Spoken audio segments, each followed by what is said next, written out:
Oh my god, I'm still alive. What is up, one and all? Welcome back. Hello, we've returned. Boop, boop. Have you missed me? Probably not. I'm very white. Is it doing it again? Or I think we're alright. Whew. Good lord, though. It has been one hell of a week. But yes, we are finally back in front of La PC for Les Trams. And a good time to be as well. Like, let's look at us get warmed up. Obviously, the Denmark LAN starts on the 24th, so we'll look to probably just watch party that up, check out the games, watch them from home, and that'll carry us through the weekend. Apparently, I just don't get any time to relax, and I kind of do this to myself because, yeah, I I am still sleeping off a little bit of sleep debt here. I did not sleep very well in Germany. On average, I think across the course from start to finish, the average per night was probably 4 hours. Admittedly, those got carried down on the hours by the opening day going over and the day coming back. But goddamn, it's been a crazy week. Sorry, I got slightly delayed because I got some message I have to respond to. I got lots of stuff I need to respond to, but like I couldn't delay this any longer. Originally, I was going to try to actually get a stream up yesterday, but seriously. So my journey on Monday started at 2:45 a.m. I got back midday, and I just needed to collapse. I needed to sleep. So I sleep good, and then I come back at it again, and just like I still feel like I'm sleeping off a bit of a debt. So yeah, it was a bit of a rough event as well because I just didn't feel 100%. I felt nowhere near 100%. I think I even said, I think I was saying to someone there, like I felt like I was 40% what I usually am. So I don't know though. I mean, 40% of what I usually am seemed to be like enough to make the TOs happy. So that's really good news at least. But yeah, it was fun to do some Rocket League, man. It'd been a while. Actually, trying to remember the last time I've done Rocket League. That might be the first time in 2025, but absolute blast. Crazy as well, just because like all the people there. What's up, Red Dark Side? I see you. Thank you very much, mate. Appreciate the sub. Welcome back to the swarm. But yeah, all the people there, like, you know, they're not doing this for a living. They're not doing like the esports career path for a living. So they're just doing it out of raw passion and love, right? Like they're just doing that event. Because partly it's like a holiday, right? Like it's a little bit of a skip from the active duty day-to-days, but it's also just like, you know, heart and passion bled on the stage, which is really cool to see. Like sometimes I think that's really underrated is the idea of like the participation element of esports is lost in so many different games now. Especially when you look at games like have leagues where it's like, well, you can't even participate unless you can buy. So kind of crazy. What's up, Paichu? You're like 20 kilometers away? Oh, damn. So what was I doing there? Yeah, I was spying for the UK government, of course. Yeah, I was doing a Rocket League tournament. So I can quickly show you guys, actually. So this is called... Let's see if I can actually pull it up. So it's all organized by Air Force Gaming, which are an arm of the US Air Force. But we were doing a Rocket League tournament on base. So yeah, I can probably show you this like this. And we go across. Yeah, so we had a Rocket League tournament we were doing. Yo, what is up, Scarecrow? Thank you very much, mate. Appreciate you. Welcome back to the Swarm. Yeah, so, dude, that was the French team. The French team coach, Hitman, he was so wonderful. Like, everyone was so incredible there. But yeah, we had a Rocket League tournament on base. Let's see if I can actually find some of the audience. That was the HMS Triumph, and that was the RAF Shadows team. So we had, like, 3 different countries present through multiple teams. But... yeah, you had the casters at the start of the day. There I am. Man, I am fat. Look at that belly hanging out. Woof. Someone's got to lose some weight. Yeah, this is so this was like done on Ramstein Air Base. The 3rd time they've done this event, but it was something special for sure. Like very unique to have done this on a US Army base. It's interesting as well because like if those don't know that these type of like installments, when you're on an Army base like that, I mean, it's kind of like it's a functional city in its own right?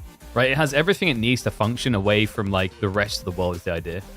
All these players are soldiers IRL. That is correct, Mahodo. So, so we've got here, we've got RAF Storm Shadows. So yeah, you got some of the RAF boys and then the French Air Force, which are a combo of, I think, the French Air Force and the Space Force.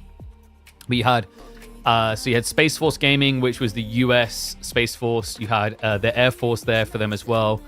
They also had the Coast Guard. They're the US Coast Guard. And then you had 2 teams from the Royal Air Force from the UK.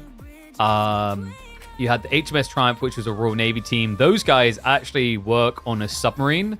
And I think it's a nuclear submarine as well. So they're around the clock, 24-hour shifts on, 24-hour shifts off. And then finally, you had the French Air Force team. Yeah, really, really unique. And an absolute blast to be a part of, man. Like I said, it's interesting because, like, you know, when games get big, when esports get big, there is kind of this bloated element of, like, you know, haven't got time for this, haven't got time for that. But for all these people involved, man, for them, it was just like, whatever I can do, however I can participate, however I can be involved, I want to be. And I absolutely adored that. Yeah, it was a bit of a stomp, I'll say that much. Air Force Gaming just ran away with it all. They didn't drop a single game. They actually haven't dropped a single game now in 3 years. So a little bit of a stomp, but next year might get spicy because apparently there's some interesting transfers that is going to make for quite the challenge next time around. But yeah, always fun to be involved in Rocket League as well. It's a very different vibe. I remember saying this to them, like, I love different things about each scene I've been involved in. Definitely one of the things with, like, I've noticed with Rocket League in general, like, even at the pro level, it's very hard to just find someone who just, like, who's even remotely cranky, if that makes sense. I don't know how else to describe it. It's like, it's very, very, very wholesome of the scene. Like, to the point that when you're talking about these big events going on, you know, where you're flying out these people who are barely of age, you usually have to have their parents chaperoning them. And it's funny because the parents that go to these events, the bigger events, not these ones, but the bigger Rocket League events, the RLCS and whatnot, they actually have WhatsApp groups to figure out things to do as a group when they're there. So yeah, it's like, it's always like from the very first experience I had with Rocket League, I've always had a big smile of like, oh dude, this is like an awesome scene in my mind. And like the service members here, like some of them are just serious sweats. We're talking like top rank. And also like several thousand hours played, like crazy. But I think you guys want more AoE 4 than talk about Germany, maybe? I don't know. I did get some snacks, by the way. Another cool thing about being a German, in Germany, but being a US military base, is that they actually like have their own food so you can grab there. So there was an opportunity to yoink some goodies. I got my hands on like some Jolly Ranchers and some Lifesavers. I got to experience firsthand Philly steaks, which is like Subway, but just like more meat. Not bad, not bad. Dunkin' Donuts is kind of eh. I think that we have those here. I'm not sure. But yeah, like it was interesting as well because like, you're actually allowed to record pretty much anywhere. The only exception on that airbase is you can't record the runway because there's going to be like planes on there that will have unique identifying tags, which you can't allow the info to be dispersed around. But yeah, really cool one. But unless people got more questions, and we will look to do a vlog on this, by the way. I'm going to look to actually like get a vlog posted. I need to either pressure Emma or my see if my YouTube edit is interesting here. I might even start up a second channel for it. Some behind the scenes, my thoughts each day, those sort of things. But dude, like, I mean, I still feel pretty dead. I'm not gonna lie. But it's gonna be a fun one. Like I said, the plan this week is we'll be back on Thursday, Friday, Saturday, and Sunday. I think we're gonna aim to like watch 3 out of 4, if not 4 days total of the upcoming SteelSeries LAN. So like we'll be pounding it out on that one. We'll be watch partying it from home. Like I wasn't invited, so we'll just do it from home.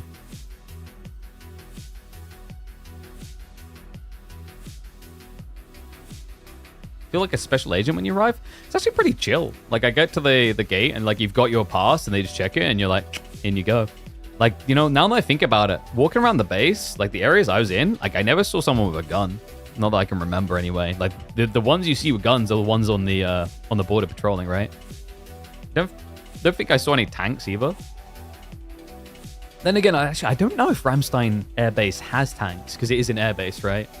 So like they'll have the fighter jets, they'll have the AC-130s, what's the unarmed ones? I always forget the name of them. I think it's like AC-120s or something.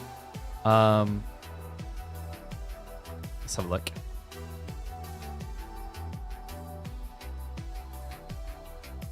C-130, yeah, C-130s, all those type of things. Sorry, thank you, Zero Free. I mean, like, it is what it is, right? You don't always get invited to everything, and I mean, for whatever reason it is, budgetary or whatever else. They just didn't invite. So, you know, with that in mind, ain't going to stop me casting the game. So we'll just do it from home. But, like, it was a little bit disappointing. I thought there'd be, like, more going on there and whatnot. Apparently, I didn't know this, but apparently there's no live audience either, which kind of shocked me. Like, I thought with the way it was being bigged up, we were going to have a live audience for that one, but I don't know. Kind of weird. Not really sure what else to say on that one. But let's get ready. So first game of the day, what was I thinking of doing?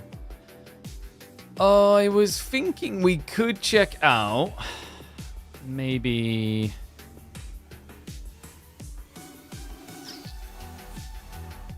There's a game I had in mind now. I can't find it in my brain.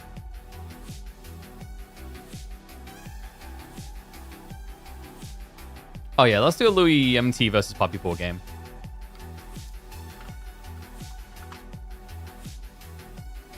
I just typed in Elo instead of Louis. Instead of EL. Dude, my chest. Holy crap. Yeah, I just got back from physio as well this morning, which was pretty rough. The guy was like, oh, yeah, that area where you're feeling pain, that's like the ACL. You want to be careful. I was like, Jesus. Okay, so everything's breaking.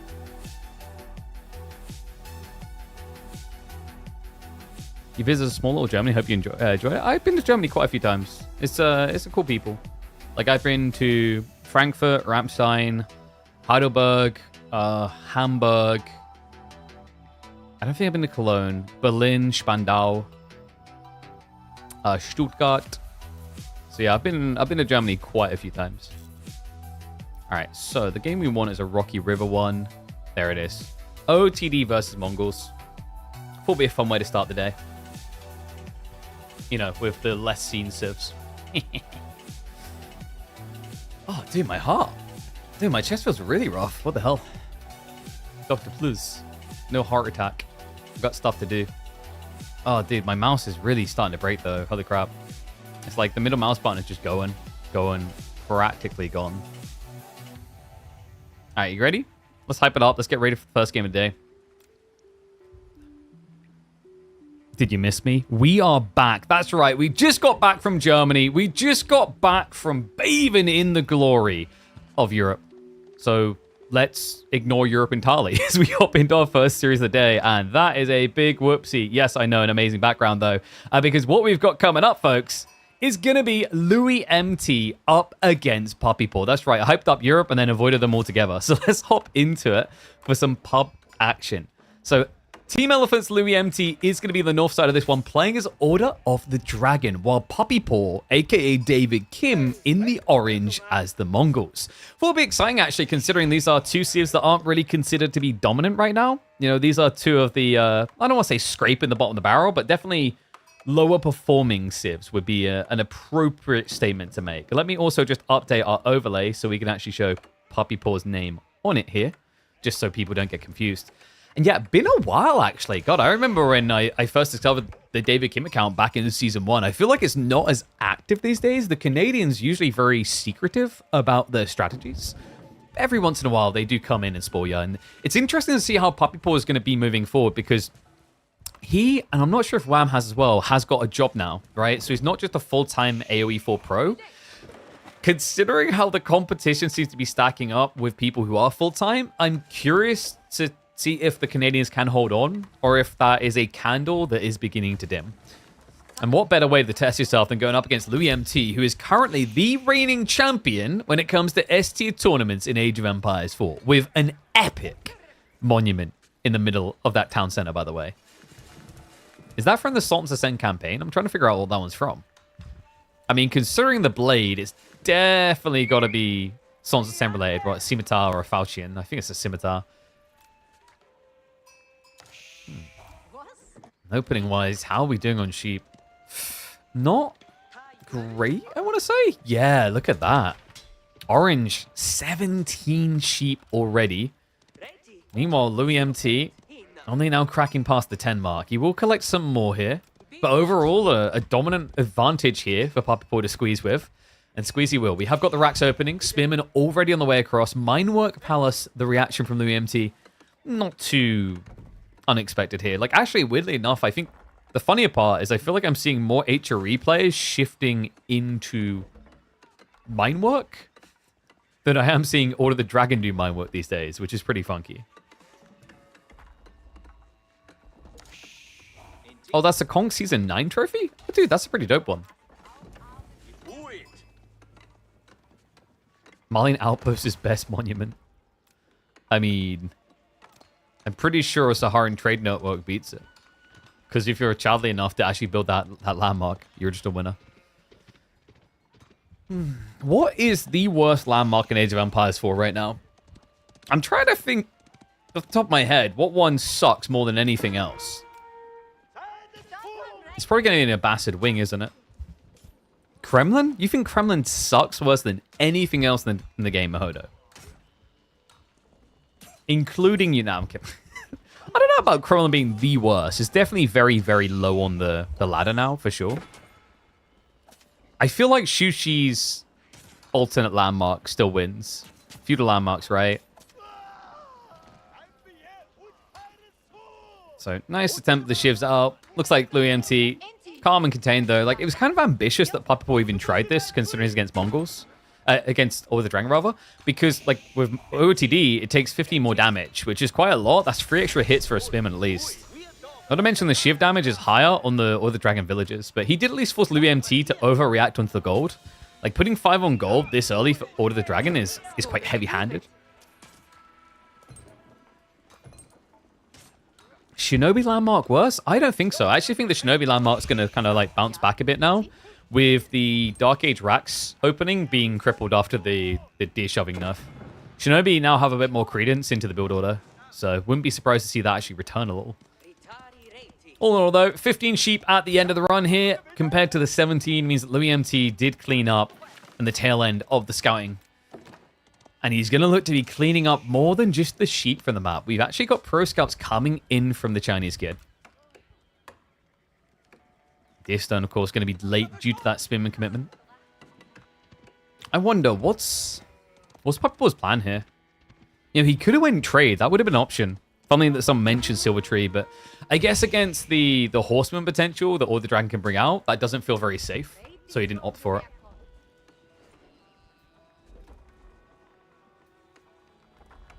Oh, yeah. Like, I can't believe it. My brain actually forgot the alternate for the Shushi, the name of it. I was like, wait a second. I should know this. I can't remember this. It's the Zhang Academy? Zhang something Academy. Oh my god, my brain. I usually remember everything in AoE 4. Jiangnan Tower. Sorry. Yeah, Jiangnan Tower. So sucky. Even someone who's casted thousands of hours and remembers all the most redundant things cannot remember the name of it. I tip my hat.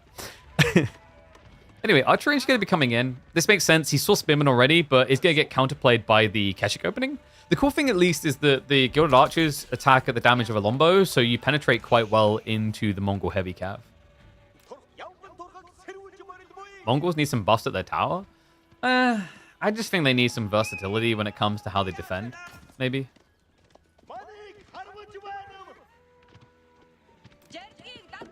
Like, I kind of like the idea of them being able to create really crude walls that are pretty sucky, but just like kind of like barricades, essentially.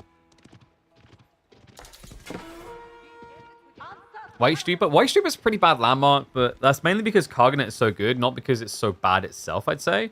The thing you have to realize about White Stupa is in the hyper late game, it's kind of ridiculous. It's infinite stone when you're spamming cannons. Like, that's actually pretty worth. The problem is, like, most games aren't going that late enough for it to make sense for Mongols. Most Mongols are going to be rushing Imperial Age by about, like, 20 minutes. Not in this game, though. For now, it seems Papapour is committing with conviction, which makes sense. Does he know about the Pro Scouts play? He's playing for the boar himself, and I think he is not suspicious enough about this. No, he will discover the Pro Scouts because it's in the corner, but Papapour never scouted that deer, so he had no idea. Just to confirm, he had no idea about the deer. Oh dear. I think he just got a glimpse of it now, so we'll be able to intercept some additional deer gatherers. And it's awkward because Louis MT is playing a static comp. He doesn't have the ability to mobilize quickly. But that's the trade-off, right? Like, for a lot of civs, it's very hard to do pro scouts and then just spam straight into cavalry, or at least to do so in a threatening way.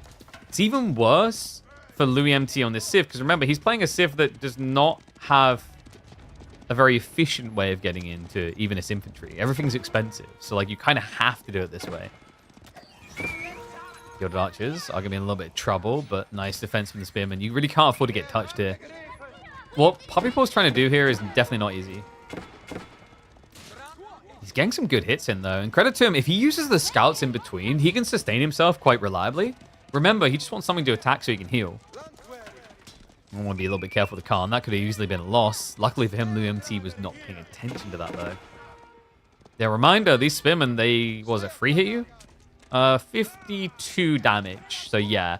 I think you survive with, like, 2 HP. Because it's 52 minus 3, so you're minus 9 overall, but you're getting hit for 156.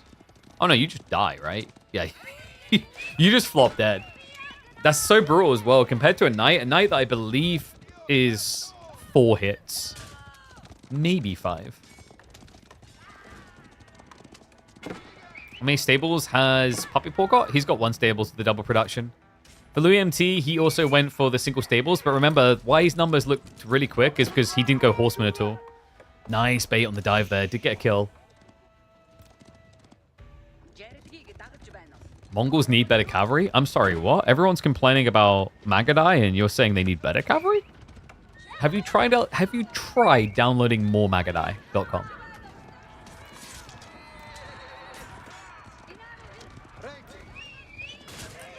K6. That'd be a little bit of a nuisance here. Okay, so did Louis actually get enough home? It doesn't feel that great on the quantity. In fact, he might be running dry soon. Like, what?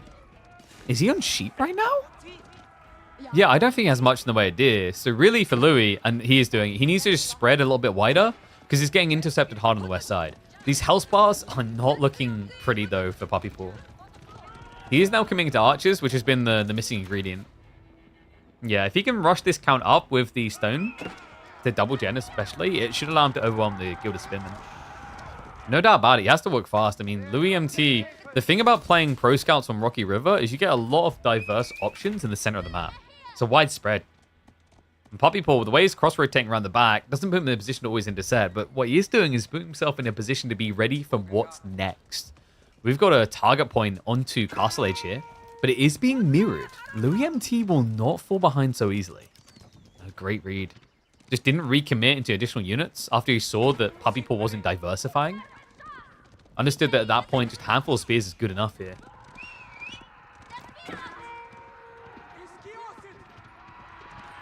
And the Kashyyyks. They're playing a dangerous game. At 5 spears, it is quite easy to kind of just catch 1 off guard, 2 off guard.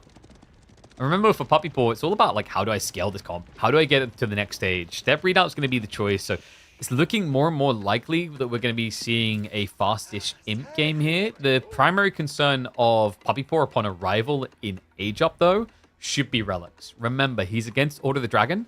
They've built a decent number of troops. So, in theory, at this stage, Louis MT wouldn't be too greedy to go Regnants. Yeah, Regnants that just has so much immense value for Order of the Dragon, considering how expensive all their units are. And there you go, folks. 10 pulled across. Regnants now on the way. I wish E2C TV had a tourney every month. That's a shame that they don't. But you know what? I hear there's someone that like has a tournament every week, and that's about to start back up. So maybe, just maybe, you don't need it. Maybe we've already got you covered. Just a 4.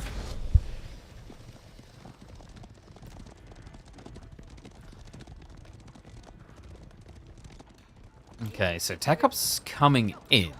Could Puppy Paw dive this? No, he hasn't prepped Kashyyyks at all. You don't dive this without Castle Age Kashyyyks, and even then it's going to be expensive, right?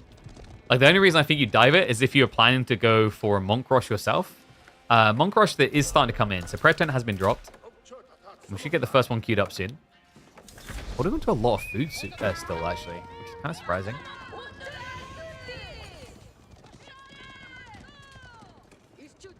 Yep, that is actually my mum. There you go. Another reason to watch streams live. You can communicate with my mum.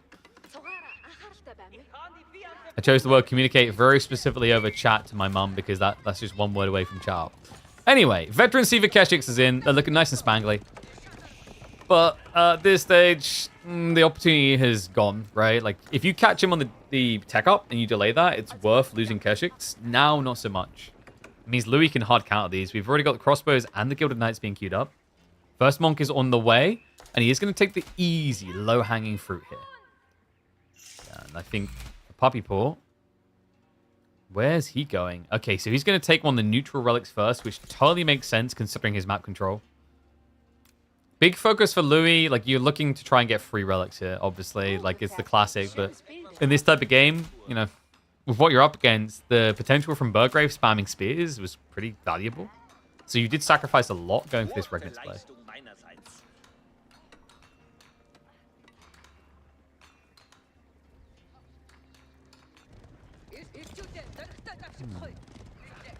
Puppy now actually scaling into crossbows. What kind of surprises me about this is why not just take Imperial Age? You know, when I think about Mongols and matchups where they should, in theory, be able to just get away with it, this feels like one of them. Unless you're worried about men-at-arms spam, but you've already addressed that by building so many Keshiks. I don't think Louis would have been likely to open with men-at-arms. You know, Gilded Knight's a little bit concerning, so I can kind of see what's coming from there, but with enough Knights, you can just kind of overwhelm and batter them down.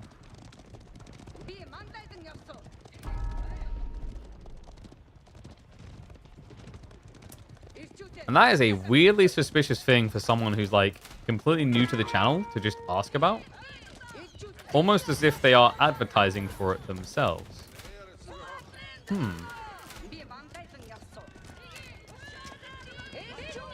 Yeah, I wouldn't trust that, folks.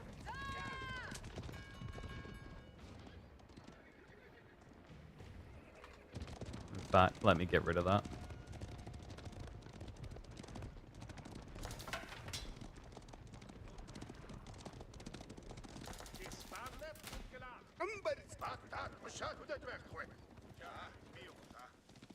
Okay. So, focusing back on the action, though. How are we looking on both sides? I mean, crossbow count is getting pretty strong, so Puppy Paw probably going for, like, an all-in timing. And Puppy Paw, by the way, is a lying piece of... Hey, this guy, he sits there, he's like, oh, crossbow is such bad unit, why build? Yeah, why build, Puppy Paw? Huh? Why build? 16 of them already.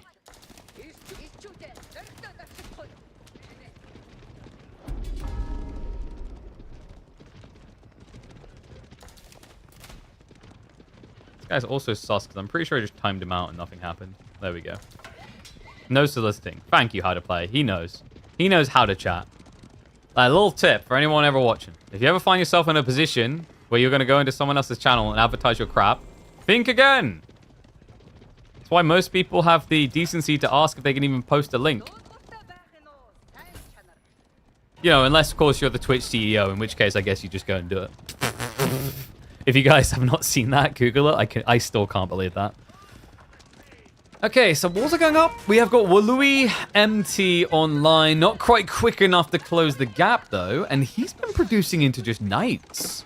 Yeah, Army also out of the base right now. So Puppy Paw, he doesn't know. Yeah, no, he doesn't see deep enough. So he doesn't realize, actually, there's nothing behind this. That's crazy. I mean, that was an open goal waiting to be shot, right? If only he'd known, he would have been able to kind of raid towards the tree lines. He had Keshiks waiting on the west side as well, so could have kind of just smashed him from both sides. Maybe he just felt it wasn't worth the risk of going in, right? The downside of, like, how easily you could have lost everything. Now, we do have the monastic shrines coming through, so we're going to start to see the pasture production rates ramping up. And after he's seen the walls, like, at this stage, as Puppy Paw, you've got to be thinking about Imperial Age, right? You've at least mitigated some of the relic damage. It's going to be a 3-2 split. And with step readout, I think you're in a decent position gold-wise against the Order of the Dragon. So, you know, I don't think he necessarily has too much to fear about going Fort Phage. Louis MT could mirror. Instead, he's going to look to attack. Oh, I like this move as well. Think about the expectations from Puppy Paw after that dive, after the wall in. He's like, okay, you know, it's not a bad idea for OTD to just go Imperial Age, right? They get their hands on Palace of Swabia, they print their villages, they feel pretty good. This might catch him a bit off guard. Now, he is prepping a few more spearmen. Gonna want them as well, considering just how ridiculously tanky these Gilded Knights are. What's the most lopsided Civ v Civ matchup in the game right now?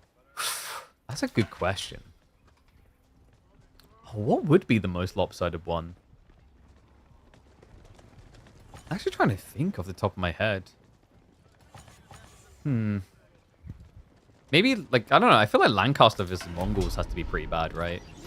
In my brain. Actually, no. You can rush them early. That's fine. You have to rush them early, though. I would say... Malian versus Japanese? No, I don't think that one's, like, too bad for Japan anymore. It used to be a lot worse. H3 English? H3 English is a good one. English 2TC meta, not so great anymore. HRE just stomp over you with, like, marching archers. There's probably more lopsided ones than that for HRE, though. I'm just trying to think of them off the top of my head. Rus Mongols, actually. Rus Mongols feels really, really rough. Like, you do nothing. Mongols heavily relies in a lot of matchups on either, like, you're either fishing opening or you're going for a spear rush, but you can't do that against Rus at all. It doesn't work because they don't have anything you can harass, right? So yeah, that's probably, like, one of the more lopsided ones for sure. Whether it's the most lopsided, I'm not sure. Ottoman versus Japan is still bad for Japanese. It's just a little bit less feels bad man than it did before. But, like, I'd say probably Rus versus Mongols is more lopsided than Otto Japan. But Otto Japan is definitely, like, top 4. French versus Iabids is less so because there's actually a counterplay for French that involves going into Imperial Age. It's meant to be a pretty rough matchup if you play your standard French build, but if you diversify into something a bit more greedy or a little bit more patient, like, they actually have an interesting bounce back off the back of primarily Arbitraire. It's definitely not easy to reach, but yeah, it's feasible.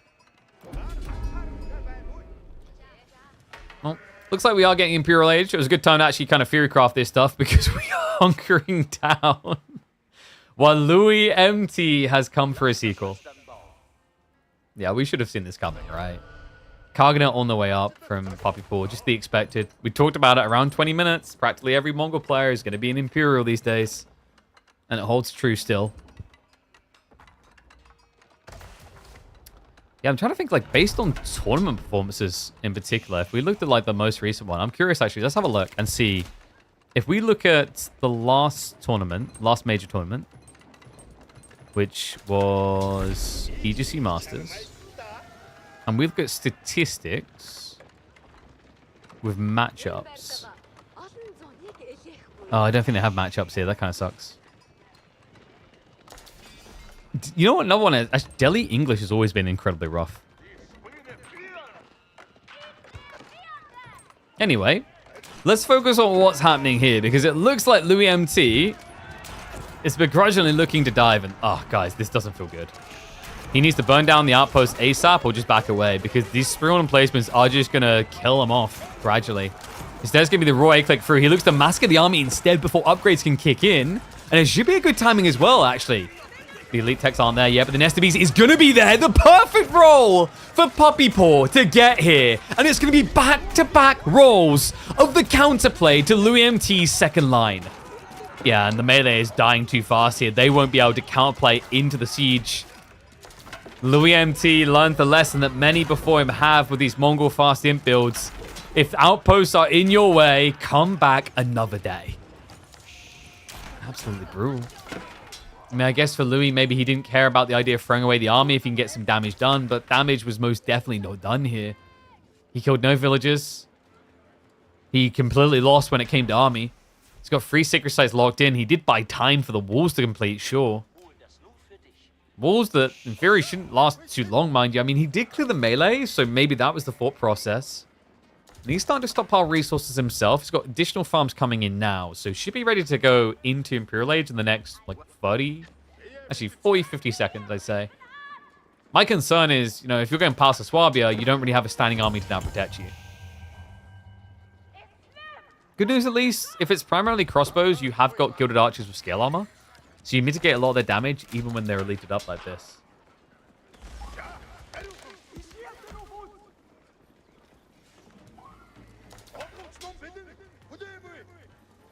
Louis Games looks like he plays to test things out rather than just to win. And yet he wins. I the other player that's been like that, there's been... CSO is very much like that at times. And there's another player that we don't have a Western name for. I can't remember what we like translated his name as the other day. It was like maybe Sparrow or Swift or something. He also has a very unique approach in a lot of his matchups. Well, nothing unique about this. Palace of Schwabia is going to be on the way, the expected. And hand cannon is now being queued up. So Puppy Paw just going straight into the best late game comp.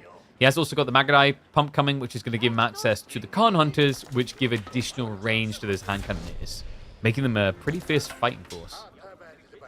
Yeah, overall, I quite like Puppy Paw's position as long as he sticks it to him now. Like, Louis is making the right call going for Schwabia. With the imp complete, he knows it's Karganet, so this is like a 25 villager value type play in terms of what it produces. So he needs to try and fix that quickly on his side. You know, he already lost the relic race, it's 3-2. His upsides is the farm count, but this is the nice thing about the monastic shrines, right? Like, this is a huge boon, and actually, you know, we were talking earlier about how the white Stupa feels underwhelming. Well, this is probably something that's going to have to change for it. Like, the fact that monastic shrines now comes in so early, I think white Stupa lost one of his big value plays, which was to buff up a bunch of your pastures. That value play no longer exists. We have got the siege beginning. Puppy Paw looking to knock at the door. Louis MT is going budgeted defense, and by like this, you know, it's going to be just the elite gilded archers for now, with horsemen to back up. So horsemen counterplay into the Nest Bees. The gilded spears, gilded archers rather will clear the elite spearmen, and then the gilded archers also trade out really well against crossbows. So really smart overall composition here. Not to mention the fact that, you know, they already have additional range on those archers, and they benefit immensely from the silk bowstrings. Allows them to go up to 7 tower range, same as the longbow.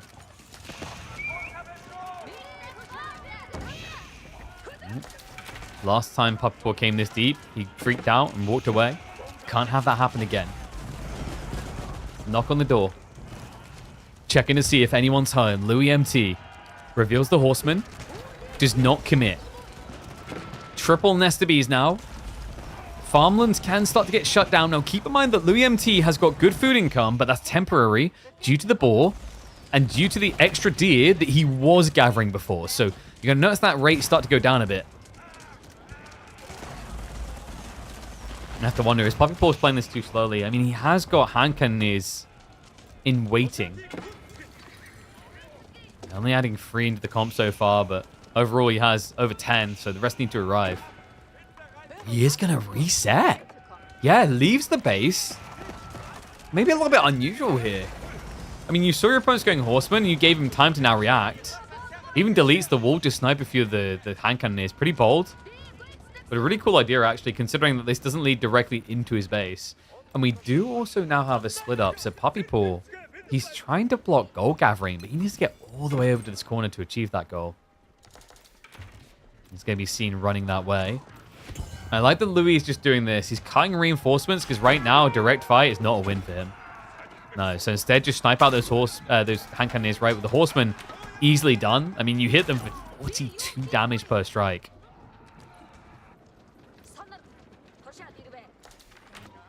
Army is marching around the back, but I'm afraid that's not going to be good enough. Did Puppy Paw just use Select All Army? He had a really good block here on the east side and the west, but now he's abandoned it. So although you block gold for your opponent, he has access elsewhere. Yeah, that's not really the tick of the box you're looking for here. Then again, I think maybe Puppy Paw's thought process is that he saw its horsemen plus gilded archers and said, okay, blocking gold doesn't really do anything because you're not using gold. But I feel like that's a little bit of a lie, right? Like, yes, you could get there gradually with passive gold, but these imp techs, they're not cheap. So having that access was critical. Try to get the outpost up is going to fail. Nest of Bees starting to move in. A tree line. Puppy Paw doesn't know yet. He's going to start to get a glimpse of it. If he attacks ground in that area, yeah, and it will be Louis shifting further north. We siege into the gates. Horsemen ready to charge forward here. Puppy Paw's army not really looking as threatening as it once did, actually. Do we have the extra range? I believe we do. Yes, he's up to 5 tower range on the hand cannoneers. Nest of Bees are going to extend in once again. And Louis is smuggling that economy out to the flanks. We have got interception on the reinforcement, so it looks like he's rotating for a backstab here. Yeah, this is kind of unhinged, actually. I can't believe he's doing that. And Puppy Paw, I mean, in theory, he just saw it. He's deep in the base. Perfect position here to just start rushing down landmarks. Torch is out for exactly that. Louis thought about pulling the villagers to try and deal with the siege. Unable to do so. E-repairs is going to be used. Past the Swabi. He may have actually waited too late there, but now Rohirrim Riders come in. The horsemen from behind, and the spearmen are overextended. Villagers now charging forward as well. At this point, your front lining of hand cannoneers. It's a backstab, a forward stab, a side stab, and all. Louis MT converges from all directions. And the nest of bees.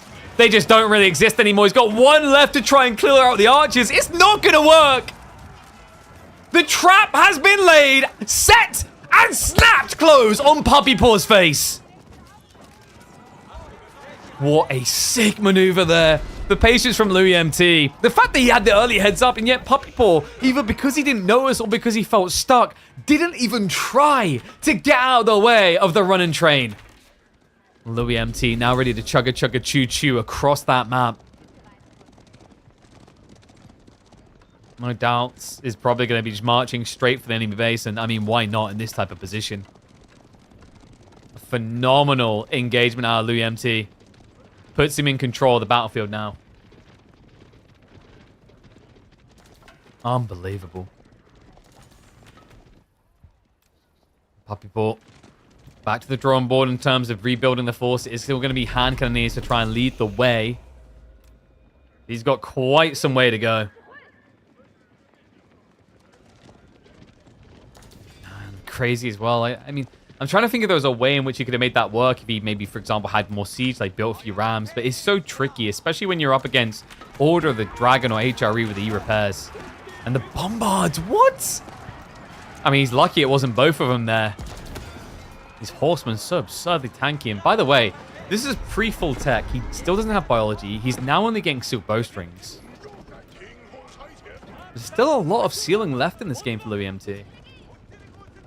Men at Arms switch now coming through for Puppy Paw. So what? Men at Arms plus hand cannoneers? I mean, it's not a bad comp to have here, really. Against horsemen plus gilded archers.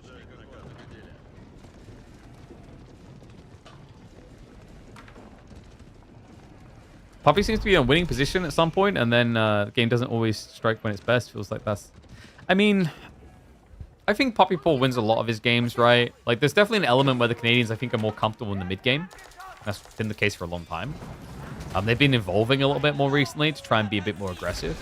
But you're also talking about one of the best defensive players in Age of Empires 4. And anyone who disagrees with that has not watched enough Louis MT games. Just because you see him attack a lot doesn't mean he doesn't defend well.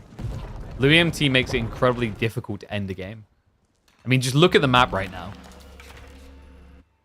At what point are you just spitting in the face of Mongols not being able to war with this? Puppy's food eco bad? Not really. It's kind of okay for what he's doing, because he's primarily leaning on hand cannoneers. That's a 50-50 cost between food and gold. So gold is just as important. The concern there, though, of course, is that if gold is so important and you're rushing it down like this, it's a limited resource that's going to just extract to zero eventually. So that's something he needs to kind of calculate for and figure out, will I need trade and when's a good time to go for it?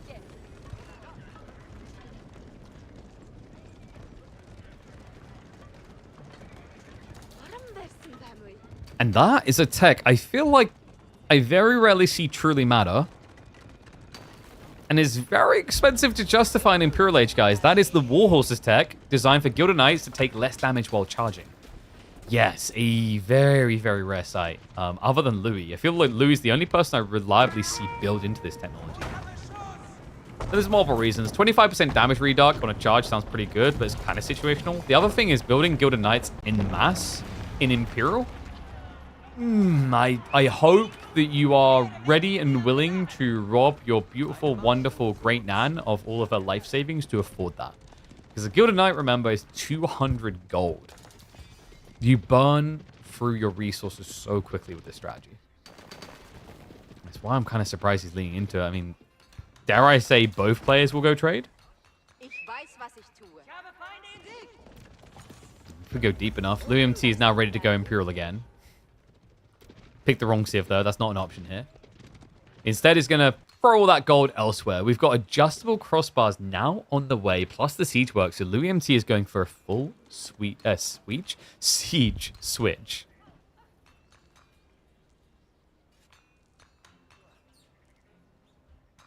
I wonder if Puppy Paw is aware as well. I mean, he hasn't got any information on the enemy side of the map right now. He hasn't seen a switch. He still sees archers plus horsemen. Like, I'd be getting a little bit suspicious. You could argue, oh, well, it worked last time. He broke me with it, so maybe he doesn't feel like he needs to switch. But, you know, then again, if he's not switching, what is Louis doing with the time, right? It's one thing to build up reserves, but with how well he's trading his type of comp, you'd assume he always has reserves. The only other thing would be that he's waiting for something.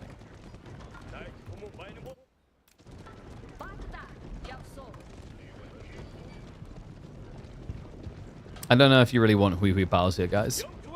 I mean, do you ever really want Hui Hui battles? I mean, I guess against a Red Palace, maybe. Ugh, Gilded Archers here as well. That pathing horrible.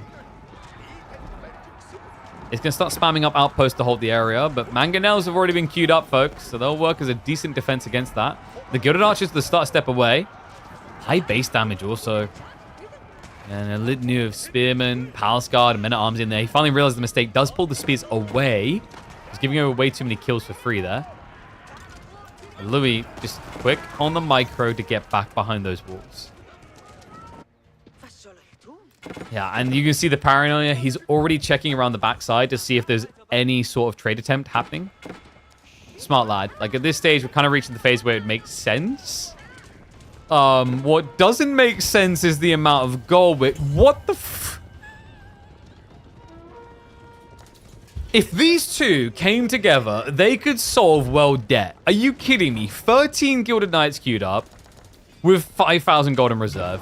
And 11,500 gold in reserve for Puppy Paw. Unbelievable. I mean, someone's going to have to start charging him big inflation rates on this. This is ridiculous. He's still gathering more, by the way, folks. He's going vein to vein and hoping it won't be in vain. He's hoping that this game will go deep enough that Lou will run out of gold and he'll win because of this.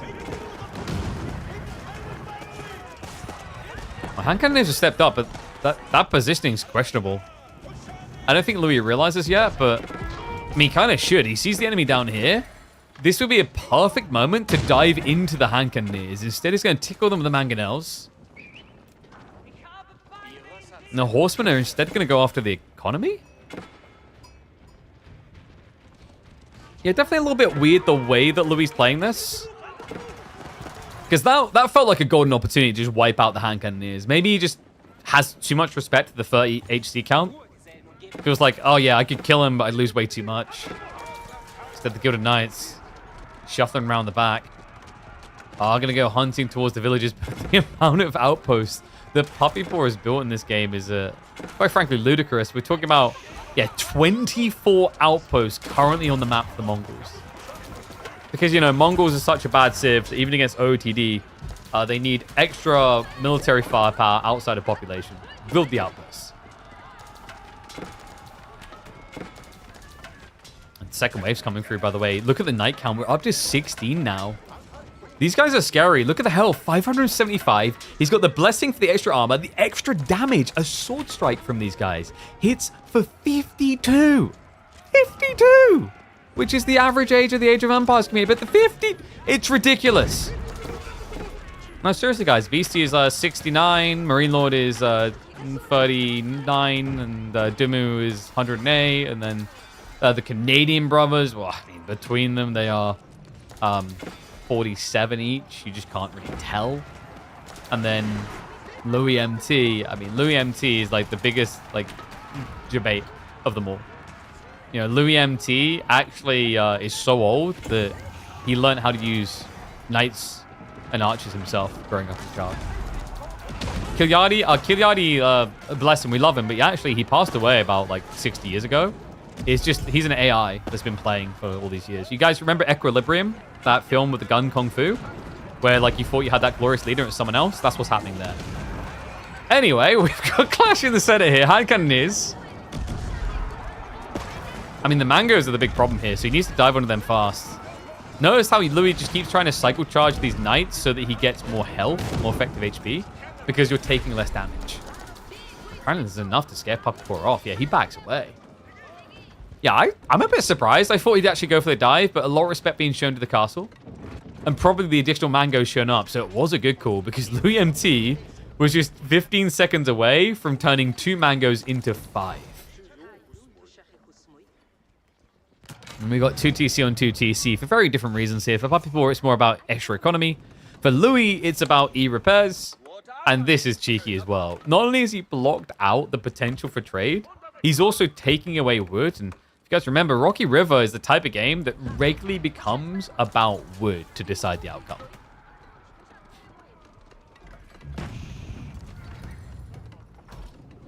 We'll begin knocking, but I mean, it's not really enough to truly threaten here, right? Like, he could also just use E-repairs to fix up all the damage done anyway. Knights are going to be circling in. Reminder that these guys will always 2-hit kill into textiles, guaranteed. They almost 1-hit kill. They hit for 60 damage. Pretty insane. If they have the damage buff from the Prelate, you can see it's up to 69. A pretty nice number. Looks so impossible for Louis. Now, remember, guys, the way you win a game of Age of Empires 4 is by killing your opponent, not by getting enough gold that you drive the developers to change the match history to a win. So with that in mind, looks a bit grim on the gold, but I would not write him off just yet. Yeah, like comp-wise, when they've actually fought properly, he's held out. And the mango switch is a smart one. Then again, wait, what? Did he really go in for another fight? And Louis lost a lot of the mangoes that time, actually. Apologies, we didn't catch that one. Apparently, Puppy Paw saw the mango losses and went, well, that's good enough. And went for even more hand cannons. Okay. There is a risk that Puppy Paw is overbuilding his backline and not respecting the need for a frontline here.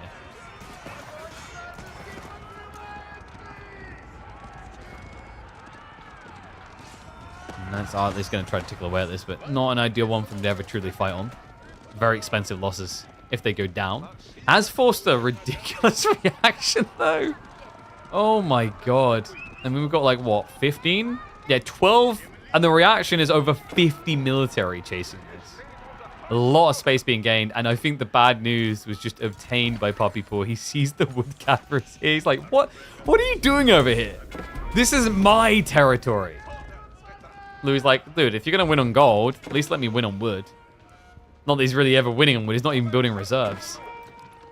We've got a TC now coming up behind, so realizing the need for E-repairs. And yeah, Puppy Paw just realized the scamathon that's been happening over here. There's no gold, no bueno. No find to be had. I've still got knights being annoying, but so far, good reactions. However, Louis MT sees this as an opportunity. Seizes the center of the map. Yeah, okay, that's really important because it means the Gilded Knights now can actually stay and fight. They can win this fight, potentially.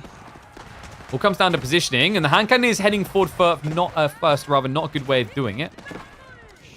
Wait, what step read out hello? Wait, what?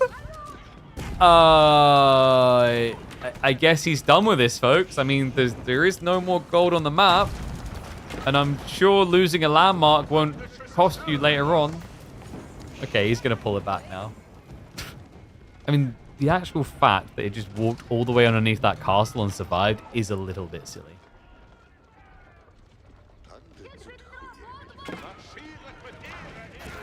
You see how frustrating this is for Puppy Paw, though, and you see the issue of Mongols in late game. You know, by all right and logic, he should be able to just commit down the center and slowly brute force his way through off of mass hand cannons. Instead, every time he thinks about doing it, Louis MT is pulling him left and right. It's just that this is the biggest issue he has. Even with Yam, he just doesn't seem to be capable of being in the right position at the right time. That was almost the completely wrong position to Mangoes. We're getting ready to just unload the second shot, second volley there. Mongol Horsemen are going to try to dive in, but not enough of them. And this is the issue we were concerned about, right? Is that he had too many hand cannoneers. It's looking like the case. At least got men-at-arms. switched out of now, so Horseman can be on the way.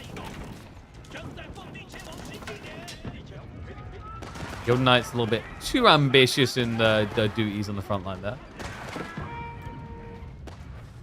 I think if Poppy Paw wants to win this, it really just needs to start being a push. It's so difficult, though, because of the way Louis MT's leveraged Mangonels into choke point fights, but, like, now with the Horseman, what's to stop you from going into the enemy base? And, oh my god, you're going to need to. You've got to be kidding me. Guys, he's up to 19 traders. Louis MT is the first one to trade, despite it being against Mongols.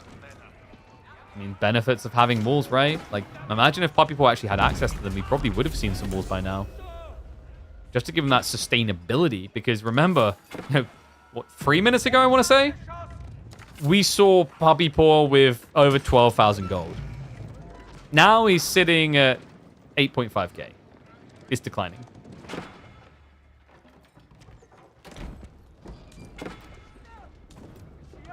I want Poppy to win, but was to lose? Oh, no.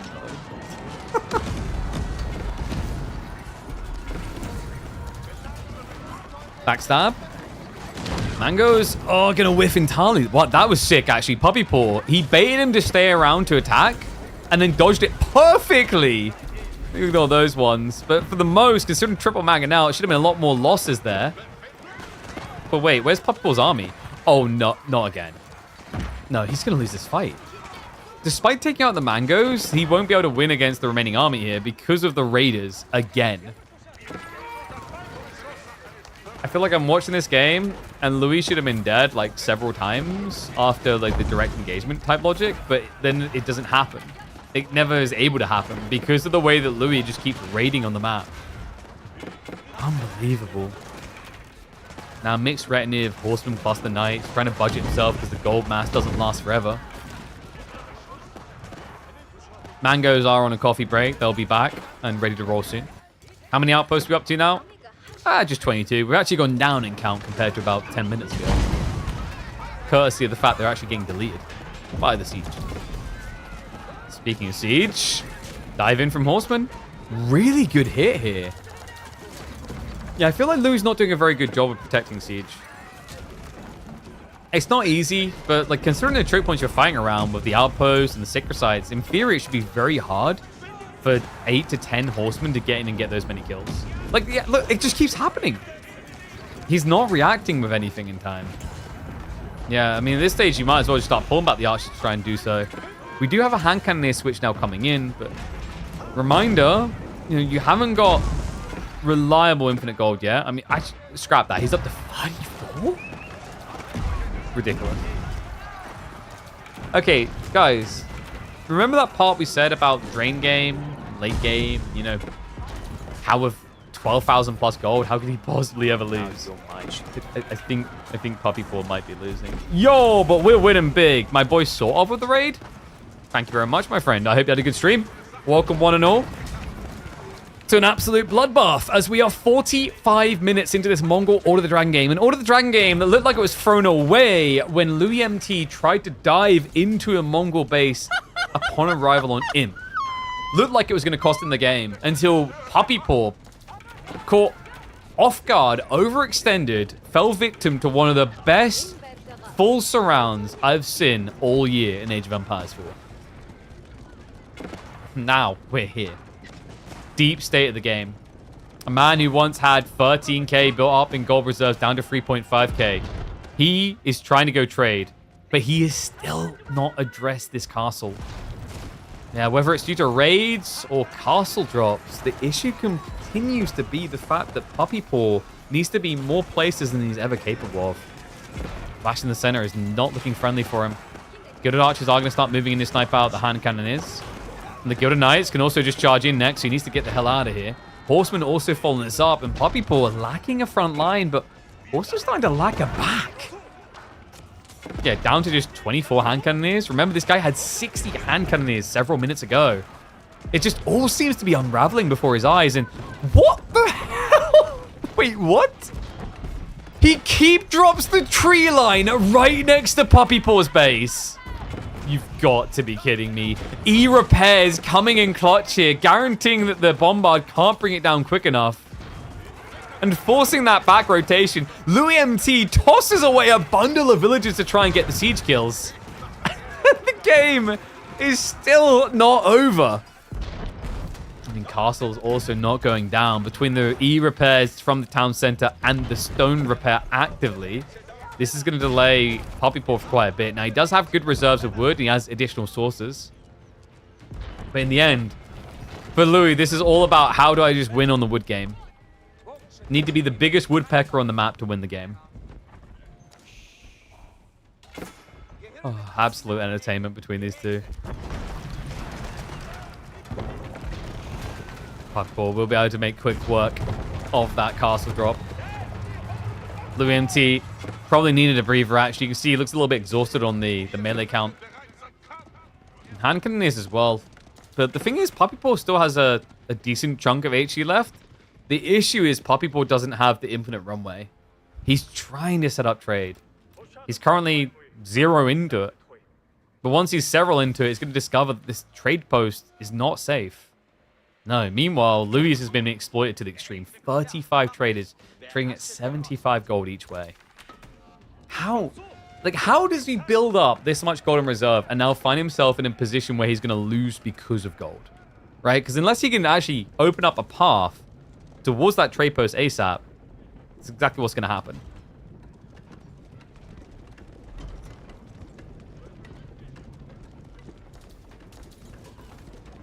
And all of a sudden, Gilded Hand Cannoneers that normally would be off the table are on the table. Remember, these are 240 gold and food apiece. Double the price of standard Hand Cannoneers. My god, did I light you up like a candlestick?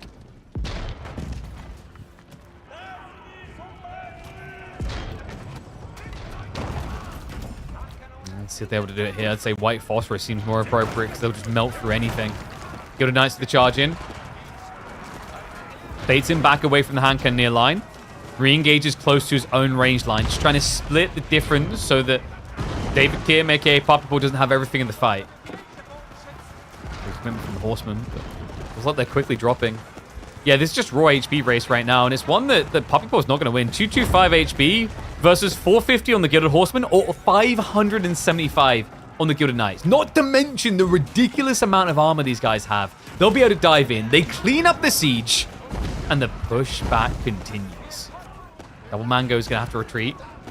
Remember, last time, Gilded Archers couldn't clear this Horseman quick enough, but Gilded Hand Cannoneers will be able to do so. Ask them to hang around.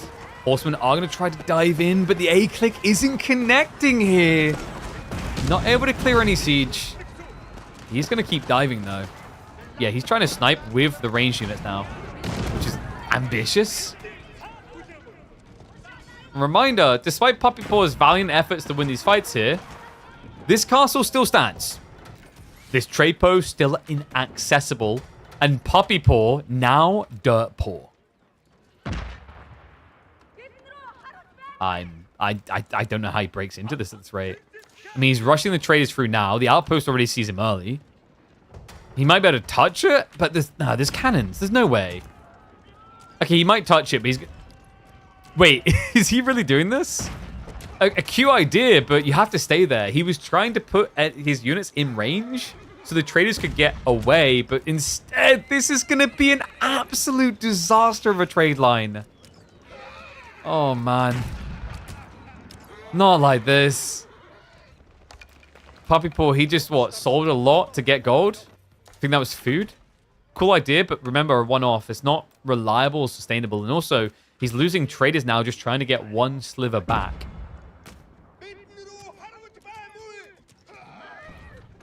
Another keep as well. Liu MT is aware. This game likely to be decided by this trade post. Wait, are they even touching? I don't think they're even touching it. Oh my god. Well, at least he stopped producing them. That's good news. The bad news is... Louis MT is stripping away the only backup option. Remember, Poppypaw could have tried to make a break for Louis' trade post instead. Not as ideal on gold income, but you take anything you can get. He's going to pull the workers, though. Looks to block this. Wait. No, wait. Shivs, that's not going to be good enough, the Shivs. No, these guys have 98 HP. That's not going to work. No! And to guarantee it, the worker goes on the wall. Oh, Puppy Paw, he needed someone to stay there and an outpost to go up. Absolute disaster. Now he finds himself with 10 villagers stuck behind enemy lines. Actually make it 15. So start rushing up outposts. Gets the horseman round as well. Reminder, this is still gold. No bueno. The only gold he's getting actively, rather, it's passively, isn't it, is via the relic and via the sacred site. It's not a lot. Good night. Now we'll just sweep by to clean up. And I just don't know what Puppy Paw is meant to do with this anymore, guys. Louis MT got invited to a drain game and he won it. And what's up, Polar Opposite? I see you with the sub. Thank you very much, mate. Appreciate you. 13 Rams. I mean, it's like the only thing you can afford. At least when it comes to like how you address these keeps.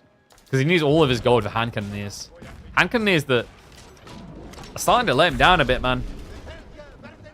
Yeah, it's turned into quite the meat grinder. Also, wood becoming a bit problematic. Would you believe it? Is he?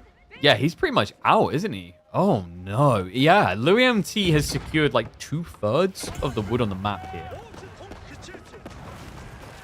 Puppy Paw basically in desperation mode because, I mean, these rams expensive in themselves, but even just horsemen. I mean, it's a cannon fodder type unit when you throw it into the battle, right? You expect it to die quite a lot, which means you need quite a lot of them to make a dent, i.e. you will run out of wood.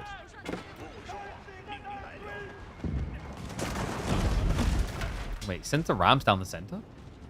Not for the gold?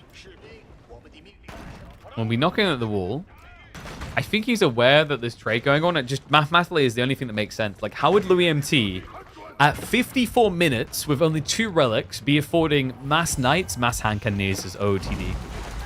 So he's just trying to open the path to shut down the trade. I have to see if he's going to be able to be quick enough here.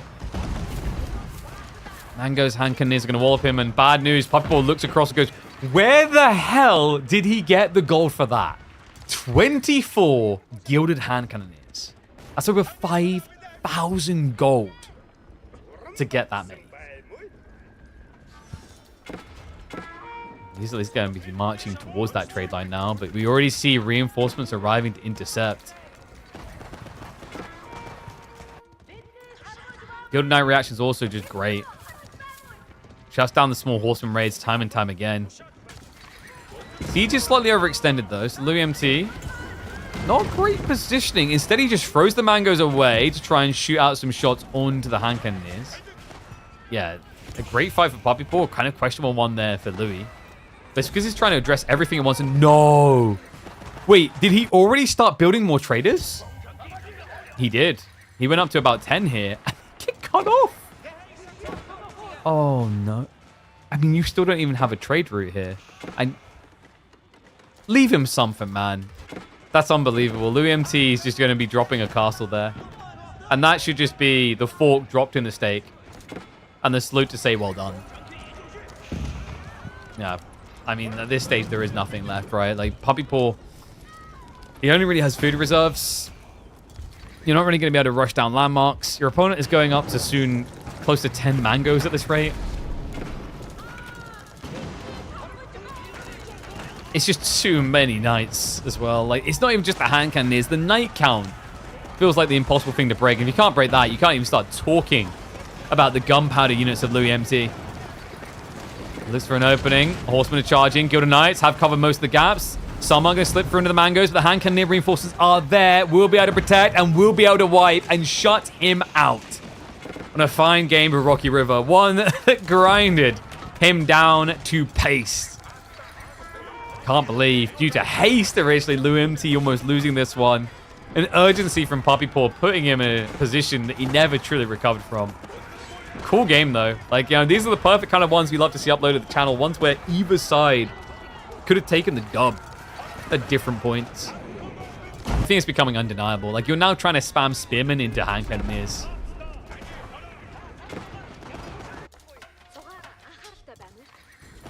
I wonder if Puppy Paw maybe should have possibly kept an eye on the east side earlier, anticipate the trade post, but what Louis done, the timings he done it around, and the focus around wood as well. Like, it's just not your usual play, I want to say. Most people linearly play their side of the map, but it shows you the value Order of the Dragon have when they can afford to just pump out extra villages.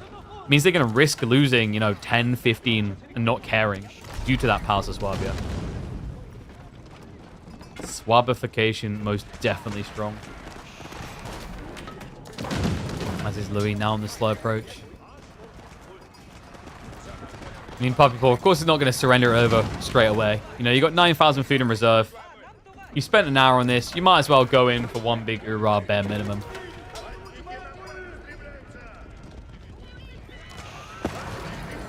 Why does this map always go until there's no wood? I think the sacred sites need to be more centralized for a start. So you could potentially wall them off and use them as a win condition. It's too easy to wall in theory. Like, in theory, you're meant to wall at the neutral points. We don't even have that, though. And this is just Walui at work. Here we go, Puppy Paw. Relegated to a third spearman this time. I mean, he just can't touch the mangoes.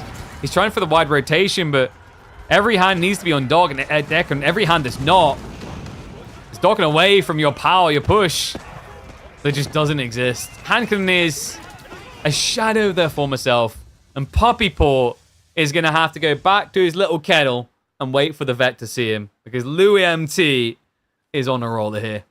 What a crazy game. Let me know if you guys like that one. Pretty cool one. Like I said, it's what we'd like to see back and forth, going into the mid-late game, preferably, with an opportunity for both to win. But let me know what you think could have been done differently there. Do you think there was a way that Puppy Paw should have been able to win that more cleanly?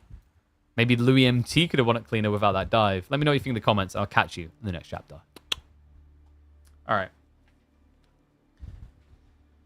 Oh, a good game to start the day, I think.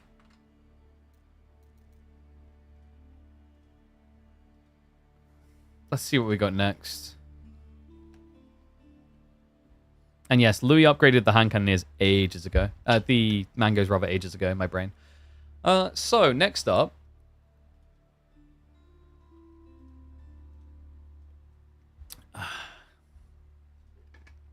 Well, first things first, let me have a look and see what's on the ladder.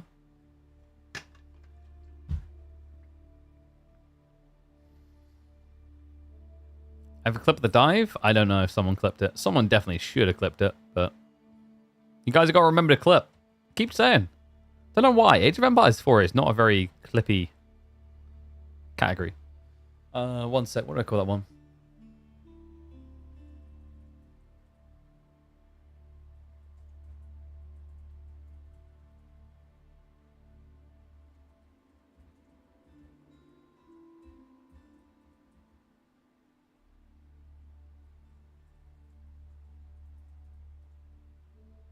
All right, there we go. Oh, by the way, guys, reminder, I was talking to the campaign, manager. If you guys haven't yet, be sure to check out the Matchmasters. It's got a really cool kind of battle royale-ish bejeweled mode.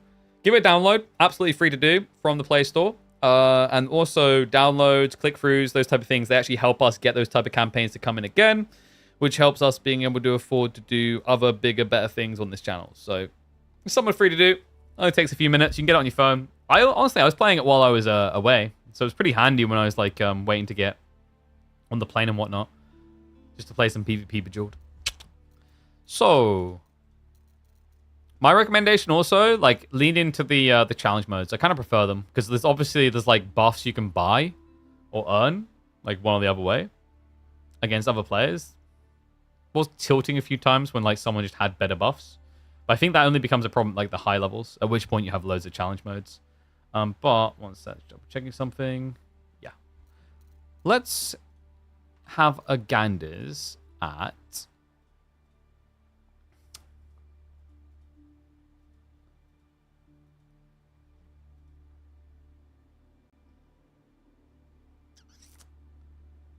let's do maybe a Beastie Louis game.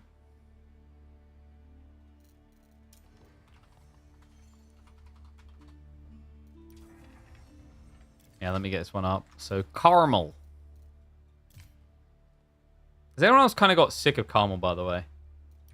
Definitely in competitive, it feels like a very uninspiring map. There's not much diversification. Ah, it's Red Bull time. I had to wait for this to chill. It is now chilled. Carmel is the one with the big gold in the center. Dude, my head is still killing me, though. Whew, holy crap. Let's get ready to roll.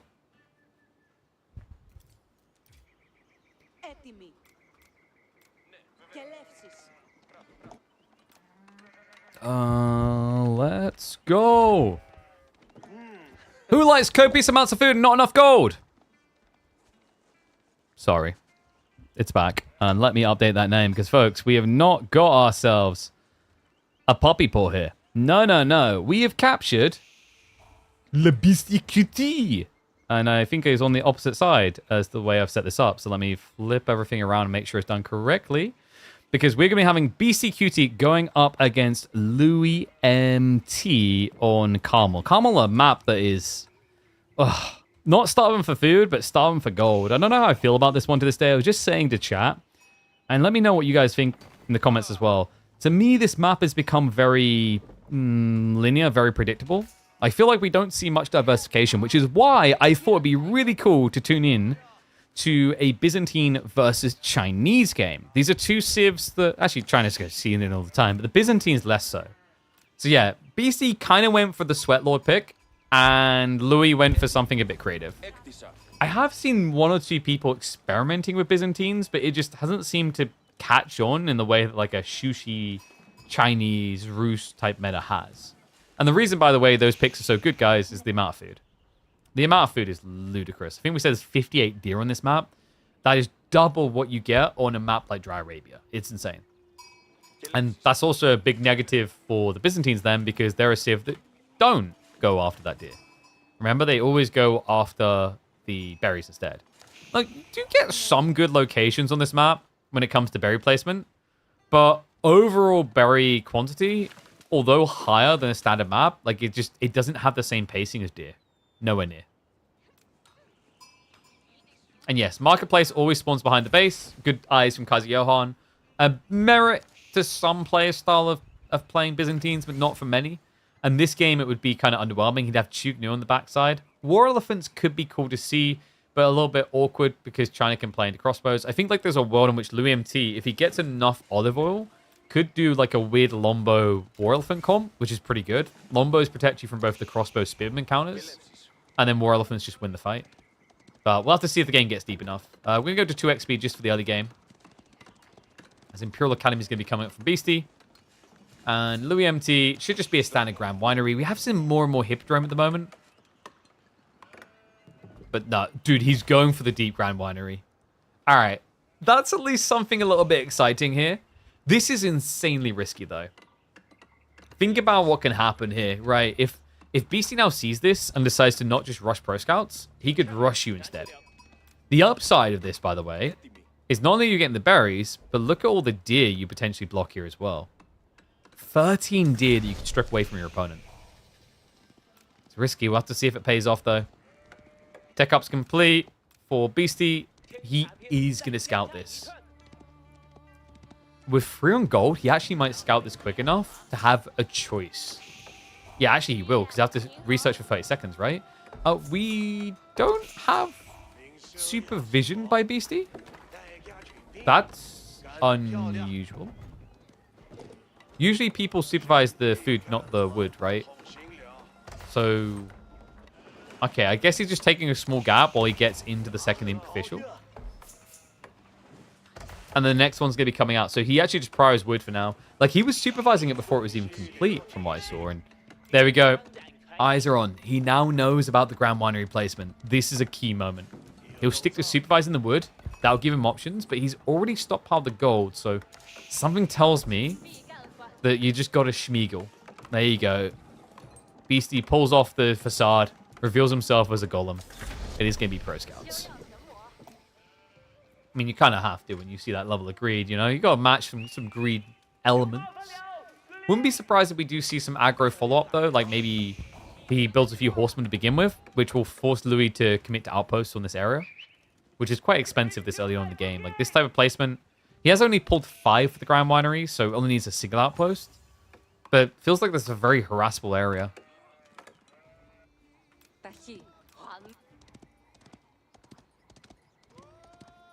Anatan with the mass Byzantine Musafadi was so cool to watch. That was, I believe, Anatan. Yes. Wait, was it? That was before I left for Germany for the airbase. We had mass Musafadi, but he had to switch off, right? Because it wasn't working. It was Anatan versus BC. That's right. And yo! Well, we're getting the creativity here. It's going to be Chuk Nu from Louis. A little bit shocked. I wasn't sure he'd go for this just because, like, you're against the parent civ. And usually, like, building these things against parent civ feels pretty unreliable because they can spam more of them. But we have to remember it's not Shushi, it's Chinese, which means they have got to build across to it first. They need to get a Barbican before they'll have access. He hasn't already got the archery range coming down. Now, keep in mind also, another advantage for Louis is the fact that Beastie has got all eyes on the deer. So he's not going to see it coming. My concern is your opponent already has stables, and archery is a logical follow-up for China.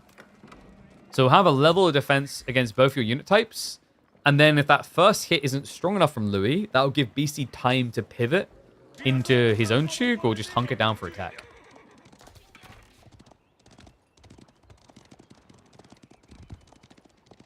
Can't believe Louis... Wait, did Louis actually give him some sheep? Why?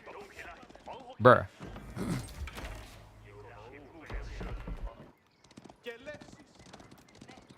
I don't think a guy who's pro scouting on Carmel really needs your sheep. Like, no. Hate to be a snob about it.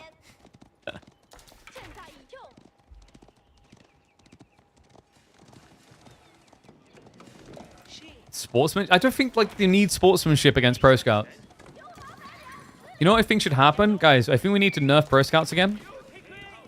Whenever you get pro scouts, all your sheep rebel and run away from your base. They're like, they got a taste for deer. We're free.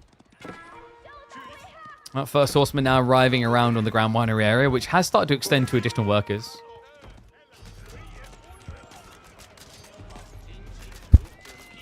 Beastie. I mean, he's just going to stand his ground with the archers. I mean, the Chiganu, they traded okay, but the problem is there's not enough Limitane here, and I think Louis realizes that this is going to turn to an overextension that would easily get him killed, so he starts to back off.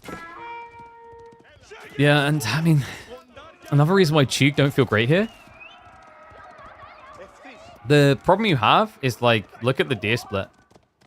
Deer from either side means Chuk would have to split on both sides of the base. That's not feasible. That's a quick way to get killed. Delete random so sheep spawns? How about we just add in new food types? What? What a crazy idea. Seriously, though, I don't know why we don't have new food types. Like, actually, just think about that for a second. We're how many years into Age of Empires 4? When did they ever add a new food type?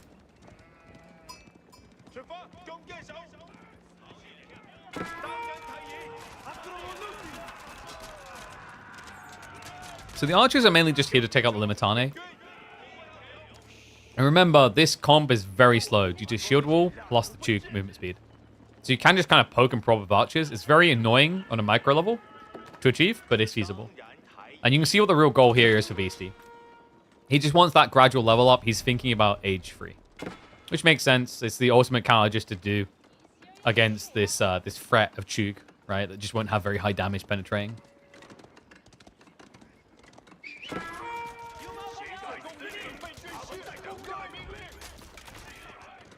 Barbican coming up. So we actually might see him playing to Chuk himself.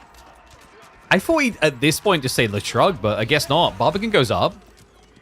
Louis can keep on diving for a bit now. He just needs to rotate around the back instead. It is a bit difficult from this back angle. Cows, olives. Okay, cows, a fair one, although it's only one type. Olives is a reach, because olives is basically just another farm.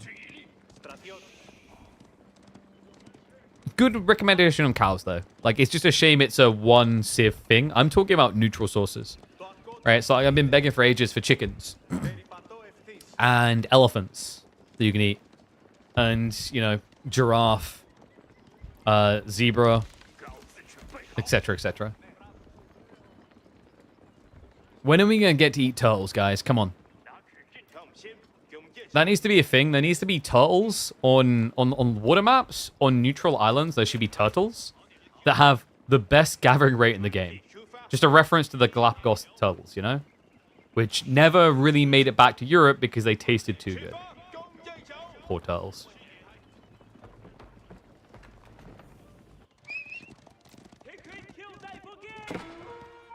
It is also, yeah, comical that for some reason Malians are the only ones that eat cow. Like, I'm British, I can tell you guys, like, we eat more cow than most of Europe. Don't get me started about the rest of the world. The amount of times where I travel to mainland Europe, I'm like, why don't you guys have more sources of beef? We even had very unique strategies in World War II involving beef. Actually, no, I think the Canadians done this one. Do you guys ever hear about, like, the... This is World War One. I think it was the... I don't know if it was us or one of the NAs. So, corned beef. Cans of corned beef would be thrown into the trenches of the Germans in the World War. And at first, they kept running away because they're like, Granada! Right? Like, you know, need to escape that. And then eventually they realized they're being thrown corned beef. So they just would, like, be there screaming, more, send us more corned beef. And then, after a while of doing that, unexpectedly, next time they'd expect their delivery of corned beef, they'd receive a delivery of grenades.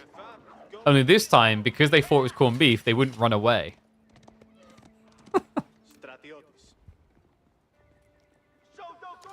Alright, with that nice little bit of historical trivia out of the way, we have got a rush towards age 3 from both. A little bit different, mainly because of BC's quick attack speed off of his workers building faster. And Louis MT is getting very ambitious with the widespread for the systems. Only BC can beat Louis nowadays? What's that meant to be based on?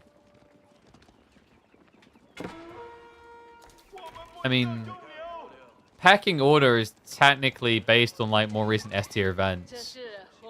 Louis, Marine Lord, Beastie, right? Maybe the argument that only Beastie can beat Louis is like, well, Beastie and Marine Lord, the two highest ranked players previously, both lost Louis MT in tournaments, in finals. So, do with that what you will. Louis MT is like the irrefutable king right now. The power rankings were like pretty accurate on current results for how like EGC Masters played out, to be honest.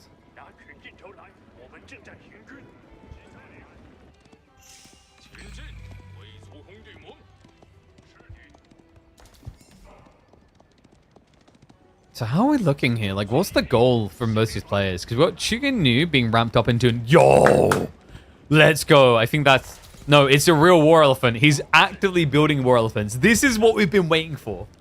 Louis MT's strong arm maneuver, but I do wonder if the Chuk detail has slowed him down too much.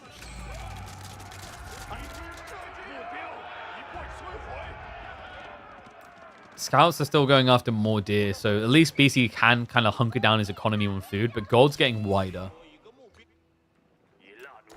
I wonder, is Louis contemplating something around the center? Usually the 8k gold is the big stake claim for both sides here.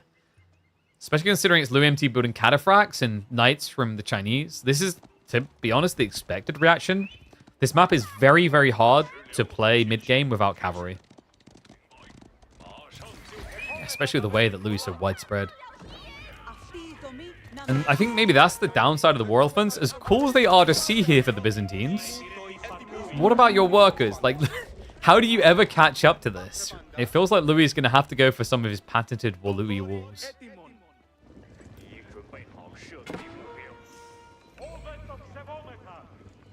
The thumbnails on some of our recent videos prefer the previous iterations. I'd have to check the stats, but I think performance-wise, the new thumbnails are working much better than the older ones.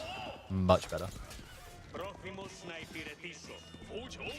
Cataphracts are at least now mirroring the knights, but in fairness, BC should just have count over him. Weirdly enough, not the case. No, look, BC's going to start prepping the crossbows quite early in anticipation of the war elephants. The other cool thing is, remember, he went for Clock Tower. We don't see Clock Tower very often out of China on this map, but it makes a lot of sense in this matchup because of the Chicken Nu. Gives him the perfect counterplay. It's now going to ram the fight, and Louis will have to run away.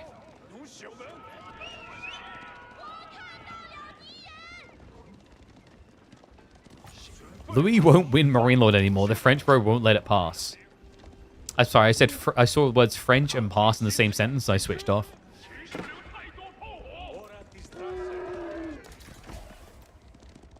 Relic going from Louis? He kind of needed it as well, because it's looking like a 4-1 split otherwise. Really important. Like, that's actually the most vital resource on this map. The interesting thing is, obviously, Byzantines, you have the flexi between Grand Winery relics and Temple relics. Both incredibly valuable. Like, usually you need those relics to ramp up your mercenaries, Byzantines. But the flip side is, on a map like this, gold is very hard to come by. So the relics feel like they're worth 2 or 3 times what they normally would feel worth.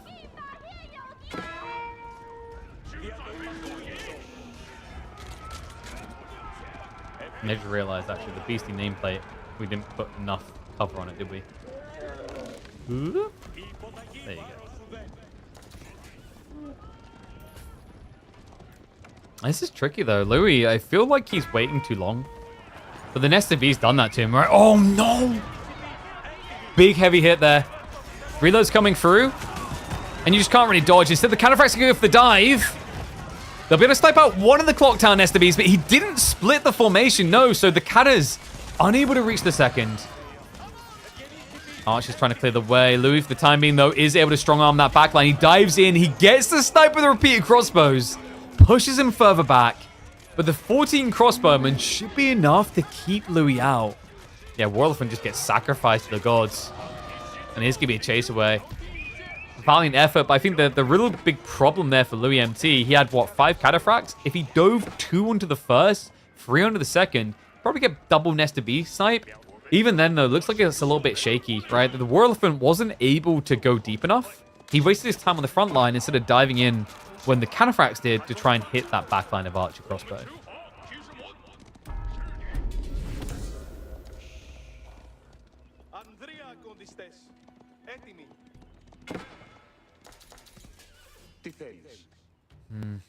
We do now have Military Academy coming, so after taking a win like that, Beastie's just going to ramp up further.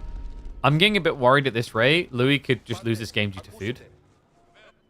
He's still got some meat to play with, but that means he's not prepping more mercs, right? Like, he's got a small amount of olive grove gathering, but there's no switch into the mass olive groves coming, which means his merc shenanigans are kind of done with. That leaves you with what? Varangian or Cataphracts, which are both countered by the crossbows, or Limitane, which are going to be worthless. Archers, maybe? Nest of Bees. So, like, you're going either Catas or Horsemen, right? And because there's mass crossbows, those Catas can't be trusted to dive in and kill, as we saw in the last engagement.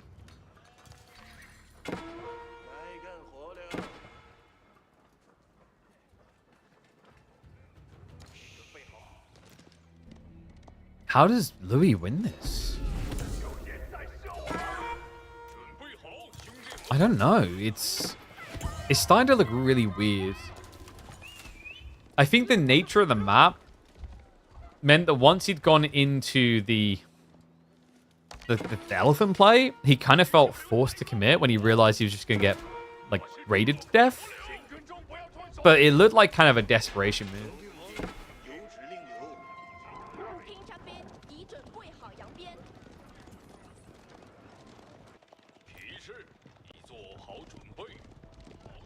The night count is at least low for Beastie, so it's not like he's going to be able to raid too much.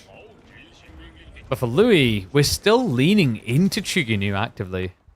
I guess it's kind of deceptive. Like, at the end of that tail fight, them sniping a Nest of Bees maybe makes you think, oh yeah, they're kind of okay at this. Could Louis do something like Mangoes himself? Probably not. Nest of Bees and Castle just feels better than Mangoes. 2TC would have made sense several minutes ago. I don't think he has time now.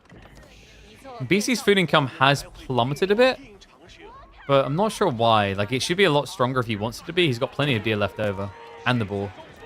And there you go. That's why. It's because he pulls all these people to center for the goals. He's getting ready for the castle drop, which is coming in just about 10 seconds. Commits it at the perfect moment when Louis loses vision. Couldn't ask for more on timing there from Beastie.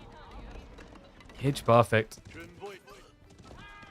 Horseman at least going to keep on the flanks opened up, but now Louis, when you consider he's been relying on the idea of Cataphracts, like, he's running out of gold, right? So we're seeing him pivot into different unit types. Ones that revolve around food, wood, and olive oil only. One of those three. Not a reliable source long term. It's kind of starting to feel like this game needs to go a lot longer for Louis to feel good than it's likely to go. He does have double Sacred Sight, which is frustrating Beastie a bit. But with this castle drop, things start to stabilize, right? Like, he's got walls going up as well. I think preferably Beastie doesn't want to have to go into farms.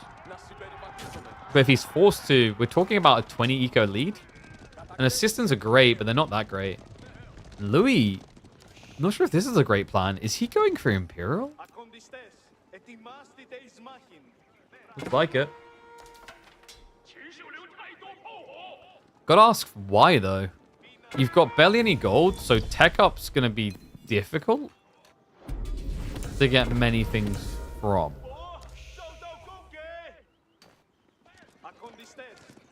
And no, we don't have any groves, any farms. Like, you just can't risk building them out here where there'd be, like, raiders, right?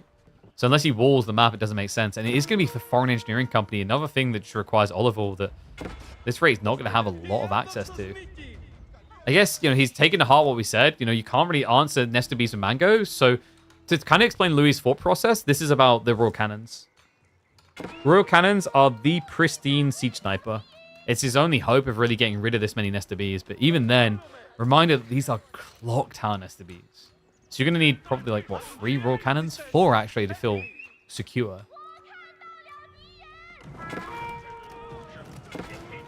Raid attempt's not going to work out. Meanwhile, the Lancers, the Scout, they have discovered it. Age up will complete. Beastie now fully aware. Starts the march. Here we go. A lot of Nesta Bee firepower. And Louis MT, where he's going up to soon 20 horsemen. Should be good enough to get the break.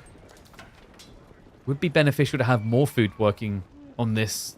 I mean, 760 food income, not that great. A lot of that is because he pulled the workers for the tech up. We don't have any signs of being elite yet. First thing he's going to prioritize getting the ranged armor.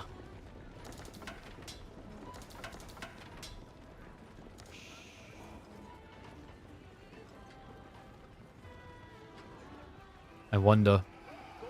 What's his win condition in his mind? I mean, this is definitely not it. Sending in parts of your army piece by piece is a quick way to just a defeat. I get what he's trying to do. Louis trying to buy time to get towards all of his upgrades. Beastie is a little bit reluctant. I mean, did he see that? He should have seen the board drop dead on the mini-map. Not. Lancers are going to be able to chase away north side, so starvation could begin for Louis. Beastie. He will be engaged by Keshix. Questionable choice, but I think that was the Golden Horn Tower griefing. Next choice is going to be a golden one, though. War Elephant. It'll take a minute and a half to get that one out. We still don't have the means to go for elite text. I mean, the gold. We talked about it. He's got barely any access. He's only got 1,300 left up here.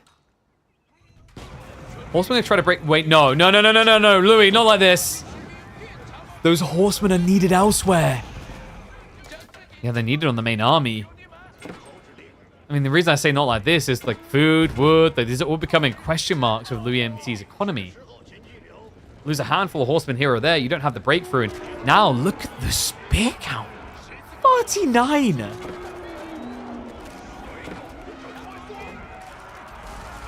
From the 69-year-old man. Yeah, we're sticking with that one. Clash comes in, War Elephants need to carry, but the problem is this many crossbows can just make quick work of them. Going to start to back up a little bit. He sees the attempt at a backstab rotation. Horsemen are also coming wide, but way too wide at that.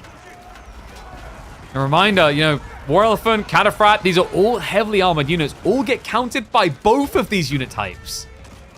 This is the problem with Louis MT's comp. It's just way too one-dimensional. War Elephant, Cataphract, both counted by the same thing. There's no Chug left. There's only one cannon. And he cannot do this anymore. No, Beastie's ready for the dive. From an age behind, he's going to be cozy the moment these War Elephants go down. You can just see the damage being done here. Needs to get a moment to target fire them down. Even with the extra HP from the Foreign Engineering Company, it's just not feeling like it's good enough. Spearman line is going to charge in. And that is going to be the end of Louis MT on Carmel. There you go, guys. China won again. What an unexpected outcome for Carmel. I mean, credit to Louis for trying to make this an unexpected game, though. Chuga Nu send it on Carmel from Byzantines. That's a new one.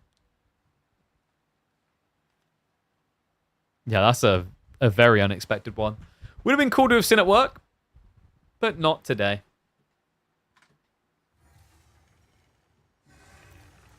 All right, one sec. Let's see what we can get up next.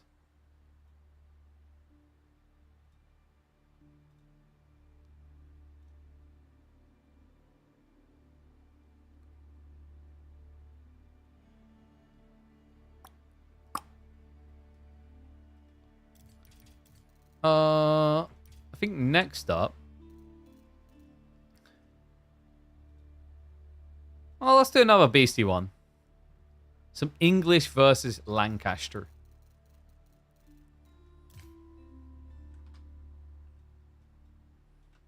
And it's up against the ranked 27th account. The more recent addition to the rankings.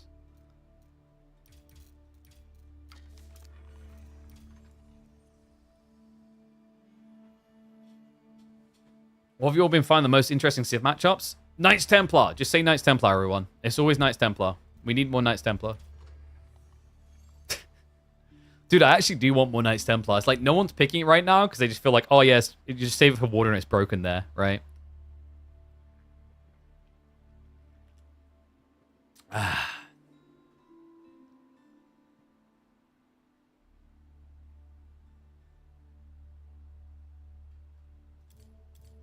All right, so which map was this on? So Beastie versus Chinese name Dry Arabia.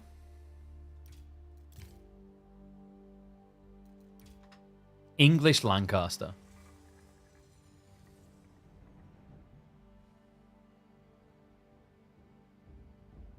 English for Council. English for Council should in theory be really good.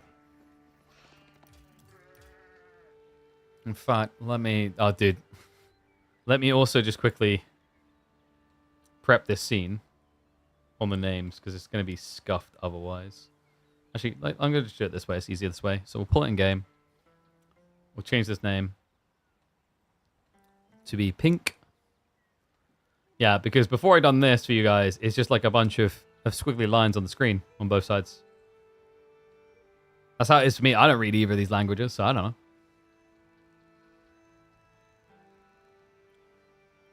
Let's get ready to go.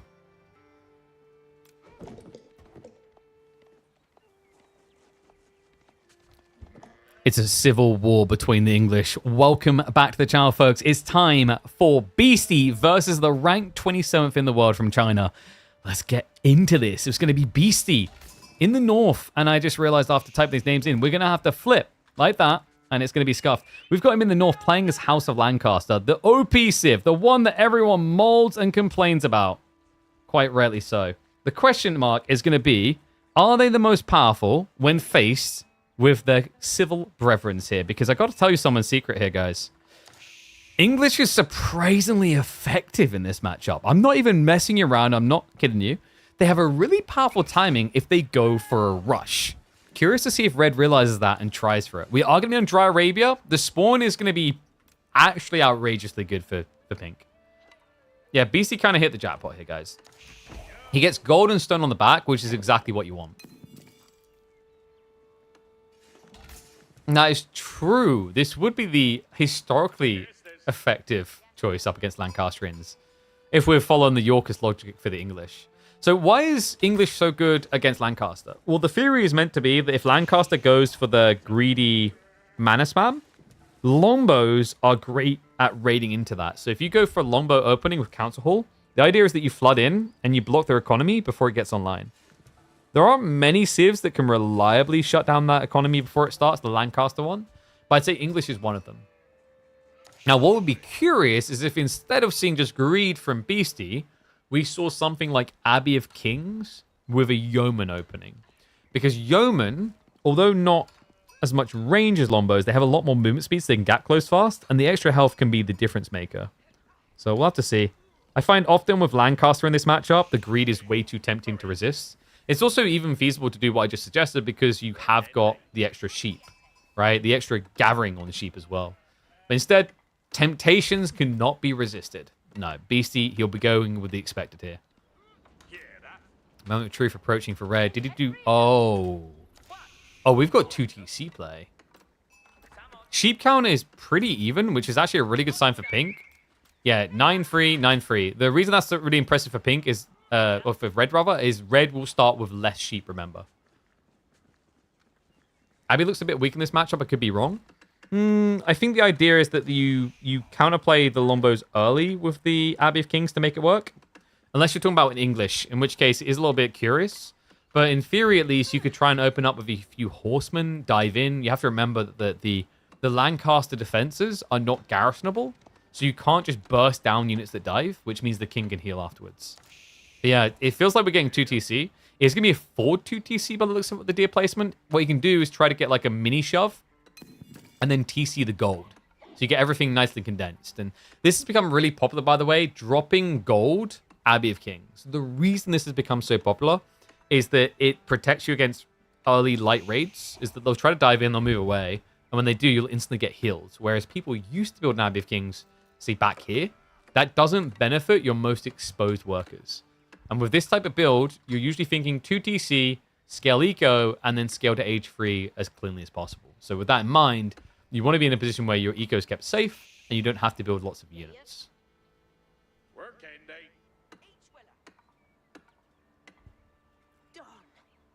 Okay, we'll go for the 2x speed just for the little bit of this game. Back to old 4 TC meta? Hell no.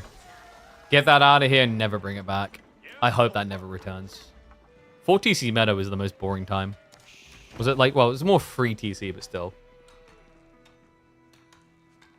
I felt like we were ready to be golf commentators, like, oh, I wonder what he's going to do on this hole. Oh, it's going to be free TC. Maybe the guy's going to go 4 TC. No, usually it's very rare to see more than 2 TC these days, at least until deep, like, castle state. And there's the second town center. So he doesn't actually try to secure the deer. A little bit disappointed with that. Definitely a high-value play in that situation. Beastie actually just going to lame the deer to be safe.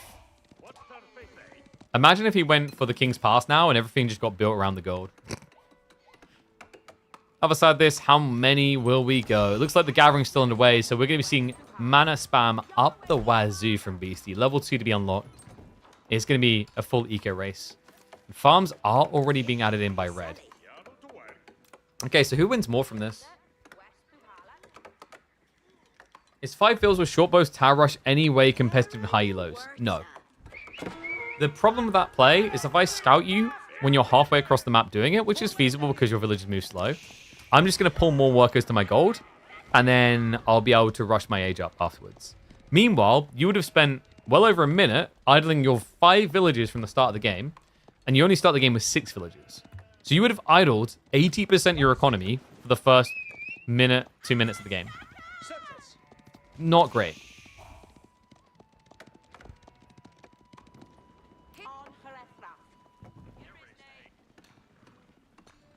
Reminder, people, do not spoil outcomes in chat, as we do perma for that. Rack's now coming in from red. Oh, very interesting, actually. Longbows I would have kind of expected, but not the Rack's play, so I guess he's not going to try to aggro at all. Maybe just spearman and stay home.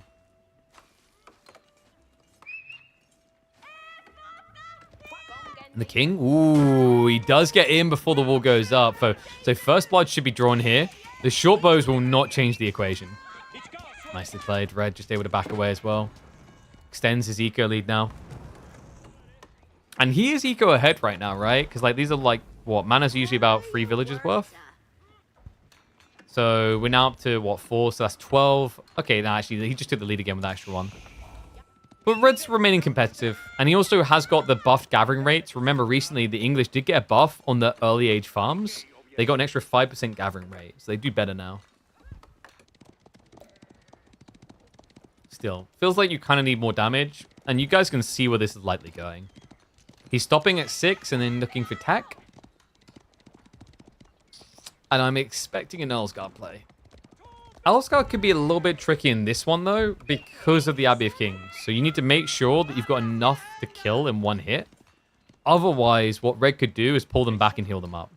So, we've been seeing a lot of these Earlsguard tower rushes right now, and they look really, really powerful for Lancaster. But the downsides is against civs that are able to inflate their crossbow count quickly, like China Shushi. Or the other one would be civs that you try to dive too early, and they have a way of offsetting the damage. And, you're talking about a civ that has got a landmark entirely committed to offsetting the damage.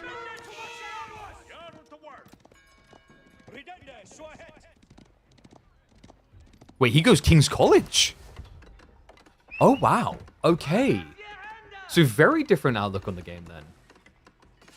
That means that Red's choice to go Spearman is a lot better than I thought. Yeah, because Spears, they're not really going to care, right? Like, they're going to address the Knight threat easy peasy. And it is going to be Knight's double stable commitment. Well, this is an easy rebuttal then for Red because you just build White Tower. White Tower probably to the west side here. Secures farm clustering areas.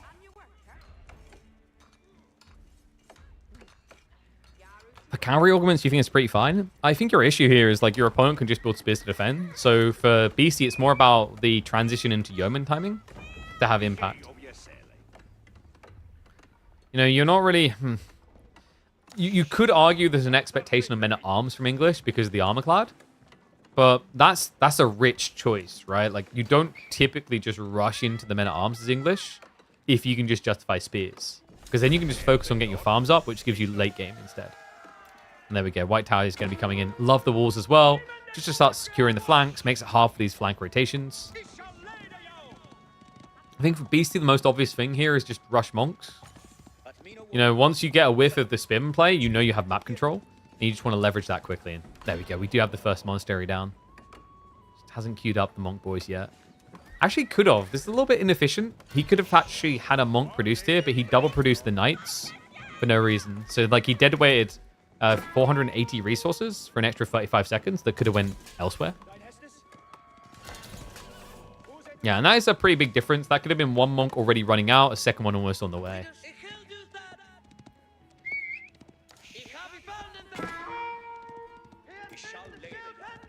Good guard point. If he's expecting an easy grab here. Instead, I think for Beastie, the goal should be maybe to go for central relics where your knights are at. And we do have the Knight Mirror. Okay, so this is a good sign for Beastie. Red's mirroring into knights, and you have better knights. As long as you fight away from the base. If you fight in the base, actually, English knights compete really well. They have very high base damage at 24. Meaning with a 20% attack speed booster, they're almost hitting for the exact same damage increase that you'd see off of the bonus to heavy that the Lancastrian Knights get.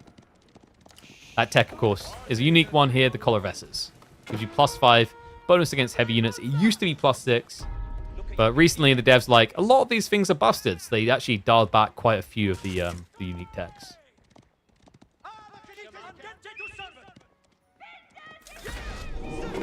I remember when Lancaster first came out and everyone was like hyper-focused on the spear, yeoman actually. And I looked at that tech, I was like, this is the thing that will break, eventually, everything. So I wasn't really surprised when they dialed it back. Was a bit heartbroken that hill training also got nerfed. That's the one that gave Hobbelars ridiculously high charge damage. It felt way too high, but it was also very entertaining to watch. There's a lot of chase around in the center field, but I've not seen a single relic picked up yet, which is kind of concerning. First one's now coming in. The reason it's concerning is Red is now building counterplay, and he's also moving out for relics. Yeah, I mean, with the White Tower, he doesn't have to be as fearful about his base being dove as before. And that's why we're seeing spears plus crossbows to defend, but then knights to try and contest mid-map. And we still have got the scout over here. Yeah, but the king isn't in anymore, so at least that threat isn't there. He's going to try to sneak a knight through. Great reaction. Beastie does catch him unintentionally. And a yeoman switch up is a smart one, actually. It counters both the spears and the crossbows, and we talked about this being the cherry on top, the critical ingredient, actually, for Beastie to have that sweet comp. That's a case of whether you can scale it quick enough. Spears get outnumbered. Crossbows overextended as well. Red may have jumped the gun on this. The crossbows, they're going to die before the spearmen arrive. Not ideal. We'll eventually scare away the Pink Knights. I'd say Red still got actually a better trade there. It's just, it should have been much better than this. Yeah, he just kind of jumped the gun by about 10 seconds. Still, good position to push from now. And he has switched it up. We've got Men-at-Arms now in queue. Those Men-at-Arms aren't going to do great here, guys. Men-at-Arms already lose to Knights, but the Collar of Essus tech did just come in for Beasties. So now has that glorious +5 damage, which is a 20% increase to your DPS.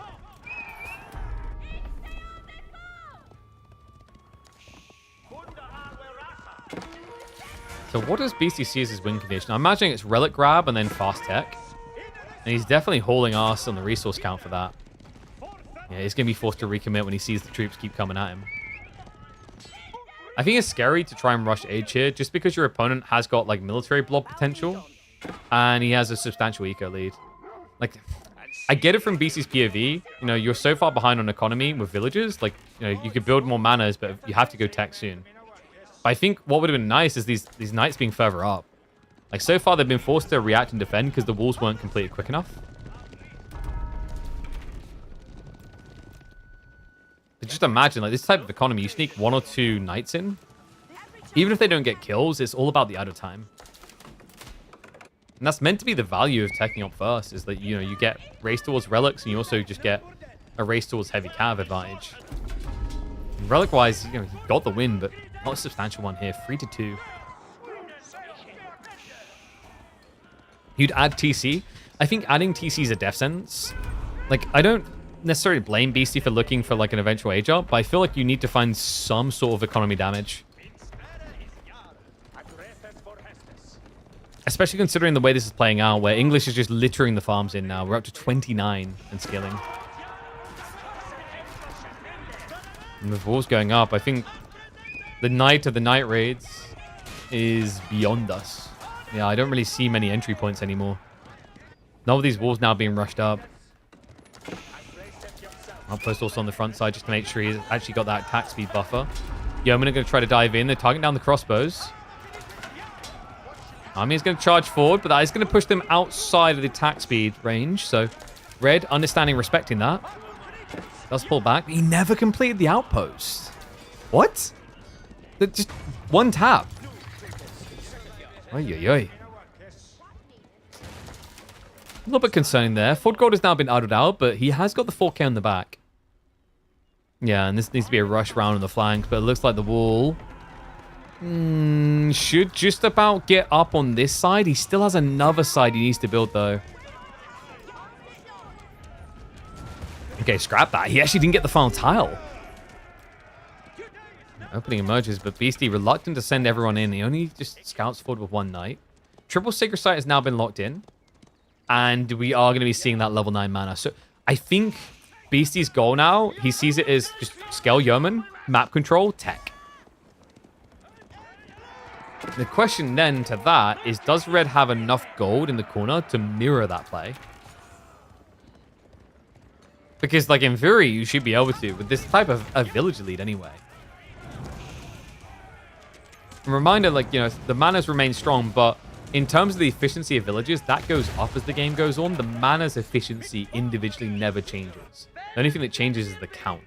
So what that means is the whole idea of, like, this is worth 4 villages early on. It's like, oh, now it's worth, like, 3 villages of gathering. It has 1 peak point, which will, of course, be an Imperial when you get Scootage. But it doesn't have this scale point in Castle Age, for example, outside of count. Look at what's scaling up here. The Men-at-Arms.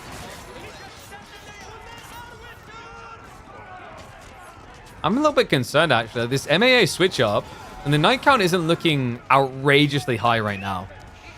I'll have to retreat. Did at least go for the sink shot. Decent hit there. A good strike back, Red. Will be able to reclaim his base. He pushes them back beyond the threshold. Sacred Sites are still locked in, and BC is showing no signs of letting up. He's also protecting most of his Yos. It's coming at the cost of knights, though. And the Horseman flood is real. Like, I'm a little bit concerned if BC loses this front line of knights, the Yeoman just melt to Horseman. This is not that late game comp of Spear Yeoman where you see Yeoman killing Horseman. We're not there yet. He doesn't have them. He doesn't have the bill hook. Like, that plan hasn't come together yet. Now, the armor-clad men-at-arms coming in, it starts to muddy the fight quite a bit. Crossbows go to dodge out, nicely done. Doesn't take an iota of damage from the sink shot. And that front line now dead. Yeoman can at least kite away fairly easily, but the flood begins, and I'm looking at the count for Beastie. He doesn't have a counterplay to mass men-at-arms right now. No, no, no. And he stands his ground with the Yeoman. Trying to snipe out the crossbows. That costs him plenty more. Oh, boy. Is he just going to get a classic MAA rushed? I mean, it's not just men-at-arms, though, is it? It's horsemen as well. We've got spearmen back up to boot. Crossbows also being reinvested in. Red seems to have caught Beastie off guard with this transition. Wasn't expecting that many ponies pre 20 minutes. But, I mean, that's the difference between English and many other civs. They transitioned farms much earlier. We're now at 50 farms total for Red. Pre 20 minutes. And the Sing Shot is going to merely tickle against these men-at-arms. 8 ranged armor. You register for 1 damage per strike. It's not the counterplay. Crossbows are needed. And they're needed fast. But it's forward production, folks, which means the archer rangers are going to be producing dead men. Even the new knights getting pinned against their own buildings, so he's not getting reinforcements through. The double up on military count. More where that came from. Now it's just a spread out and look for clues moment as he's going to start marching across that tree line while the rest of the men-at-arms dive on top of the yeoman. And this plays out perfectly. It means that the new crossbowmen coming out will be running into the horsemen. Meanwhile, Red starts running into Beastie's economy. We're now talking about a 50 villager lead. And a mustering the nobles coming out. That will give them the plus damage against heavy. Great, but you're against spearmen. You're against the crossbowmen as well. Most of the men-at-arms threat has already been removed from the equation before you can muster that heavy cav. The raid continues deeper on the flanks. He's finding everything here. Spearmen, horsemen out to the gold. There's also deer gathering not too far off to the side here. Demi-Lancers come out. That's going to be 11 added to the equation. It barely brings him close to even, though. And Red with 3,000 food income a minute. All options are now on the table. Got stone gathering on the flank. Sacred sites have now flipped. It's almost a trip cap for Red. I can't help but feel the Beastie is on the verge of a defeat. Like, I have seen Lancaster pull off miracles, but that usually comes off of reaching age 4 and getting those cheap, efficient spear spams going. We are nowhere near that. We are deep in Yorkist territory. And they look ready to take the throne. Demi-Lancer count has it still at least maintained at 10. Red is getting overzealous. He's going to look to reset. Beastie says, I'm not dead yet. It's going to be 2 TC. The stone from Red, though, I wonder, what are we up to? Have we got a castle drop coming in, potentially? So far, I think he's been focusing on some fortifications. He also did go for network of citadels, so a fort keep drop actually makes a lot of sense here. You keep drop the fort gold, you secure it, you get the aura, and then you push him for a kill. Would need another win before doing that. Let's be the Shire Levy, so Beastie looks to reblow onto the yeoman. A little bit scary against 20 horsemen, though. And we also have a longbow switch now coming in from English. Makes sense. Good counter into the crossbows. Need to be very careful of the synchronized shot, though. Sync shot heavily outranges longbow, so you can get caught off guard. And your units are very slow.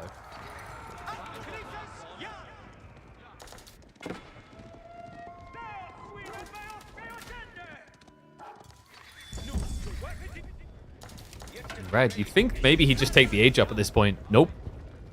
I kind of respect the fact that he keeps sending it. His economy is a lot better, so you could use it to tech and maybe let Lancaster get their best opportunity, which is Wingard. Or you go now, and he is going hard. Horseman with the dive in. And look at the way he breaks this. He brute forces in, the spearmen follow up into the knights, and he just makes sure that the counter units are not targeting the right thing. He's stressing Beastie's macro and micro together, and it's coming out ahead. Look at the numbers. The breakdown is real.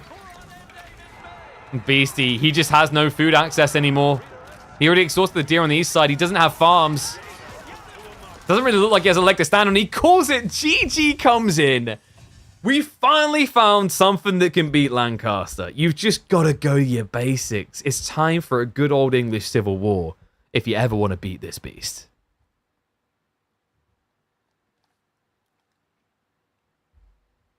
I'm not sure what we call that one. Did we already do like a 2TC versus thingy? I don't think we did.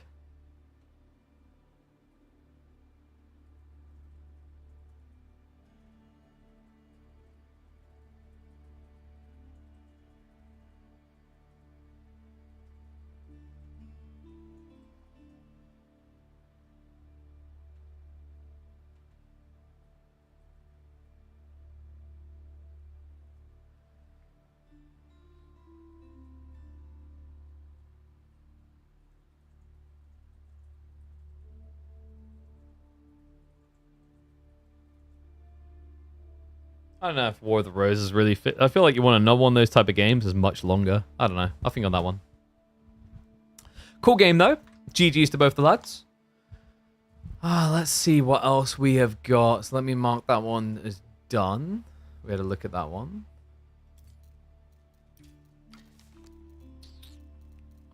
I think most players are traveling today, right? So I don't think we've got any live games at the second.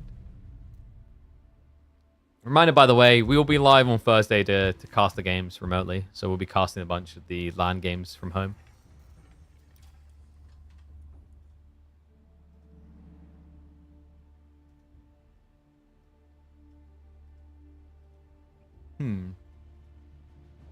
I think... Should we get a good old Numidan Kaiser Johan game? We haven't watched Johan in quite a while. Any extremely long matches? I try to not look at the time too much. Who's hosting the tourney? So the Age of RTS people are sorting it. And then it's the prize pool is completely funded by World's Edge. There's a tourney? Yeah, it starts on Thursday. But like I said, we'll cast the games here, so we got you covered.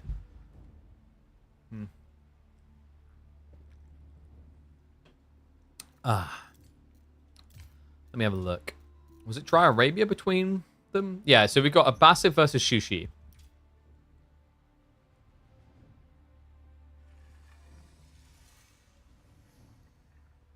Let's double check this. Yeah, we're good to go. Trying to think how long of a stream we do today, actually. I kind of want to do a longer one because we've like been away for a week. For those that don't know, we were basically hosting a Rocket League tournament on a US military base in Germany. Really unique. So I kind of want to stream a longer time, but then again, like I shouldn't feel too pressured to do like a 10-hour stream or anything, because like if we're gonna stream Thursday, Friday, Saturday, and then maybe Sunday, you guys will get your content load anyway. Wait for the day we cast a 4v4 in Hedge Maze to get that really long. No, dude. I kind of feel like I mean I meant to do it this month, but everything got so busy. But like I kind of wish we'd like chosen a variety stream day. I might look to do that moving forward anyway. Just because it helps keep things refreshing. It was so cool to like watch some Rocket League the last few days. As much as I love AoE 4, it's like if it's every single game, you know what I mean? Where it's like you kind of need a break. Oh, I think I just saw a match recommendation actually coming in. So we'll have that. We'll do that after this one. But like apparently there was an epic game between I think Dumu and Gully Deckle.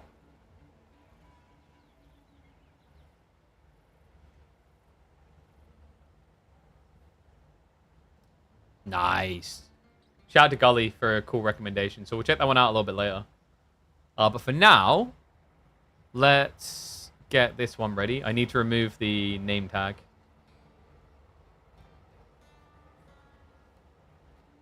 I mean, in fairness, guys, we do quite a few long matches. We literally began the game with an hour-long game between Papa Paul and Louis. So we definitely get some decent long ones in there. It's nice to not just have 1 hour long games all the time, though, because that's like, you know, there's big negatives to that. It becomes repetitive, I think, to a certain degree. Also, it makes things predictable in a negative way. You don't want to be like, oh, KP is definitely just casting 1 hour long games all the time. All right, let's get ready to go, though. How about this for a fun little bit of trivia? This pro-level player is also a pro-level game designer. We haven't seen in a while. Welcome back to the channel, folks. We've got a Swedish showdown between Numidan and Kaiser Johan. Yes, indeed. If you didn't know it, Kazi Johan, here in the red, is a man of many talents. He's not only a very high-level Age of Empires 4 player, he's also one of the legendary devs from the Paradox Studios team. So the people that make Europa Universalis, Hearts of Iron, etc. I believe Kazi Johan primarily works on Europa Universalis. I'm sure, correct me if he's in chat. But he's going to be going up against someone who's been carving out a legacy in Age of Empires 4. Numidon, rising bigger and bigger, it feels like, month after month, now that he's back full swing into AoE 4 in 2025. Shushi in the purple for him, and he's going to be going up against the Abbasid dynasty with Kazi Johan manning them in the red. So purple on red here, which I'm just double checking my brain for colorblind people. I think is acceptable. They're nodding their heads. They're saying this is good. This is good. But matchup wise, is this good for Shushi? I mean, Pro Scouts is still viable on these type of maps. The Deer Spawns are really good for him as well. Johan, I don't think Abbasid is necessarily overwhelmingly weak here. I think, interestingly enough, they have some cool plays into Castle if you play like a semi-feudal. Just because if you force your opponent to mass Chuganu, composite bow archers do reasonably well up against Chug. The repeat crossbow's damage output is still kind of insane, right? But like the attack speed on archers, the variance there gives you a little bit of sustain. You know this is Paradox dev? Nah, it took me by surprise. I remember we talked about it on stream like several weeks ago. I was like, wait, is that one you? He's like, yeah. He's like, they'll kind of like, you know, yeah, with an exclamation mark. I was like, damn, I didn't realize. I mean, I'm a big fan of the Paradox guys. Like, I played a lot of their games. Funnily enough, I was in Germany the other day, and one of the guys there I was talking to, he was like saying like, yeah, Age of Empires is not really my jam. I prefer like the grand strategy games. He's like, I'm really big into Hearts of Iron. I was like, I love that too, but more Europa University. Yo, me too. I've got hundreds of hours. Like, same. So yeah, definitely a series that's close to my heart. I still remember my uncle, rest his soul, he got me into Europa Universalis with Europa Universalis 2, which at the time I didn't take too seriously. I think it was very confusingly. Like, the UX was not good on that game. But come Europa Universalis 3, I started to figure out a few of the basics, and then when EU4 arrived, I mean, the most smartly designed and accessible game they've ever made. The smart man himself is going to be going for Eco Wing, so we will just see him trying to play 2TC. Now, you go back 2 seasons ago, 2TC against a Pro Scouting Civ, back in Season 9 when Pro Scouts was everywhere, was quite simply a death sentence. You didn't do it, it's how you lost the game. It's how you lost every game. Now is kind of different, though. Eco Wing didn't get nerfed, but Pro Scouts did. The timings are a little bit slower, so there is potential for this to pay off for Johan, whereas in previous metas, it would have been impossible. And what is that? Is a kind of wacky one. Is he getting the... Yeah, he got slightly closer berry spawns than we usually see. So you've got the 6 stack plus the gold. So that's 56 resources between the food and gold. And I think he's getting about another 30 on the wood. So overall, like, decent 86 resources. Nothing too crazy, but that's what you expect. Dry Arabia rarely delivers an absolute jackpot. Like, if he spawned the other side, this would have been the jackpot. That would have been 48 food, 25 gold, and probably about 30 wood again. Or 25, maybe. In your opinion, what is the best civ between Chinese and Shushi in 1v1? What, you mean when those two civs specifically fight? Or which one is generally across the board better? Generally across the board, China. China at the highest level is much more broadly applicable. I think for slightly below like the highest rank, Shushi works better. Because Shushi kind of keeps it simpler in terms of the permutations. So you can dominate people a bit easier. But China is, like, still to this day, I think, sometimes underrated for just how good they are. They are an incredibly powerful civ. And if you're talking about between the two when they fight, I used to rate Shushi quite highly against China. But I think when it comes to pro-level play, the players have gotten phenomenal at buffering away these borderline cheesiness elements of Shushi fast castle builds. And we've seen that on maps like, for example, Carmel, where China actually is winning out on win rate. Because players have gotten very good at navigating crossbow spearmen instead of sticking to, you know, like Lancer play that they'd lose long term. I think overall, China probably needs a nerf to Imperial Academy still. It's too good to this day. It does too much and it's too much of a go-to. Like, it is the most obvious choice on a very powerful civ and it's like a top 3 or 4 landmark in the game. Yes, you can talk about, like, if you drop into a 40-minute game, the Imperial Academy is not very good compared to some other options, but like the idea is the point in the game you get it, it's way too good, right? It's like the logic of if you put Ark and Chapel in Imperial Age, it's not really that good. But because you get it in Feudal Age, it's ridiculous. So second TC coming in. And Johan's a smart lad, right? We just talked about this guy being a designer for a grand strategy game, which means he understands maths. And the maths is quite simple, guys. Eco Wing doesn't feel worth it if you're going 2 TC. It feels great once you're at 3 TC. If you want to go 2 TC, you could probably just do Military Wing instead. Which would have been nice here to kind of slow down the Pro Scouts timing, because Numidan hasn't had to build any type of military unit to defend himself. Right? The closest he has to a military unit is a scout. Just let that sink in. Chat, you know what's underrated? Bloomery on scouts. All right, no, don't leave the chat. Don't leave the chat. Hear me out. Hear me out. It takes you from 50 hits to kill a villager down to 25. Can you point to a more valuable proposition than that? I mean, that's crazy. That's incredible. I'm about to get a recording posted to me of like a French player massing scouts because he gets bloomery for free. I can already see it coming. Deer already being dragged from the front side. I did wonder if Johan would try for like a third TC on like the deer, but it's so wide out, I don't see it happening. And also he doesn't have wheelbarrow, so maybe he just like sets the other TC up on the gold on the back. Yeah, I gotta say, like Johan's spawn is really bad. I'm trying to figure out like what is the positive. I guess berries spawn close to your base, right? The secondary berry patch. And if you ever reach the corner, it's a really nice 8 stack plus gold, which is easily wallable due to the tree line. But your initial spawn on this map for an Ambassador player is really bad. Ideally, what you want is like a back deer down here that you can lock in with a second or third TC. And okay, he is actually going to build the TC down here, so he goes wide. I wasn't sure if he'd want to do this just because there's no wheelbarrow. But in fairness, once he's hunkered down there, now he knows these villages aren't going to have to move for a very long time. Yo, what's up, Shmooly? Thank you very much for the sub, mate. Appreciate you and welcome back to Swarm. Remember, guys, get those subs in. We're back and we are grinding our streams again.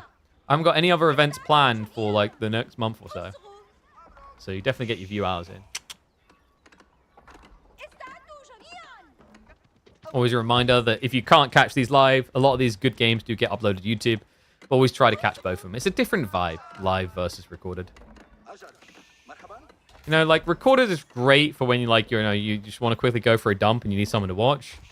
And live is great for when you just want to, like, take a dump on someone's opinions.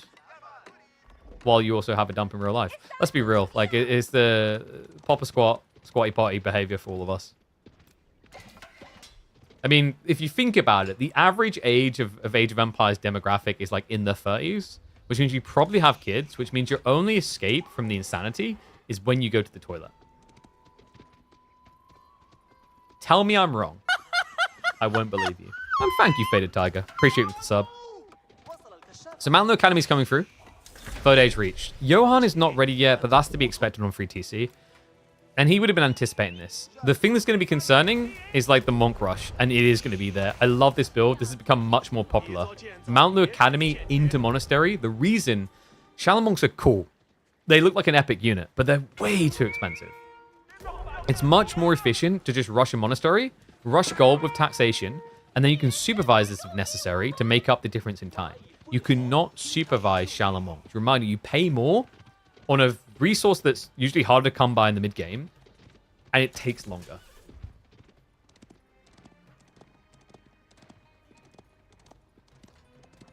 Wait, I'm wrong? You guys don't have a toilet? Sheesh. Like, adult diapers? I didn't realize, like, I mean, I said the average age was in 30. I didn't realize you guys are rolling on 70 here. Spam and spam coming from Johan makes a lot of sense. Just keeps him lean so he can afford the age up still. And I think the goal here now is, like, you spam spears, you force your opponent into Chuke. Then you can use the rats to go Gulam, potentially. Alternatively, if you see Chuke, remember what we said earlier about, like, archers being decent?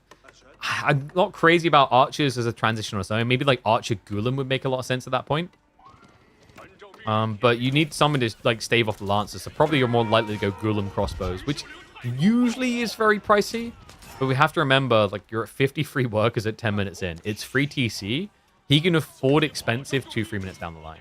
Wouldn't even mind the idea of Camel Riders. Like, you have to be careful if it's Mass Juke, just because Camel Riders don't have great resistance to that.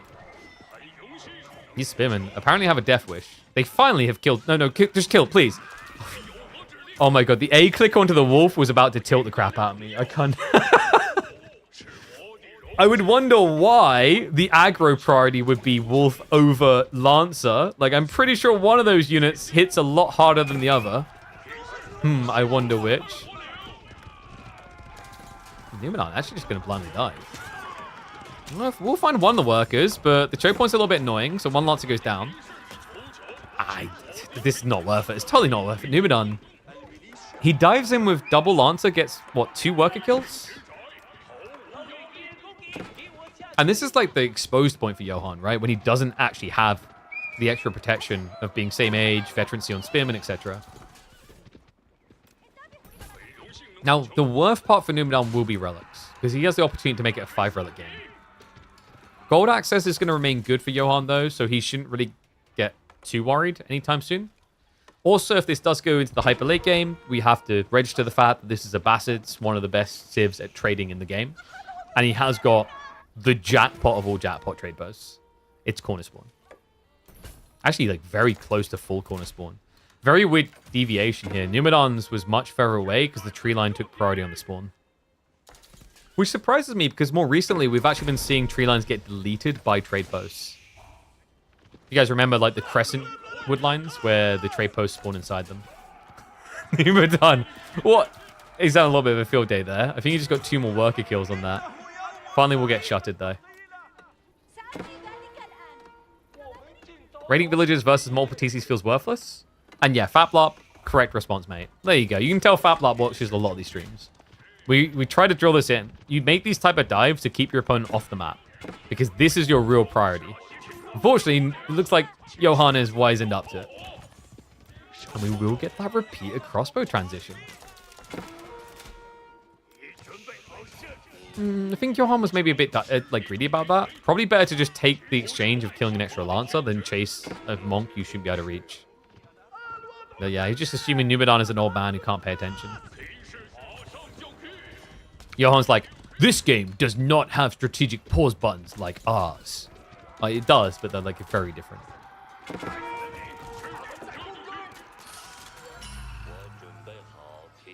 And we have got the bot magazine, so priority counter on the spears. And there's the Golem. Yeah, he waited for that key detail, the Chuganu switch. The interesting part is if Numenor just doubles down on Lancers now, he wins. But he doesn't know it. There's still 13 spears. I say he wins. Still got to deal with this, right? But like, Chuganu plus a lot of Lancers breaks this.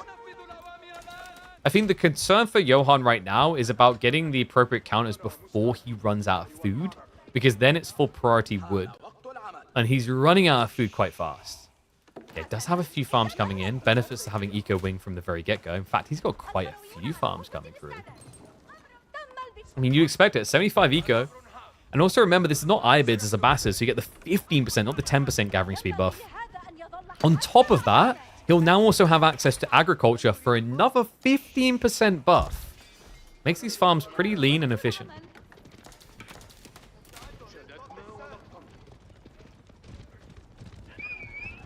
Chug. I'm going to start moving in for the trade. Now, keeping the camera right alive here would be big. Remember that debuff invalidates the Lancers. So it's good if you keep them staggered. He's at least going to try to clear the spears, but the slow movement speed here, man. Not to mention the boot camp effect. Makes it very hard to kill these units.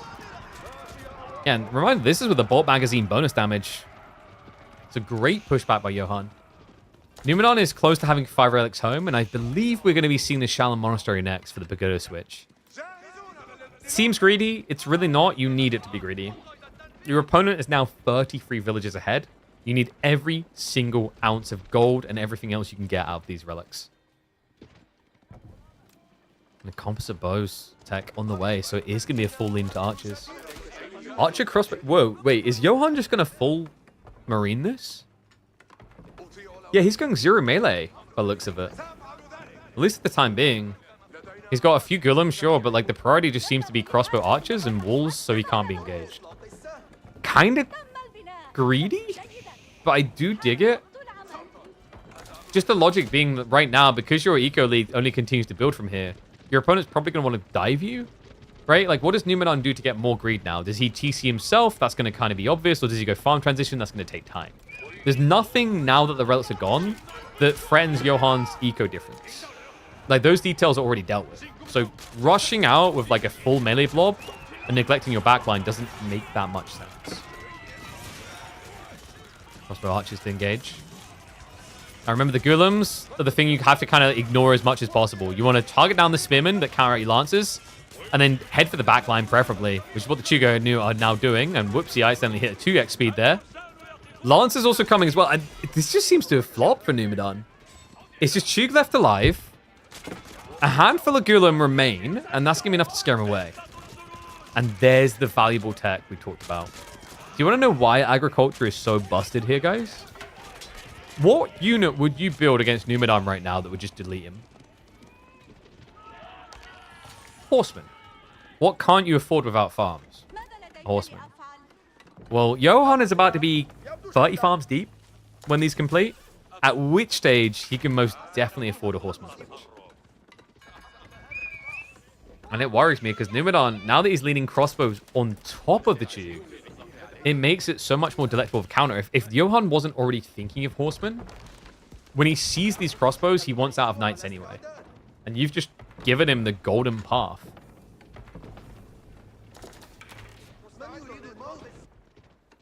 An interesting approach. One that we don't really see very often anymore. And this is the deceptive thing about Johan's spawn. We said it was kind of crappy at first, but you see, because the way he walled, he made it work. He actually made the mid-game spawn a lot better than the early game. It feels like the type of game where if Numidan had found like an early aggro timing, he probably would have been better off because of how loosey-goosey Johan's spawn was.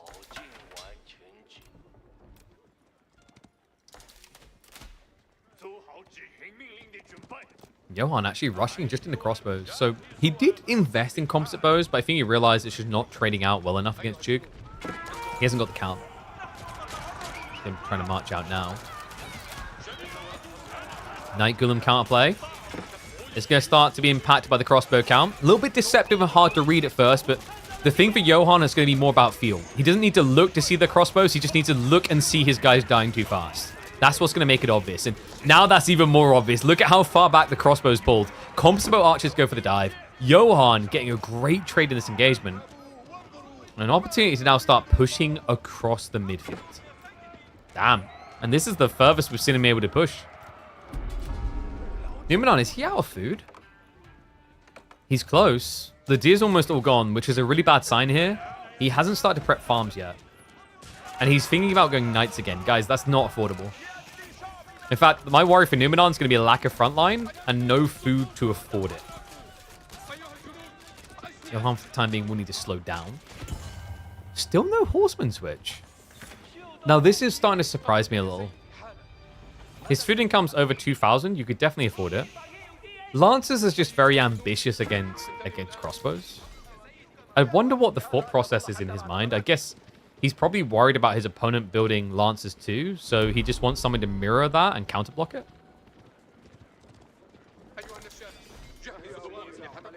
Has Pass got a better choice? Not really, because your opponent has got crossbows. Maybe Horseman of his own, but like Numidan can't really afford Horseman. Also, the Ghoulems will still be a problem. Well, now we push again. It just feels destined to fail. So why does Numidan keep diving in? I think he's trying to buy time. My worry is what he's buying time for. He's going 2TC. He's going 2TC when really it feels like he needs to be going farms. Yeah, almost 2,000 wood also in the bank, so maybe he's going to do both simultaneously. It could also be a castle drop, which I kind of like, to protect the farms. Because like right now, if you drop 2 farm clusters, you have nothing to protect it. It's only getting worse here. No crossbows anymore. So Ghoulam Lancers should be lasting a lot longer for Johan here. As he starts to brute force his way in. Good target fire from the archers just to move forward. Johan even looking to stake a clay from the center of the map. He has got the 8k gold now starting to be secured. Will once again reach that threshold and have to fall back. Kaiser is the bigger turtle, which is kind of shocking when you consider the way Numidan plays in the mid game. I do feel a little bit bad for Numidan. He has tried to brute force that base 4 times over, and now he's finally realizing this is a macro game. The problem is he's realized this is a macro game. When there's almost a 60 villager difference between the two. Sorry, there is over a 60 villager difference between the two. Good news, it can't really get much bigger. Right? Bad news is, this number to the side you see that says 3 can get bigger. And I imagine it will soon for Johan. Like, he has choices, right? If he realizes it's a farm transition, he can just attack. Otherwise, he can just go for H4 himself. Wait, can I just, like, can someone pinch me? Are we seeing Abbasids win a game in 2025? I could have sworn that's illegal.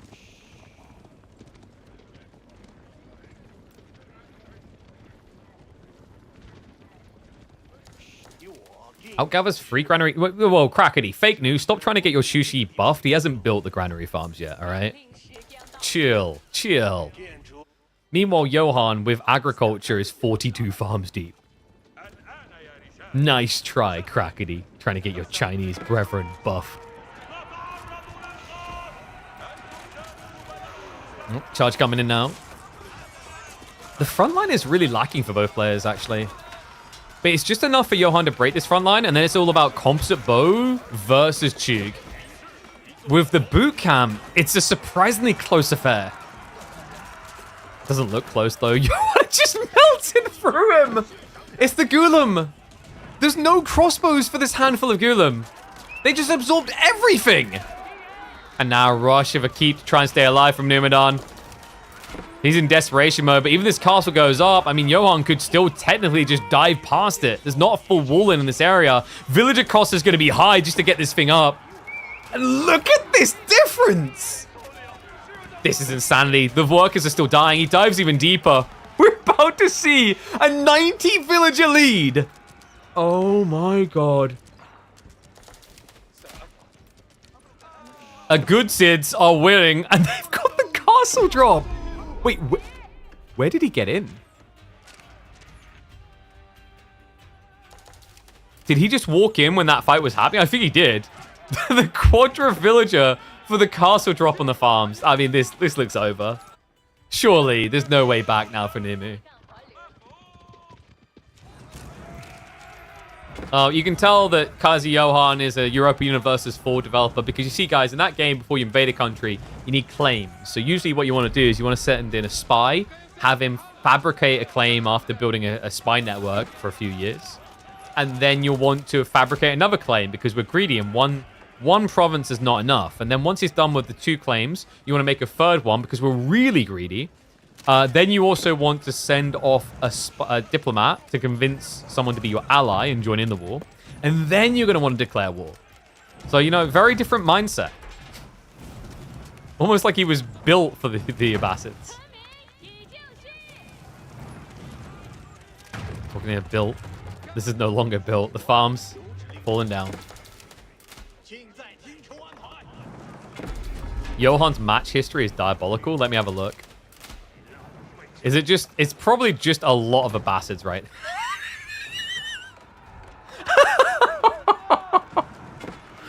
Oh my god. I will show this to you guys afterwards. That should not be legal. After a certain number of games of a Civ in a row, the game should just, like, lock you out. It's like, uh-oh, you've used all of your Shushi coins for the day. Oh my god. Alright, Culture Wing now on the way. I just don't see the way for Nimu. He looks very much Nimu done. Yeah, facing Johan's Abbasids is a Nimu don't moment.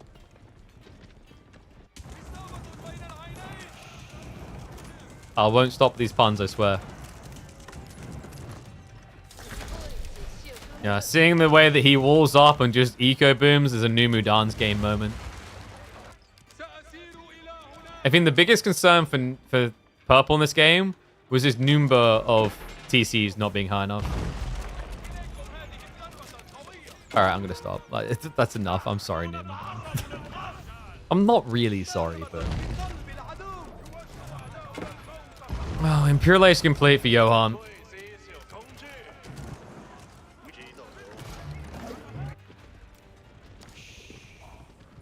And it looks like the Kaiser is ready to storm the palace.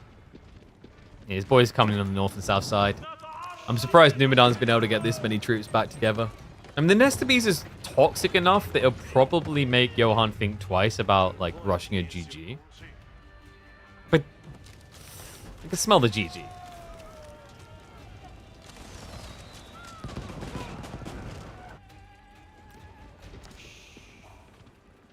What is he waiting for? I guess he's still got more elite decks to get. And guys, the other thing you have to remember is like Europe Universus 4 is a game that runs from 1444 through to, I believe it's 1821. So that spans 4 centuries. So, you know, 26 minutes for Johan simply isn't long enough. I bet Johan's that type of person who plays a campaign through to the very end in EU4. Me, personally, I'm not. I get bored around, like, the 17th century. I'm sorry. I love EU4, but, like, the late game is... I mean, dude, like, I've already done everything, you know? It's like, you know that type of person that, like, just likes stat padding? They're already winning 20-0, and they're just like, yeah, I just want to keep going. Has that vibe. Really hoping EU5 fixes that, actually. I think the problem is, like, the late game just gets to the point where it's a bit inflated in terms of everything you have to keep in scope.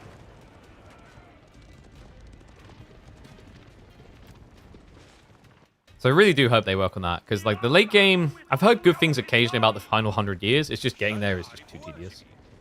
I still recommend Europa Universes, by the way, as a man who has hundreds upon hundreds of hours playing it. It is a fantastic experience. Is even gathering stone in the enemy corner? All right. I think we might 2x a little bit of this. Wait. Oh, he just knew straight away. All right, so that's going to be a castle drop attempt.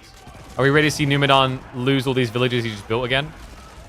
This time's going to be a bit better off. Seek shelter, griefing him slightly. But remember, this is a full elite army. Full, I say mostly. Spearmen not, horsemen not, everything else, yes. Except that one camel. He doesn't exist anymore. Dive's going to come in. Nesta Bees do a great job of massacring, actually. And wait, is Numidan making me believe? Because he just held that wave back. He has got a tech up now coming in. So Temple of the Sun on the way for the Shushi. This is... I don't want to be mean, but microscopic chance. You're still staring down the barrel of a 70 eco lead. And the real units are starting to arrive. Culverins. Someone that can deal with the nest of bees, that can slowly break through this base. Numidan, he got the tech up, but his food income is still pretty underwhelming. And we don't have a horseman switch yet, which means you got to be asking the key question, what's your answer to Culverins?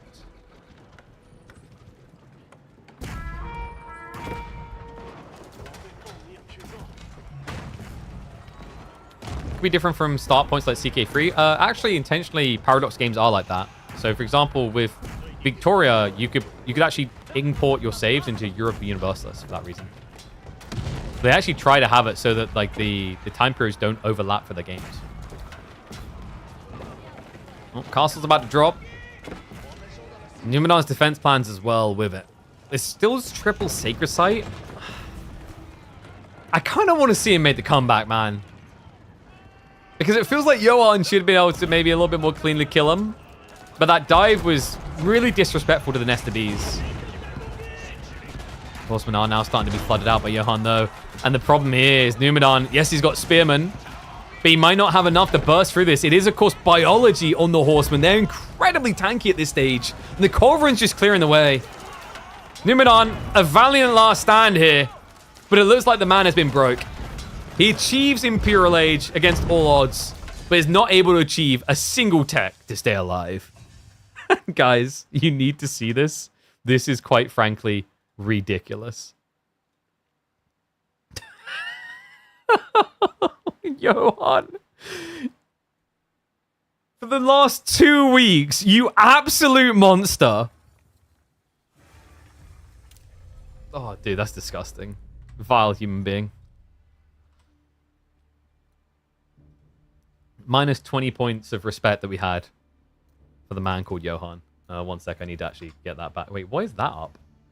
Okay, so like, this is one of the weird things which is useful in some ways, but also I have to get used to. Is with Opera GX, when you like actually click, like if you drag a thing out, it like creates a whole new tab by default, which I don't think Chrome ones do. Sorry, let me do this. Whoop. It's challenging for me to get it back because of what I'm using is like I have like so I have like a third screen with a capture card, but I can't see it unless it's like I've got it on the broadcast screen. If that makes sense. It's a bit different. Hello, Mr. Crackety. How's it going, bud? All right. So let's get ready to cast. Should we maybe do a Crackmeister game? I think our boy Crackety had a few. What did I notice that you had, Mr. Crackety?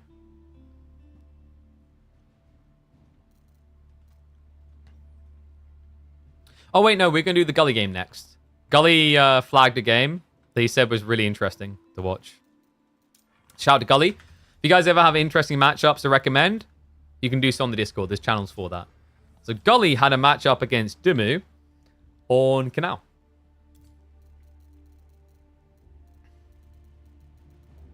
Which he said should be there. So let me see if we can find it. Yep, it's there. We're going to get some more ABBA gameplay versus French this time.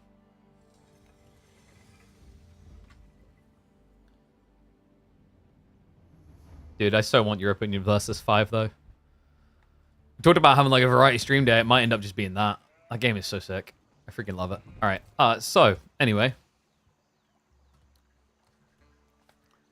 First of all, we do need to quickly... Let's do it before we start the game instead of having this trip up where we wait every time and it gets awkward. I'm going to add in the name cover now. Because we've got Dumumu. Oh my god, that's the perfect name for him if he's a League of Legends player instead of a Dota player. Damn. Wrote itself.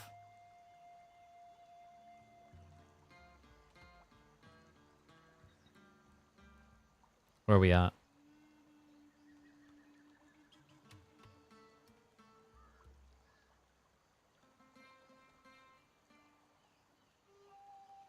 What's up, God Shadow? How's it going, bud? I just realized we need to do it this way.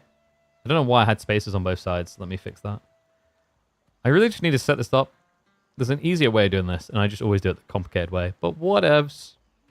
I always forget to fix it.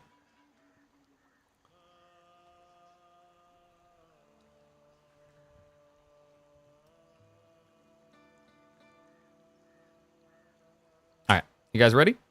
Let's hype it up. This one came to us specially recommended, so it's time for a street. Oh my god.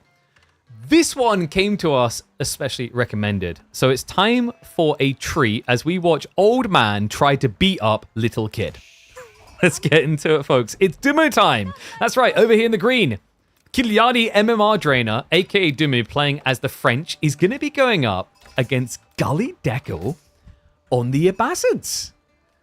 And the map is Canal, which is a very weird map for like both of these tiers. I think Abbasids maybe makes a little bit more sense, but neither one of these is considered like a classic Canal pick. Usually you're thinking things like Ottomans, English.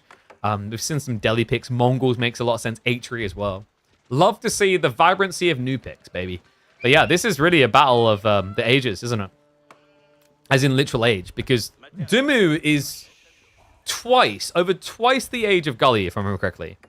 Which means, at that point, you're just basically beating up babies. And we have watched Dumu beat up the baby before. Actually, last time we watched these two, if you guys remember, it was a game on Mongolian Heights. It was French versus Mongols a long, long time ago. Glad to be able to revisit these two. What is up, Yaki? Big shout out to Yaki if you guys aren't familiar with him. I know him from years and years ago. Used to work for the folks over at USO. Now does a lot of charitable endeavors. While he tries to save the world, I am an esports trying to destroy it. What happened with this spawn, by the way? Apparently it destroyed all logic. That stone pushed the canal so far out, which is really good for Abbasids, because it gives you more condensed base building on a civ that like needs the space for the golden ages. But we're going to go for the 2x speed, just because it is going to be a fishing opening from the French. The weird part, actually, is that Gully didn't bother. No, he's going to be rushing age 2 instead. Sheep Hall is looking pretty good for him as well. 20 sheep and a military wing opening. Okay, so Gully's plan here is to rush Ram onto the dock to get control of the river. It's not a bad idea, actually, and it's one that has allowed Abbasid players to thrive for a long, long time. It's going to start to move out for the dock. So you see the priority is still to get fishing. He just wants to make sure his age-up timing is lean for this potential opening into a Ram. Is today an Abbasid day? No, dude. I had other games lined up, and then I saw this like this one dropped in my channels.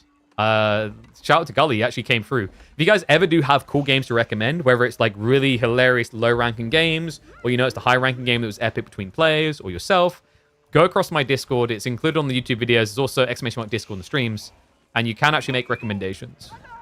We aren't always able to get to them, but you know, especially when there's no tournament games going on, it's a perfect time. All right, so we'll slow this down now to see what the exact move is going to be. Gully didn't anticipate the need for the house quick enough, so he actually lost some efficiency here.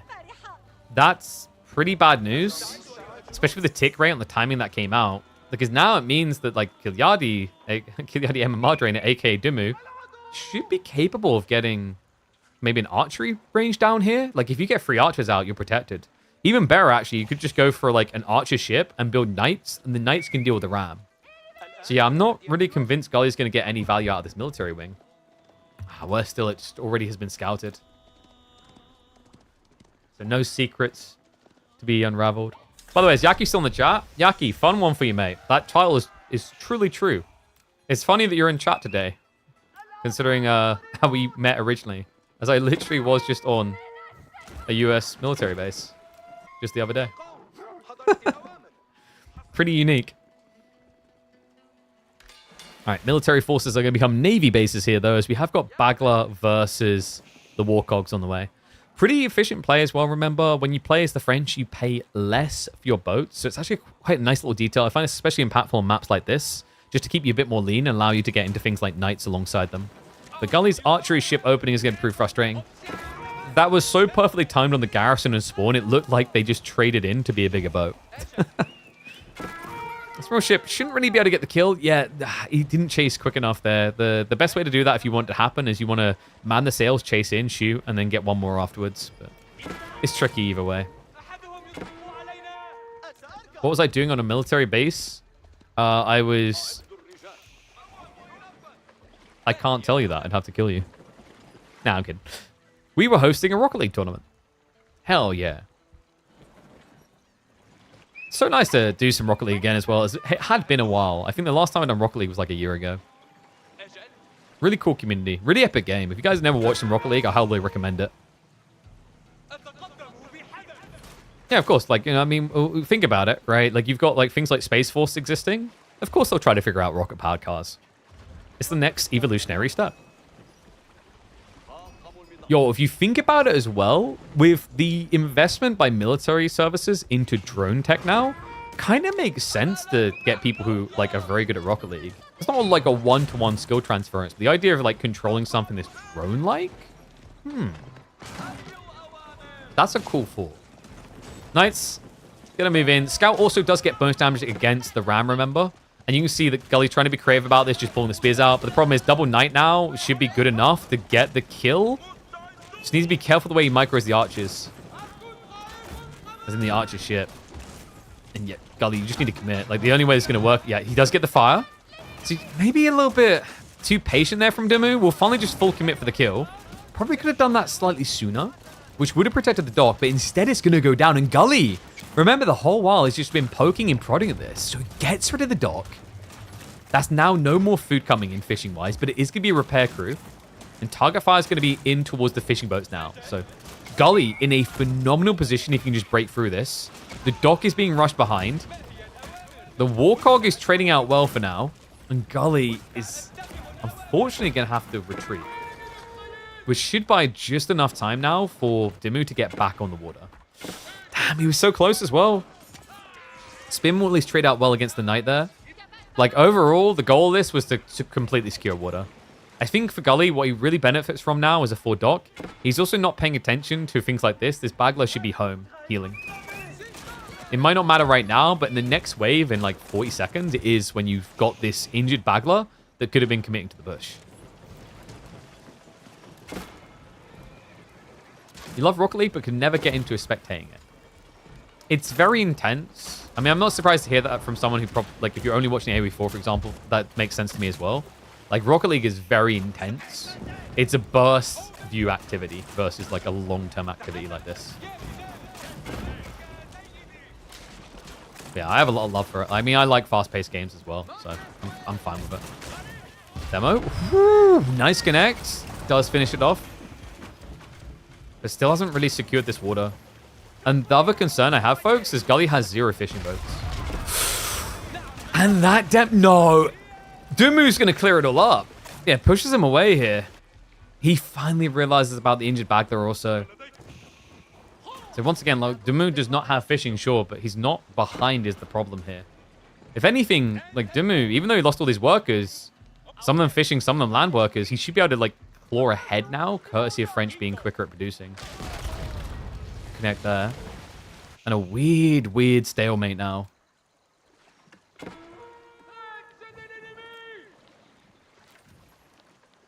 You already tried that earlier on in the military? What, the Rocket League thing? They have drone racing? Yeah, no, I get the feeling like the early experiments was like, let's play Black Ops because it has like RC. There's cars that are controlled and have a bomb. Could you imagine if like someone tried to justify that with good old San Andreas? Like, yo, you have, and like Vice City, like, yo, you have a level where you have a little helicopter that has bombs on it. It's like, I don't know about this one. And no, sadly, the German servicemen were not playing in this Rocket League tournament. Yeah, a little bit unfortunate, but like, the German guys just didn't send a team.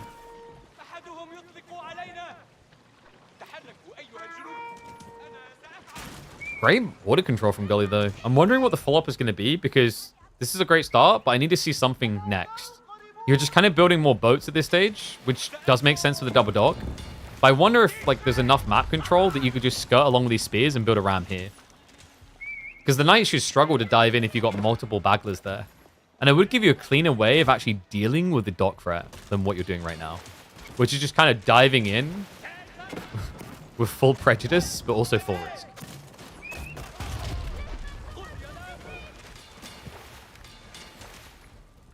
Also, wouldn't mind actually seeing Dimu just gather some stone.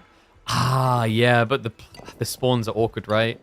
Like, they're very close to the canal. So, remember, you can just go upriver. So, if he went to gather stone and Gully saw it, you're just going to lose villagers trying to get the naval arrow slits.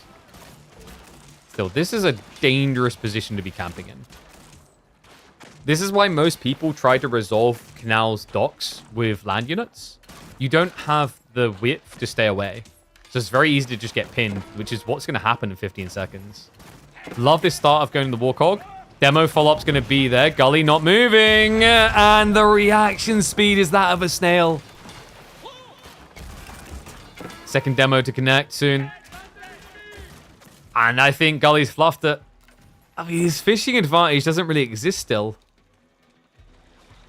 And sure, Dumu doesn't have fishing advantage himself, but we talked about this. It's French. You produce villagers quicker. Credit to him where credit is due, though. Like, he's not running out of food. He's got 22 sheep, while Dimu is going to have to move out for land resources soon.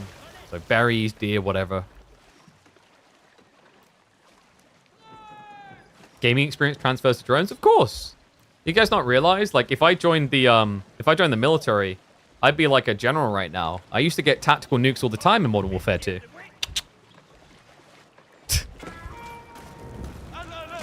Speaking of playing on Xbox. Damn, if only Gully was a controller player. Nice connection to block out the demo. Yeah, just a reminder, people, you get the Xbox sign if you're playing on the Xbox Game Pass. It's not because he's on an Xbox. You could tell if someone's an Xbox because you'd also see the controller here.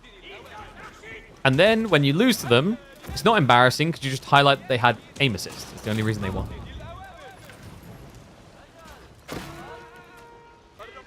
And Gully's now sending spears down the flanks. But Dimu's gaining a lot of territory here. Demo does actually connect onto the Bagler. Means the chase is going to be a little bit weaker for the counterplay. But we do have Chivalry now kicking in, so Dimu's going to start focusing more and more on raiding. Even as the Knight's in position poking the dock right now. Just getting a whiff of what's coming. Yeah, and also Dimu, just the reinflate. Now up to 3 docks. Fishing boats are also getting queued, so he's back in.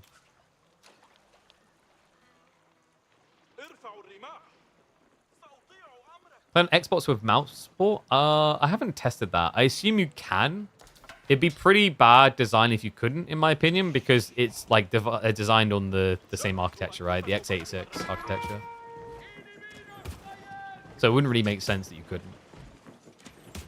Like at that point, it should just be like one button enable type thing, depending on how they coded it, of course.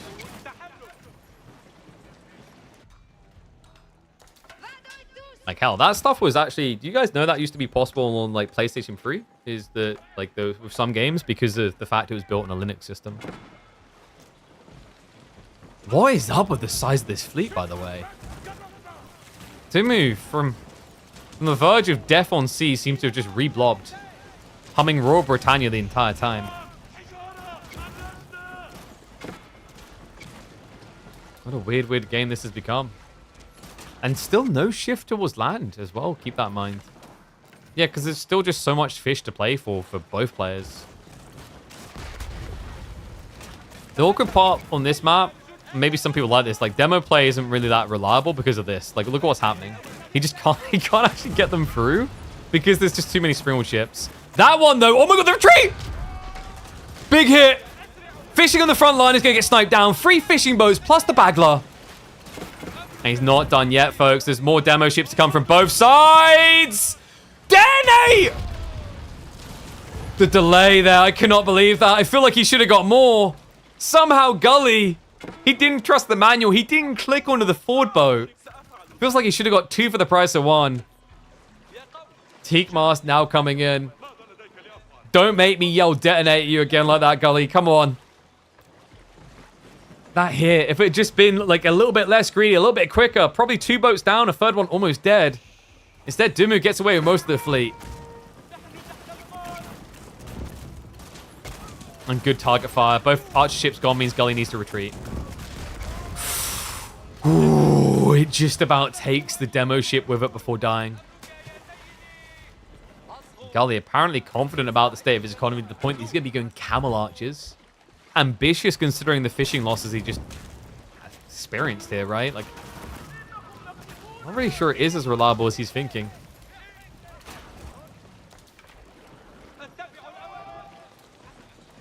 He loves fighting for fishing, even when he has 0 fishing ships. I mean, you have to. Think about, like, you say Dumu likes doing it as if Gully didn't. Gully done the exact same thing. He fought for fishing without any fishing. And now, you know, shoes on the other foot. You have to kind of counterplay the same way. Logic being as you're investing in more boats militarily, your opponent's not doing the same. He's investing in economical boats. Just gives you an opening. Knights are losing brain cells quite fast here. That's going to be double knight loss, nothing gained. Great bait there by Gully, pulling him back into the spears.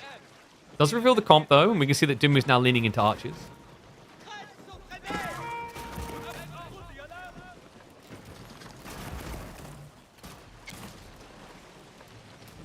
And we have the boar sneak. Okay, so Dumu's now on the map. Risks being taken, but they need to be. We talked about his lack of food. I believe Gully's close to the same point, and Gully... Oh no! The demo! From the front and the back! Breaks it all. There's barely anything left alive here. Demo connection's coming through, though. It's going to be a big one. Sinks the first wave.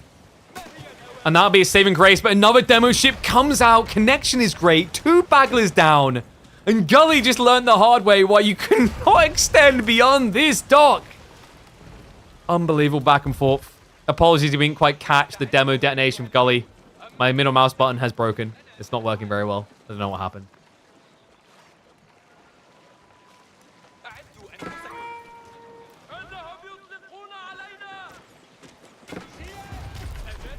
And no, you don't. No, it's Dumu, not Dumu. You call him that when he has Marlians. That's the only reason.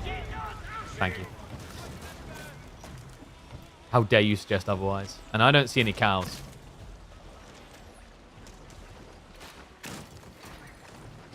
Man, if Gully only knew about these flank resources. Like, he went cam archers. Then again, you know, it is an outpost up, so very difficult to do. Credit to Gully on keeping the eco very, very tight. But that is because he's got fishing advantage, 4 more fishing boats. I wonder if he could maybe play 2TC. I'd love to see Gully just try to make this more about land. Because I think he's struggling to actually, like, crack Dumu when it comes to waterside. You know, seems to be under this expectation that, like, Dumu's an old man, so he ain't got the micro for it. But Benny Boy's proven time and time again he does.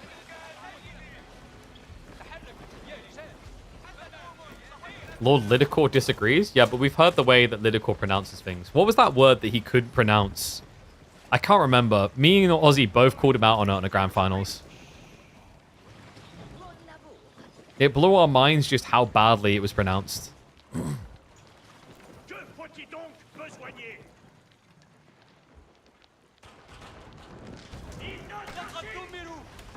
Well, the firing line is good enough to take out a single demo. But we've got 3 Dimu ships ready to roll. Yeah, a lot of archer ships. So, not really leaning that much on a strong arm of Springles here. But that means, that's actually smart. That means that Dimu can go for more knights. And also, look at the macro rubber. And demo pull. It's going to connect. It's just too many ships. Look at that hit. Well, now he doesn't have too many bagglers. This is the tricky part. You can't over blob on Springald ships on Canal. It hits you in the arse every time. Especially when you try to use archer ship to counterplay the pursuers, because it means your Springalds, they can't get away. A brutal engagement for Gully. He's at least mirroring the tech up play. In fact, he might beat Dimu to the punchline, as looks like Benny Boy is so focused on the raiding, he's not paying attention to his gold and food. But Guildhall is now on the way, so it's going to be coming in. Both players starting to lean more into military land side. Both are now getting the fish on a little. I think Dimu's struggling though. He's down, yeah, 1 fishing boat. Gully's looking a lot better now. He's up to 7 fishing boats. But again, you know, you're kind of offsetting this villager discrepancy that French give you every time. The good news is Gully should be ahead on like overall macro because of the Golden Age, right? He's got the 15% gathering on villages.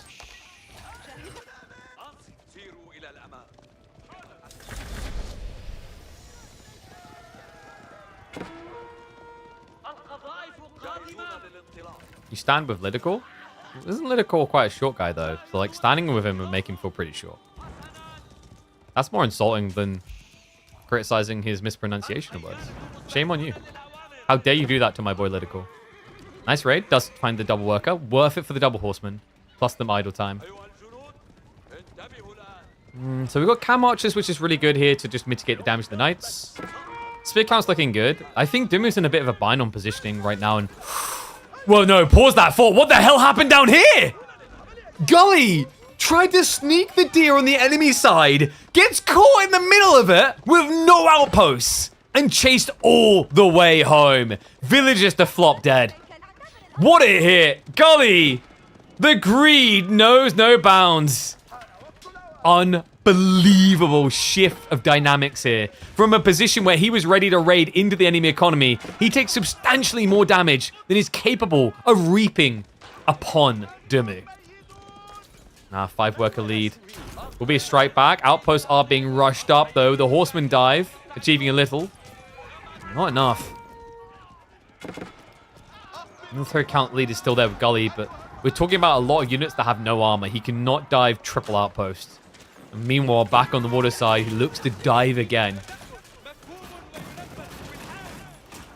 How's the German Olympic team been doing in diving recently? I mean, because we always just brag about the Tom Daly days. You guys ready for the Tom Daly moment? He's put his swimming hat cap on. He's going to go for the dive. Good connect. Kills 1. Almost takes a second. And Gully will have to retreat. That second demo coming out from the forward dock would have killed him off. So gets out of there.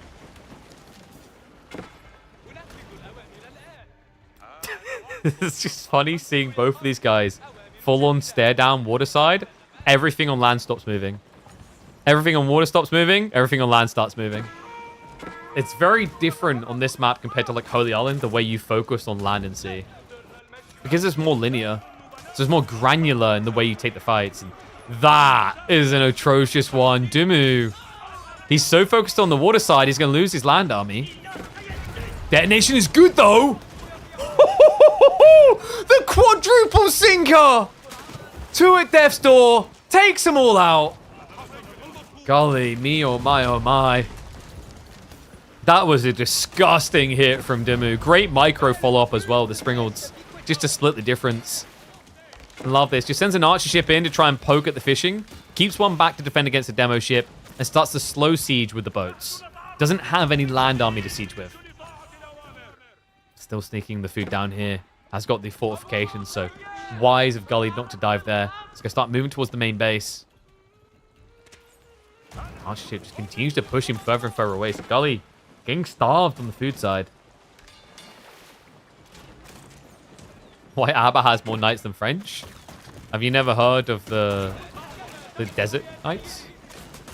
New unit. They're OP. Look at them. They look exactly like knights, but the French knights, but they're worse. Until you add in one of your true Arabian knights, which will be a camel. Yeah, like the camels is why you can't really play into mass knights here as French.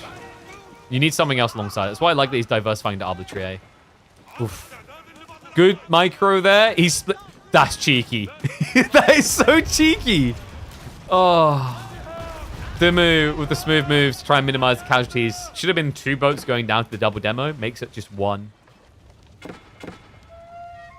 Man, though. Gully is steering towards the economy. He finds this. Could be a reckoning. I reckon it's exactly what he could look for. It's like what he needs right now is the knights will peel off into the tree line.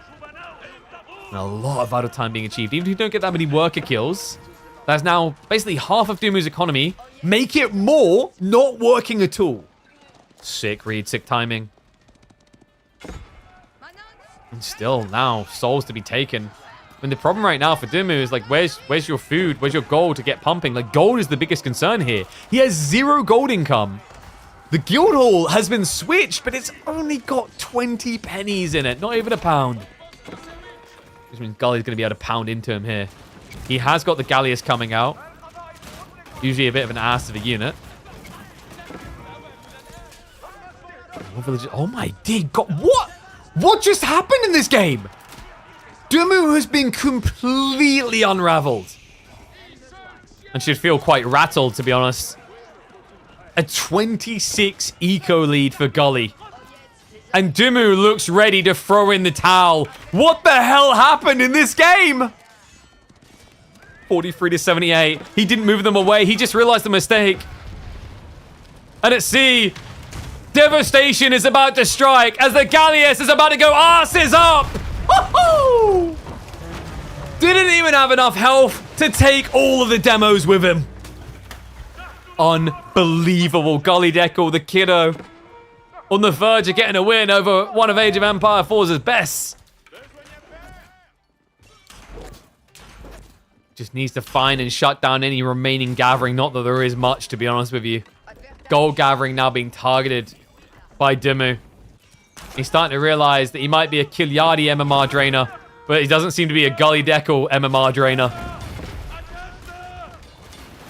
No, if anything, he's the floor drain that Gully Deckle takes a whiz down. Dot goes down. 2 remain. We've been here before, and before Dumu was able to scrape back.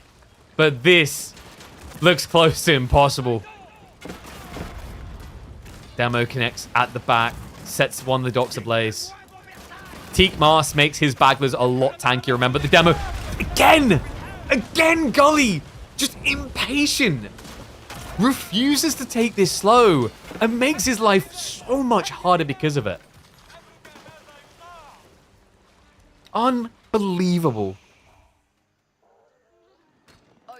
If he sends these knights in again, I mean, the army's ready this time. The very limited army. It feels like the type of game where Gully should just be brute forcing land now. You've done so much on water. Just contain the front side. Because remember, guys, there's a little bit of fish at the back of Canal, but most of it is in the center here. About like 80% of your side's worth of fish is here. So as long as you camp this area, Dumu can not gather fish. And wait, I just realized not a single relic has been picked up so far in this game. That actually might have been the reminder Gully needed to start going for them himself.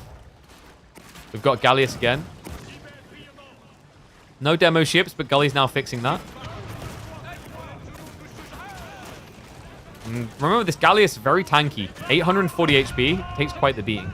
Also, the only thing that gets bonus against it is demo ships. I believe they fixed that a while ago where they weren't taking bonus because demo ships used to have a specific tag, which was broadside. Yeah, and now it got changed to massive. So it used to be broadside was the bonus, and galleasses weren't broadside. And oh my god, this can't keep happening. Again? The demo does it again. This spot has been absurdity.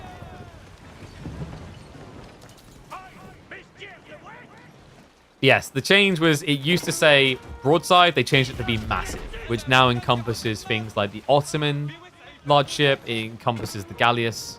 Just ticked all the boxes because like there was a meta where people were theory crafting that French on water was good because you just massed galleasses and nothing got bonus damage against them. That's now been fixed.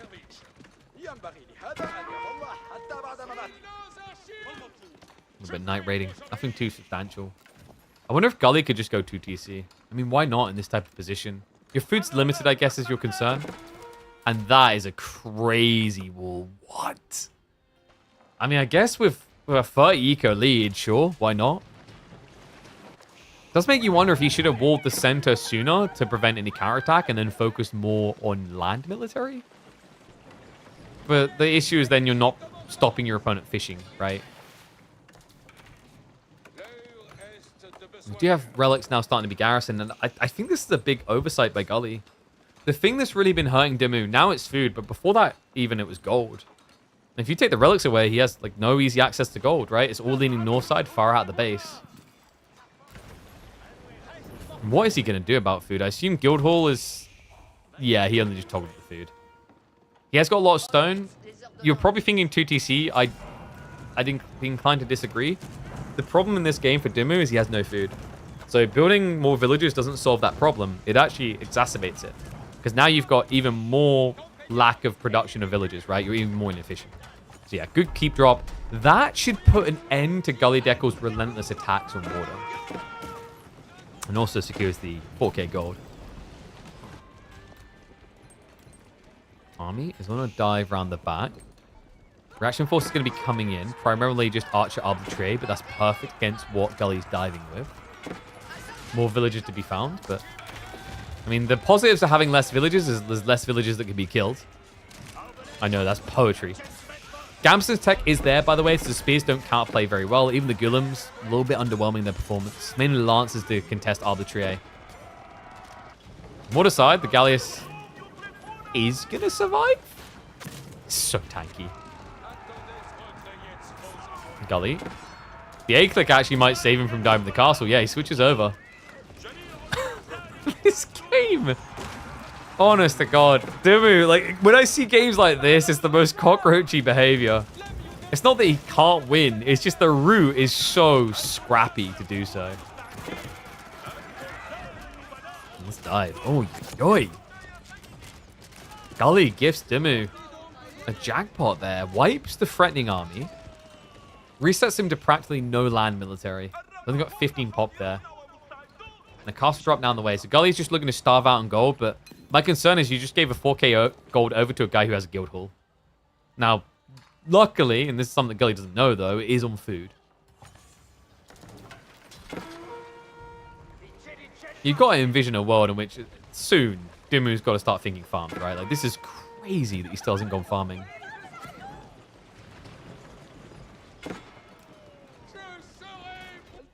Oh my, speaking of farms, what?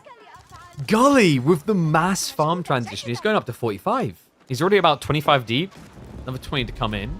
And remember, he hasn't got eco wings, so no agriculture yet. But if he ever hits Imperial Age, that's a dead given tech. Meanwhile, in the land of Dimmu, I have a feeling there is 0 farms whatsoever. I don't know how this man is able to afford anything.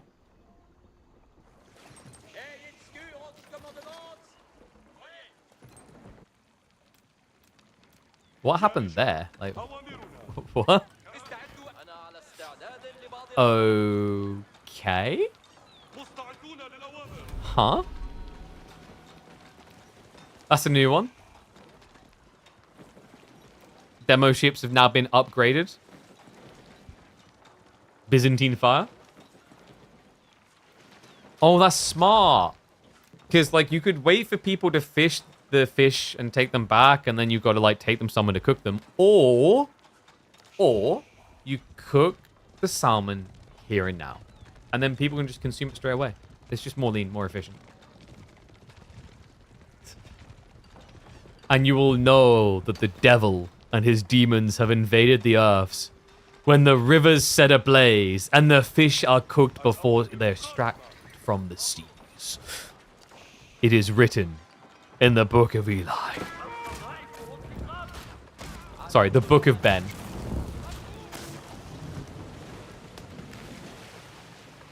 Oil leakage? That doesn't fit. Right, you could have made a BP joke, but the problem is the Brits on the other side and... Oh! The demo! Just manually, right now! The hit from heaven. Benny boy ran all the way home, tail tucked between legs after a hit like that. And Gully also now with Imperial on the way. This is ridiculous, this game. How is this game still going? How is this game still not done? Wall's going up, so Gully's stripping away extra options. The wall did complete south side, but it's like not a stone wall, right? So it's not truly reliable.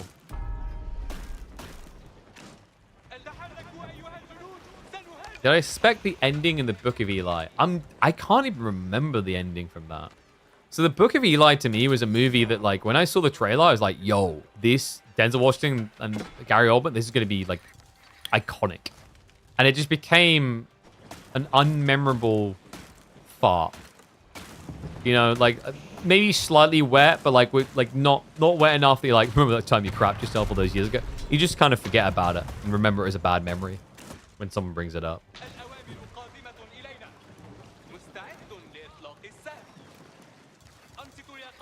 So what is Dimu's play out of this? Other than more galleasses. So he has got the guild hall on food. He's up to 1600 food. He's not far off of getting imp himself. 2 TC. Okay, so we're finally getting it. This is where it made sense, right? Like earlier on, if he'd done this, he had no food, he would have died. He can now somewhat afford 2 TC. And also, the Red Palace is going to make the TC kind of defend itself. He can even just look for a drop here on the gold vein and the stone to get another keep as well as 8k gold. So there is a path for Dimu, logically, that makes sense to secure economy and get late game. My concern right now is like, Gully, we've already got Zebex on the way. Gotta be careful. Gotta make sure you have archer ships behind it. Otherwise, Zebex will fail you here. We've seen how lethal demo ships are on this very thin slab of sea. What a sway game.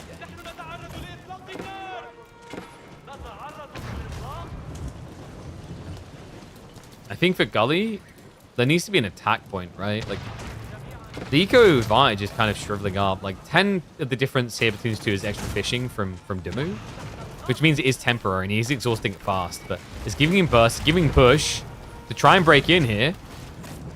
It's gaining him territory right now. Remember we said the demos will be the counterplay. You need archer ships to protect, and he's lacking it. Gully went way too greedy. Demos are going to do nothing here, but everything. They're going to do everything they need to. The Zebex. Now at Death's Door, Teak Master the difference maker. If it wasn't for that, they'd be dead. But the fishing boats are gone. And more Zebex on the way makes this very simple for Dimu. Demo, demo, demo. If he can get through. Callius damage also is very high, by the way. No! No! He doesn't even move away! Golly. His hopes dashed and sunk to the bottom of this canal. Grip on this game is slipping. Now Dimu in a position where when he needs it most, he could think about just pulling the fishing boats forward and taking what Gully Deckle did not extract quick enough. The limited shoreline fish. Unbelievable. I think Gully just sucker punched himself into a really weird position here. And I don't know if I want to call it a rookie mistake. Kind of like this was early day logic for Age of Empires 4. Is like, you know, oh, just build the the tier 4 ships that wins the game, right? It's not that simple. Demo ship counterplay is strong, especially on a map this thin. And truly, everything is beginning to unravel. I mean, I can't believe the guy who's got 46 farms is losing the guy who could barely find any food. Like, Dumu, you know, up until, what, 3-4 minutes ago, was looking like that very drunk Brit who has no money left in his wallet and is scrounging through the bins to try and find leftover kebab. I've never done that. I know that was... No, don't give me that was too specific, KP. I've never done that, all right? Usually someone sees me trying to do that, and then they pity me, so they buy me one.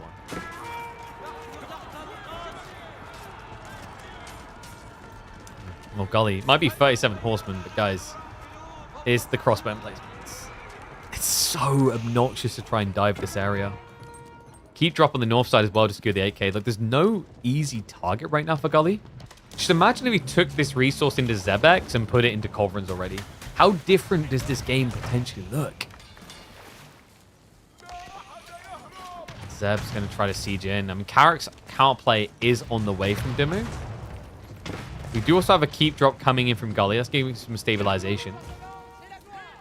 Surprised that Dimmu stopped producing into the demo ships. I think there was an opportunity there. I'm not going to get a dive underneath the keeps, but that's disrespectful. Gully, wait, what? He did not respect the castle. Remember, this gets bonus damage against ships on everything. Even the Arbison placement, in fact, does double damage. Goes from 42 damage to ending up being 92 damage a shot. And the Carracks on full display now. Disadvantage, mind you. Gully, he just turned up with the fleet.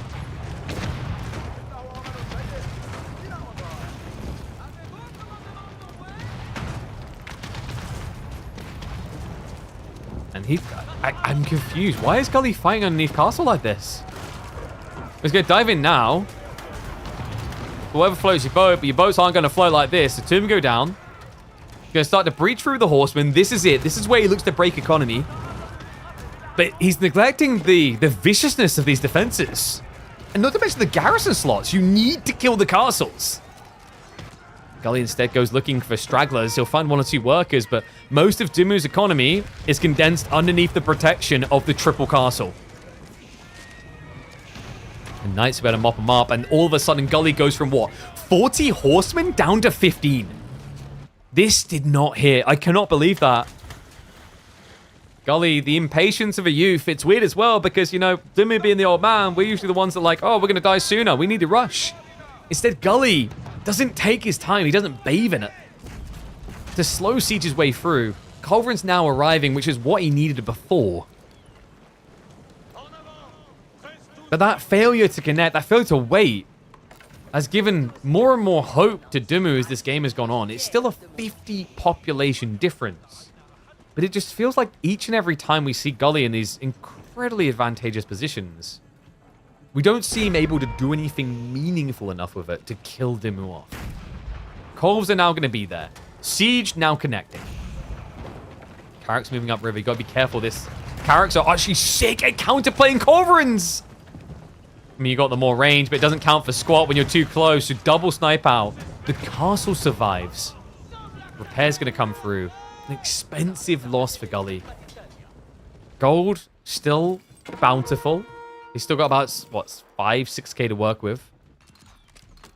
But remember, because Gully Deckle neglected to use his map control well, he didn't come out of the relic game with a win. No.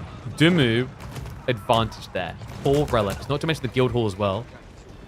He's going to look to dive in on the Carracks.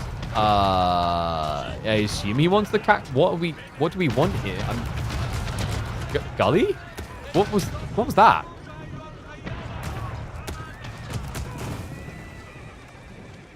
Because he ain't getting in down here. There's stone walls all the way. There's stone walls now on the north side as well.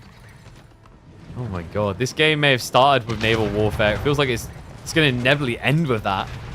Neither player really having a choice in the matter with the way that both of them have been walling.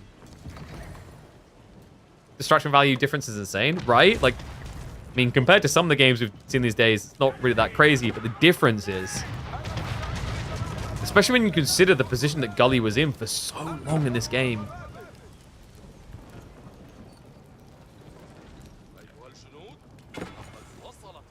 Yeah, it's kind of a sad realization, right? Like, technically, culverins, things like that, should count carracks and boats in general. But they don't. The problem is the range difference isn't enough. You have to be perfectly positioned on land. And then usually what happens is your opponent pulls back, you chase, and then you're in range. And you can't move away quick enough. Like, look at the difference in speed. The carracks are double the speed of the culverins. Missing blacksmith techs? At this stage, kind of matters a bit, but, like, it's not the be-all, end-all. It's definitely, like, something that would have helped him maybe a little, but I think more his composition's been the problem. He's just been trying to brute force with bio into static defenses and ships. The demo. No, Gully. The demo! The hit! Straight in the heart! I want you to math that out right now. Oh, he just calls it! He doesn't even wait for the follow-up! A demo ship so good and so incapable of killing anyone, it's still too good that he calls GG. I mean, some people are going to say that was premature, but can we just be real? I don't really see the way for Gully, but the way that was playing out, that game must have been infuriating to play. I know some people like, why GG, go a little bit later. I think for him, he understood that the way that was playing out, the way they were both playing, he's taking worse and worse trades. I'd say you're 45 minutes in, like, play it for an extra few minutes. But it's his to toss away. And I think after that, man, you could at least made it impressive. Hit the delete key in conjunction with the demo ship. But crazy game between the two. A reminder that Canal can be a force for wacky games, not just a cheesy 10-minute GG. Let me know what you think, guys, though. Do you want to see more Canal games? Drop it in the comments if so, and I'll catch you in the next one. Oh, my God. I am disappointed that he GG'd that quickly, though. Like, come on, man. At least go in and get hit by another demo ship. I feel so teased.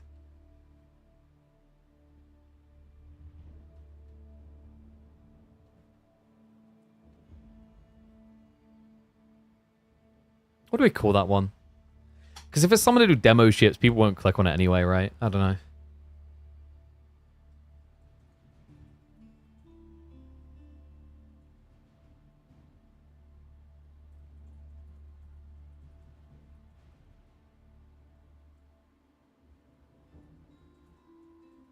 Maybe explosive ship extravaganza?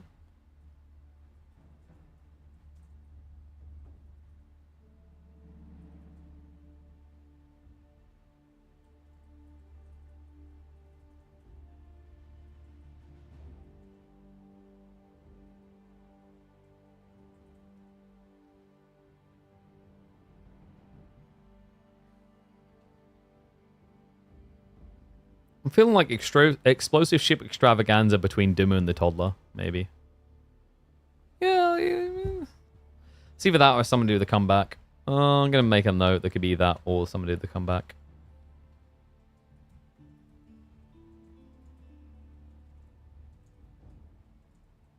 My brain's in a weird place. I'm going to just let my editor deal with that and figure that one out.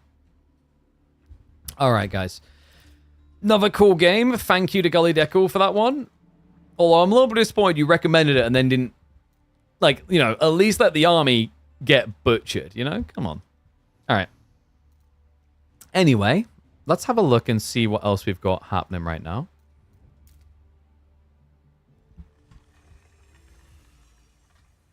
I'm having a look at some live ones. Who's Myriad up against?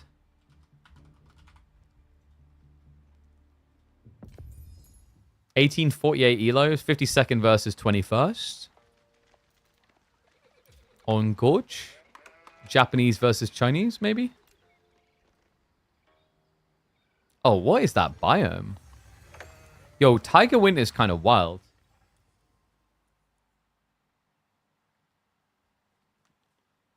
As is my hair. You guys want some Myriad? So we can do some Myriad versus this rank 52. There's also... who else did I have? There is also... I think we had Voldemar versus maybe MSN. I think there was a crackety game I was eyeballing as well versus Core. Oh, let's do the Myriad one. Give me a sec. So we go... remove that name tag. All right, you guys ready for this? Kind of wild, actually, now that I look at the map. Welcome back to the channel, folks. We have found the most wood-dense possible spawn of Gorge. Are you ready for this? It's Tiger Winter. Look at the minimap. I don't think I've seen any version of Gorge that spawns this much wood. It feels like there's a lot more on this map. It's actually kind of crazy. And it has me worried that I've clicked onto this live game because it means we could be here for a very long time. Yellow is ranked 52nd in the world right now, playing as Japanese, going up against Myriad from Team MTE, who is ranked 21st in the world on the Chinese. A little bit of a sweat lord picking Chinese here, mind you. Seriously, though, I'm trying to think like if there is a spawn type I've seen with more. If you guys want to replicate this, here's the map seed. But this definitely feels like the most dense wood spawn I've seen on Gorge, full stop. We could probably do predictions as well, since we are in a live game. Chinese versus Japanese should be kind of interesting, though. I don't feel like this is a matchup we've seen most recently. Ever since the Dark Age Deer Shove got kind of kicked into the ground, it hasn't really been a high priority pick, Japan in general. And especially like places that Chinese are known to get picked in competitive, we don't see it otherwise. This, of course, is going to be a game from the ladder. So let's actually get predictions up. I'll even clarify it's the Chinese player yellow, not the Chinese Civ. Keep predictions going. I know you guys have been biting at the bit to gamble all day. Sheeple not looking too crazy, by the way, for either player. Yeah, they both ended up splitting the same side unintentionally. I don't think this was like a gotcha now type moment on the scout rotation. They just ended up in the same neighborhood inadvertently. Yeah, because the dive pass, like Mirai didn't see, he tried to snatch from the other side. So it should end up overall being maybe a 60-40 split for Japan if they realize quicker. But that's really important for Japan, considering that this is a pro scouting civ. China can very easily do it. It's a very good map for them as well, because we are on, of course, good old Gorge. Yeah, the 4 deer stacks nicely spread out as well, which makes it very hard for pro scout to be blocked. We're going to go for the 2... Let's go 4x, just the early game. I think we're like 2 or 3 minutes out from live here. Kuro Storehouse coming in up against the Imperial Academy. Yeah, the Cook Township meta is kind of dead. There are still some civs, I think, where it's going to be viable now with the Dark Age Rax Rush being dead. But against China, it's usually ill-advised. China is usually thinking about opening pro scouts, but can also afford to lean archers. In fact, there's a really powerful Imperial Academy archery range build that can devastate you in the early game. So you don't really want to be building Shinobi against the civ that thrives off of archer play early. Oof. Yellow's not having a good time. Only 12% of the votes for Japan. Not many Nippon believers. We are going to get the gold on the forward side being outposted up, so that tells you entirely what the plan is here. Really good news for Mirad because he was not attacking. This is the Pro Scouts build. Had this been an archery opening, then Japan's play makes a lot of sense. You feel really good. Now it feels a little bit wasteful. I think you could have prioritized a faster tech up, maybe done the outpost on a delay. And it's always tricky and hard to tell, though, with China because they're very good at threading this needle of Pro Scout plus archer play. And I've seen plenty of players fall victim to it. It's also that archer play is so strong that if you don't respect the possibility of it, it can just as easily ruin your game. I mean, we've seen some of the best players in the world lose to it. If you guys remember, Anatan, probably the most infamous for this archer range rush opening, especially on Gorge. 11 sheep in the end to 13. And yellow, although he may not have got a dominant sheep advantage, he has at least got the Kura slowly adding in those farms. The unfortunate piece is going to be the sheep. The berry spawn. Yeah, berry a little bit too forward here to protect. Would have been nice if he could have been out here with like an outpost to maybe defend this. Then you could have been gathering berries or deer. But if you do that, you would have had to have added in spearmen, etc. because of the counterplay from China, which is horsemen. And you can see like very clearly what Yellow's goal is. He only cares about one thing and one thing only. This is going to be getting to the next stage. All right, what was the final gamble like? You're painting me curious now. 15% for the Chinese player. That's a bit mean. I don't think his odds are that terrible. I actually think Japan has some interesting variability against Chinese, even with these like semi-fast castle builds from China. Because Because you can go Mounted Samurai plus Yumi.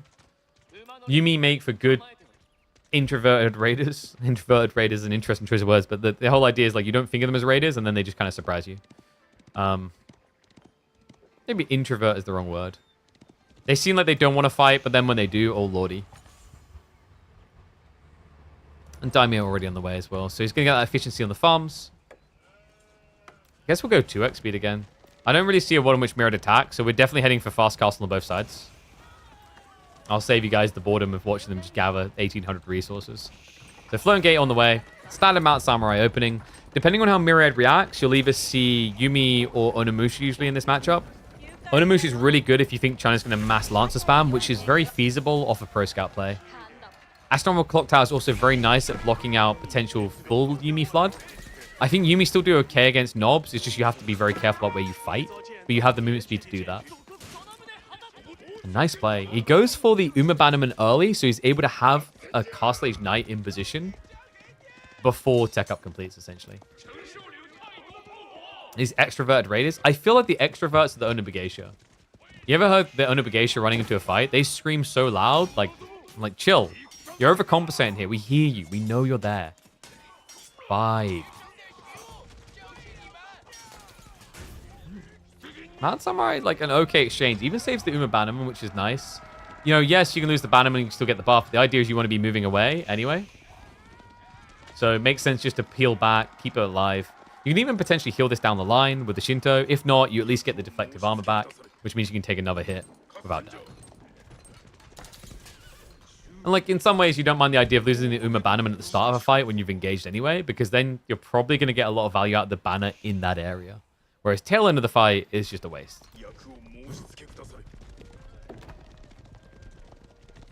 Myriad, smart move as well. Just guarding the central relic. There's a very interesting spawn going on here, actually, with the triple line up relic. Means that actually, like, Spearman can defend quite well in this area. Nice usage of the Sacred Site. Notice what Myriad done there? Forced weird pathing. They ran all the way around. This is a very common thing with things like Sacred Sites, Gold Veins, etc. If you hug them, even if there's a short route to go to this side, your opponent will wrap around them instead. That's what we just saw there. Is like when you got to this point, it's definitely quicker for a Mounted Samurai standing here to walk here than to go all the way around. But with the way pathfinding works in Age of Empires 4, their brain says, that's the quicker route, and then hobbles around. We've even seen it most obvious on like 8k Gold Veins, where it makes absolutely no sense. Mounted Samurai. We're about to pick up the relic, but you need to wall defend. The problem is the health bars were too bad, so you can get in the way. So 1 relic home so far for yellow, and I'm starting to doubt they're going to get more. No, this is looking like Mira can just sweep up all relics. He's already got double Monk. He's playing for the north side ones. Southern one as well. Now, I thought we'd just double north first, but I think he just wants to diversify. Just in case yellow already has a timing here with like Yumi following up.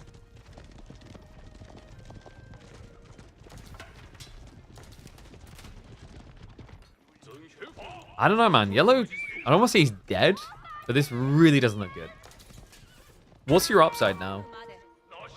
You missed your relic timing, and you don't have a transition yet. You're just still building Mounted Samurai. He does finally have Yumi on the way. So, you know, if he can blob this up quick enough with a Yorishiro drop, that might be a counterplay. But like, currently, where's this? He went for a house. Yeah, so he farmhoused the second Yorishiro. He has got a third one coming in 20 seconds, so there might be a recovery arc here still. And the Mounted Samurai, I love this. Dives into the base, finds the workers. Cuts down 2. Might be able to find more for his troubles. He does. Nice body blocks there, but yellow does realize. Falls away. So 4 worker kills. Able to get out. Does cost him, I think, about, what, 3 Mounted Samurai? Pretty expensive dive. He has at least got the Sprune on placements to defend him on the other side if there was a counterplay. Interesting that Myriad reacts with essentially everything. I thought he'd be a bit more calculated in his peel. Instead, he pretty much brought everyone to defend this. Yeah, so it means he has no raiding happening right now. But I think from Myriad's POV, he doesn't mind this game dragging because he's got pro scouts galore. Right, it's going to be 4 deer stacks for China. That is almost 10,000 food extra over your opponent. And Barber now just to pad his economy. Just in case there's a Yorishiro drop in the TC. It's a very common play for a lot of high-level Japanese players at the second or third Yorishiro. Makes a lot of sense in particular against China. So, he just wants to ensure that he's not threatened by that. Instead, it's going to mean that Myriad's able to move ahead on workers in general.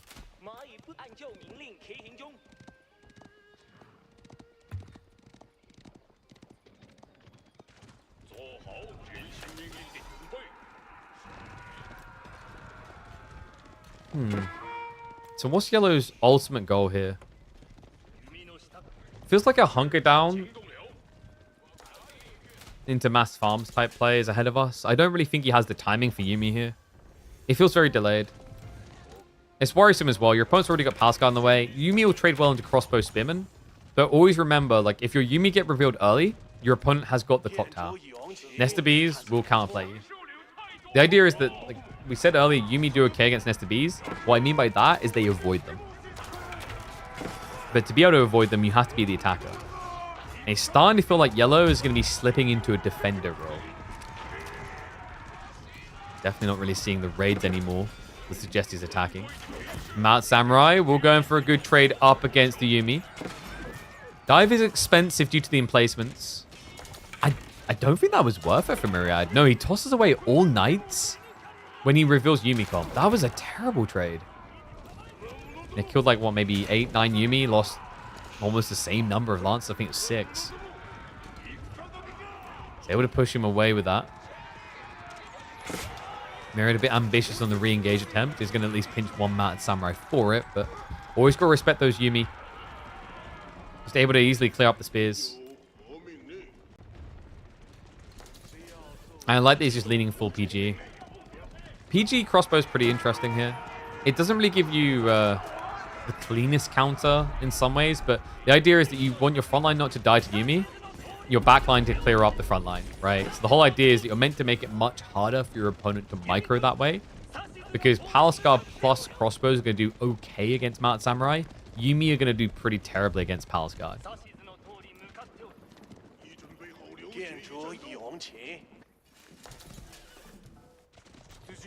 Risk now being taken on the flanks, which is a bad time for it. The Mount Samurai are coming up here to block the secret site, but now that you put them in position, I actually wouldn't be surprised if Myriad steers towards the resources.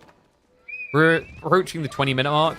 By now, you're expecting your opponent to run out of gold in the start of their base, especially with Japanese, so you can go hunting onto the flanks.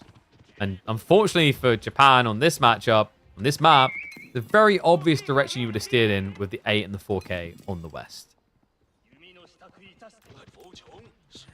They are going to at least be sneaking through blind. Fortunately, Yellow isn't getting attacked on the military. It's going to be dive straight towards the workers. Nice target there by Myriad. Understanding exactly where his opponent has to be. Food the priority. We'll get shut down. Wait, what? What? The body blocks, please? I cannot believe that. The fact he just got to walk through like that. Luckily, Yellow realized quickly what had happened. Otherwise, that could have been an absolute disaster. The disaster is still in the way, guys. We're starting to approach deep Chinese-favored territory. He's blowing up into farms. Reminder, Chinese farms will take a giant dump on Japanese farms.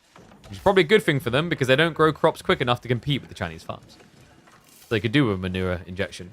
Remember, with Japan, you do get this inflation off of the daimyo levels of 20% per level. But you aren't affected by standard ecotechs anyway. So China should just be favored with granary spam to win on farm.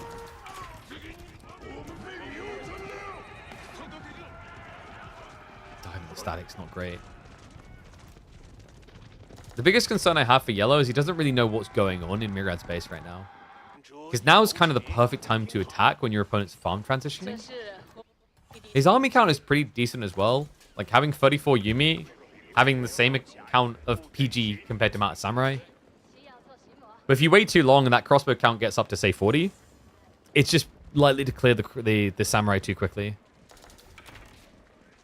It's also, by the time you're at that type of count, we're also talking about a world in which Myriad will probably have 35 to 40 farms. Granary farms at that, so he'll be safe. Still have some deer back here, actually, never collected. Yeah, he's still been running the flanks over here, weirdly enough. I was a little bit surprised by this, actually. Myriad is only on 3 scouts, despite the fact there's like 1.5 deer stacks, I think, left on the map, which is a decent number, actually.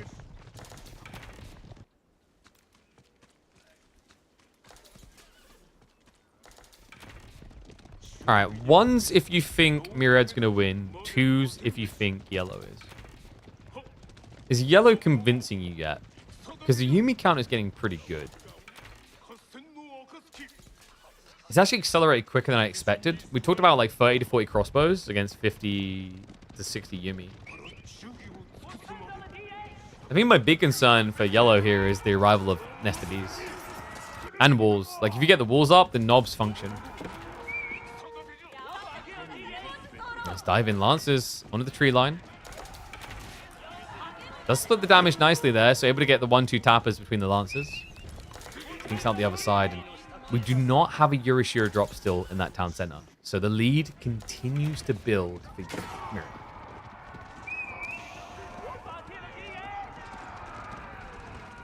I think actually Imperial's not far off either. I mean, there's not really much to hold him back at this stage, actually.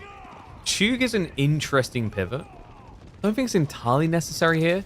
Chug can kind of be interesting for their attack points at just disintegrating the deflective armor, though. But my concern is if you're adding in Chug and Nu, plus Nestor Bees, you're kind of overreacting to Yumi and not doing enough to address the samurai.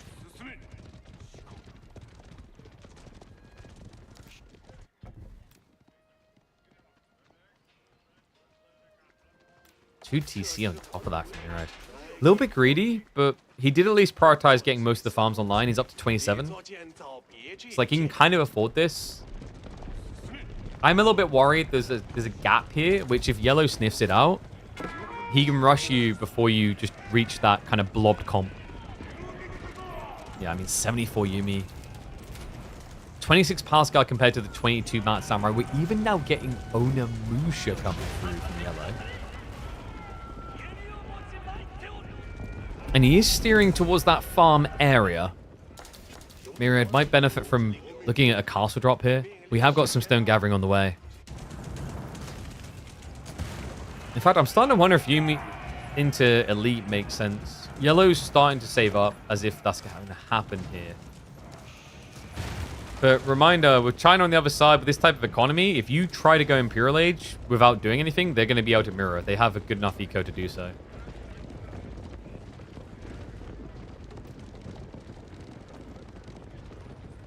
He's going to start steering towards the base now.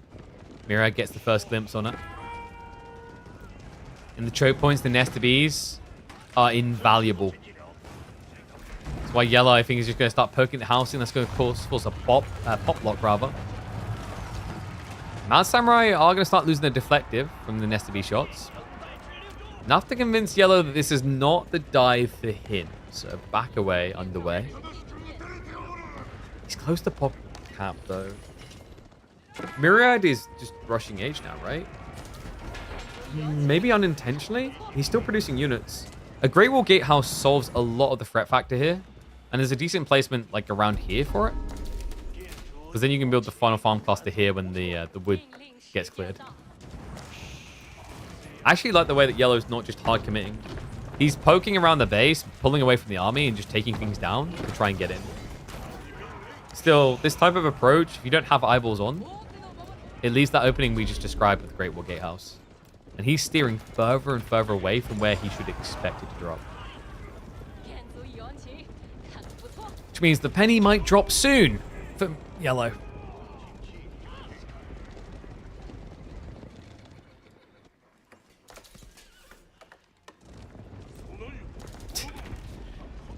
Is yellow showing too much respect here?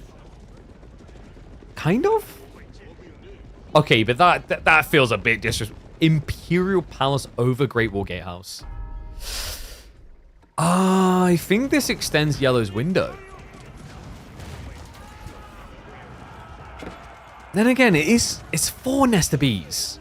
5 is going to wipe this all. Guys, if he doesn't realize when he dives in that the Nestor Bees are there, if they get one volley off, See this 90 number? It'll be down to 40. These things are scary. They're the big boss, the big boogeyman that actually Yellow hasn't really answered in any meaningful way.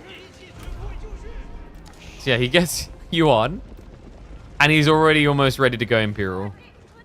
Meanwhile, Yellow is trying to get Imperial this entire time. It's kind of ridiculous. God, could you imagine if Nesta B's got Yuan? Thank God. Can anyone remember if they ever did? I don't think they did, but it kind of wouldn't surprise me. Remember when Age of Empires 4 first came out, Mongol Springalds, the siege weapons, benefited from the movement speed on Yam Tower. A crazy time.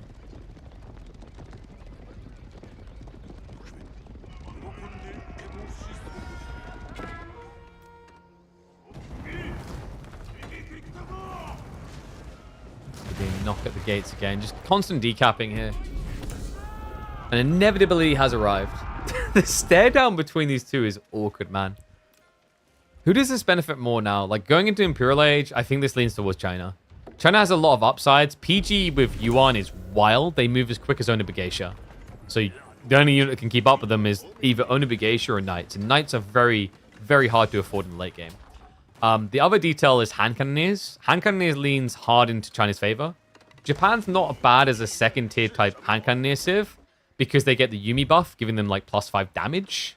Actually, more than that. 15% increase is 6 damage. But the negatives you have to keep in mind here is that first strike is with China. They have extra range, substantial range over you, actually. Plus the movement speed, it means your Hand Cannoneers should ever be able to reach them. And then there's the Nesta Beast factor. Japan is not really a true siege civ. They don't have this hyper-powerful element about late game that makes them good for siege. They can't even really afford it because the gold intense units take all that gold away, right? Mounted Samurai. These are more premium on gold cost type units. So yeah, I've said a lot of negative things to China. Like positives here, you have at least got a Tanegashima gunsmith. Ozutsu, great at taking out static defenses. Robotiquins could be great against the PG. I think for that to be the case, though, he needs a way of essentially funneling the map. Right? You need stone walls up that keeps your opponent going in one direction.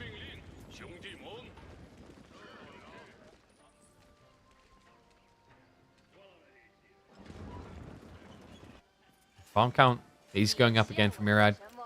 Third cluster area unlocked, so soon to be about 60 farms deep. At which stage he can just afford a Palace Guard for days. Yeah, he'll be able to afford so many Palace Guard, he'll be able to replicate the look of the Terracotta Army. For Japan, this is not all. It's not looking good.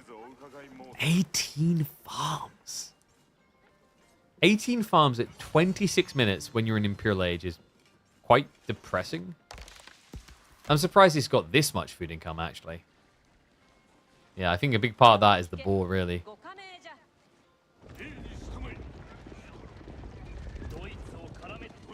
We do have Bolage in the way, so...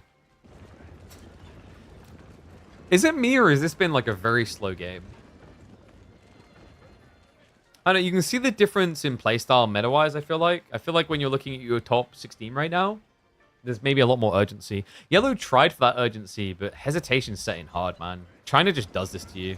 Nesta Bees in Castle Age is still, I think, maybe a bit too good. I'm not sure really how much more you could nerf it or change it. But it really is a stopper against these big army dives.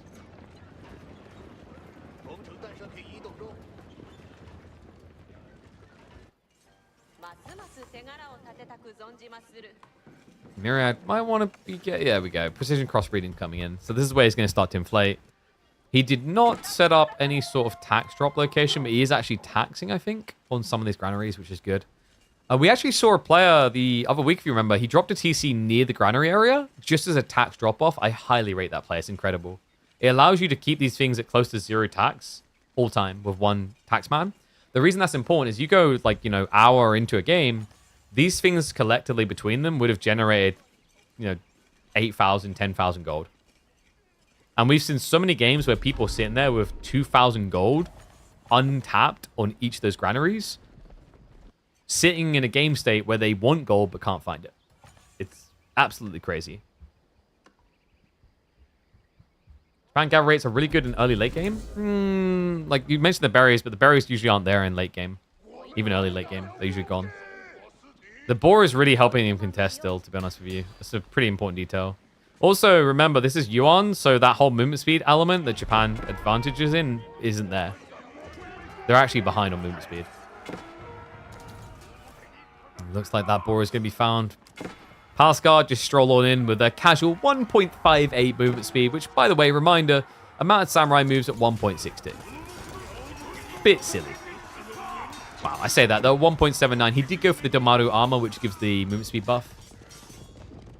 Really cool tech. Great at getting your troops across the map. Less useful once you start engaging or you use multiple units in comp. Just a trivial little raid for Myriad. Look at what he's got in reserve. It's like, oh, great. I lost some Palace Guard. Let me just queue up 100 more. Which he actually just could casually do if he wants to. But instead, it's going to be walls up and the premium comp starting to come in. Hand cannoneers on the horizon. I think yellow's playing too slow. His comp starts to peak much earlier. He needs something better, right? Like Yumi here against Nesta B's hand cannoneers. I'm also a little bit concerned that he doesn't have any cannons queued against knobs. That's like a death sentence, right? Unless you truly believe you can brute force onto them straight away. I guess is what he's trying for, but the crossbows, I'm going to start to deal with this. A widespread yellow. He does have military number. For now, the Nesta Bs get the right shots, though. They're looking deeper. Good hit. He's got the extra barrels. The additional barrels is huge here. Yumi starting to be target down, but these crossbowmen are being melted by everything. Where's the front line? Myriad? Not like this.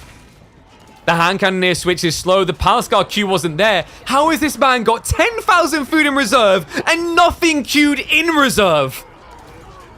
I cannot believe that.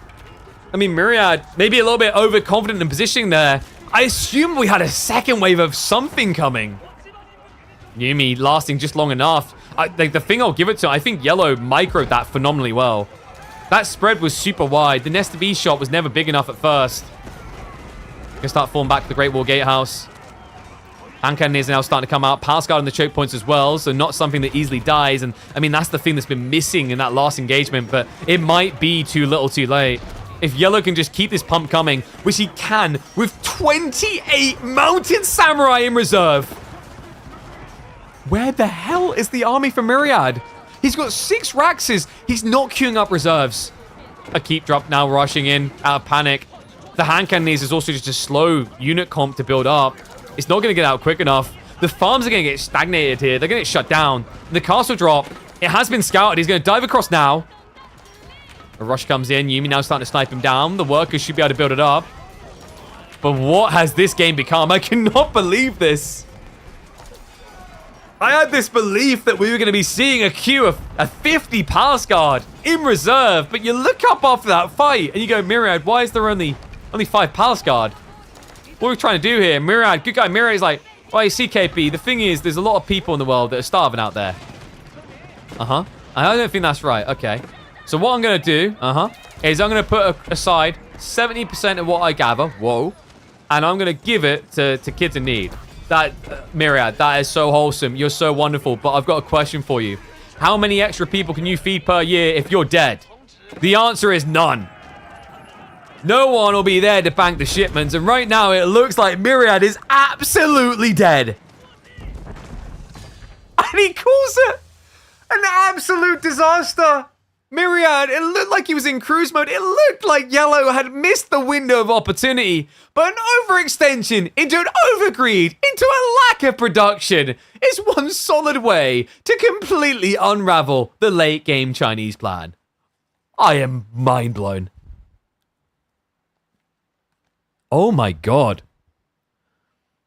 I mean, I watched it begin that fight, and I think like I just didn't check the reinforcements, because I was like, okay. And then you just see it, I'm like, okay, so like the Nesta Bs are going to get good shots, right? They didn't get good shots. And then the crossbows, like that fight went on a long time, and nothing ever came in to protect those crossbows. Ever. Even I think at that stage, did he have, I'm trying to think, he had some of the walls built, right? Maybe just running onto the walls? That I can't believe it. Like that shouldn't have been a wipe like that. Not with that type of resource behind. Holy crap. Insane.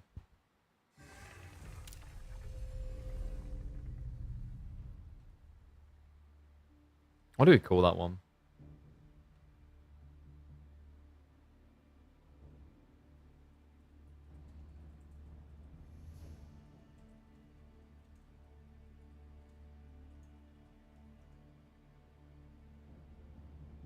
I was going to go with, I've never seen a good position unravel so quickly.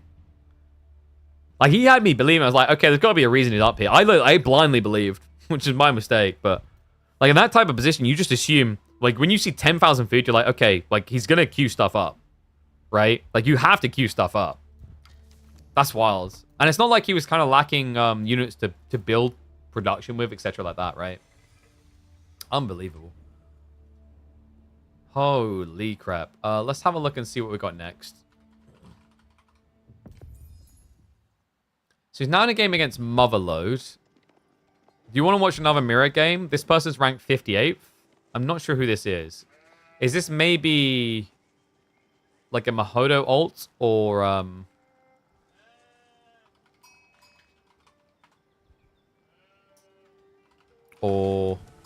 my god, I forgot his name. What's his name? I've totally forgotten. I can't believe it. It's because I haven't seen him around in so long. The coach for VES. Used to be the highest ranked Polish player.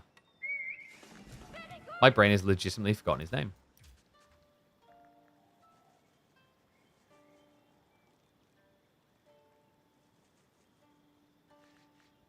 What's he called? You guys know the one I'm talking about, right?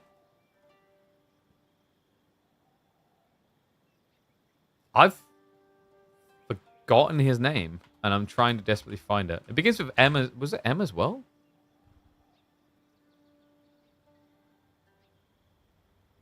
Matisse. Oh, thank you. Oh my god, yeah. I think Matisse is still active. Last I heard, he's the coach for Volta Esports, which I assume he still is the coach for Volta Esports. I totally blanked his name. I'm sorry, Matisse. All right, we'll do it because it's Knights Templar.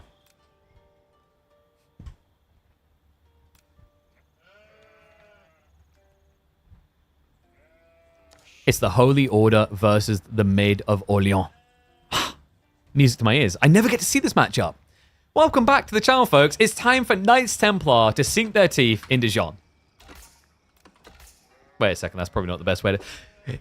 It's an interesting matchup, actually. Like, one we don't see very often. Motherload is going to be his opponent, a player from Poland who's ranked 52nd right now. We suspect this might be either Matisse or Mahodo. Myriad, before anyone was like, oh man, well, Myriad's going to win. We just watched him lose one of the most mind-blowing games. As in the way he lost it against a rank 51st account. So don't just say, oh yeah, rank is high, he wins. That's not how games work, folks. Knights Templar should feel okay on this map. We are not on Dry River like we see in competitive play. This is Rocky River. There's not as much fish, which takes some of the bite out of the power of Knights Templar on water hybrid maps. Jean going to be an interesting one, though.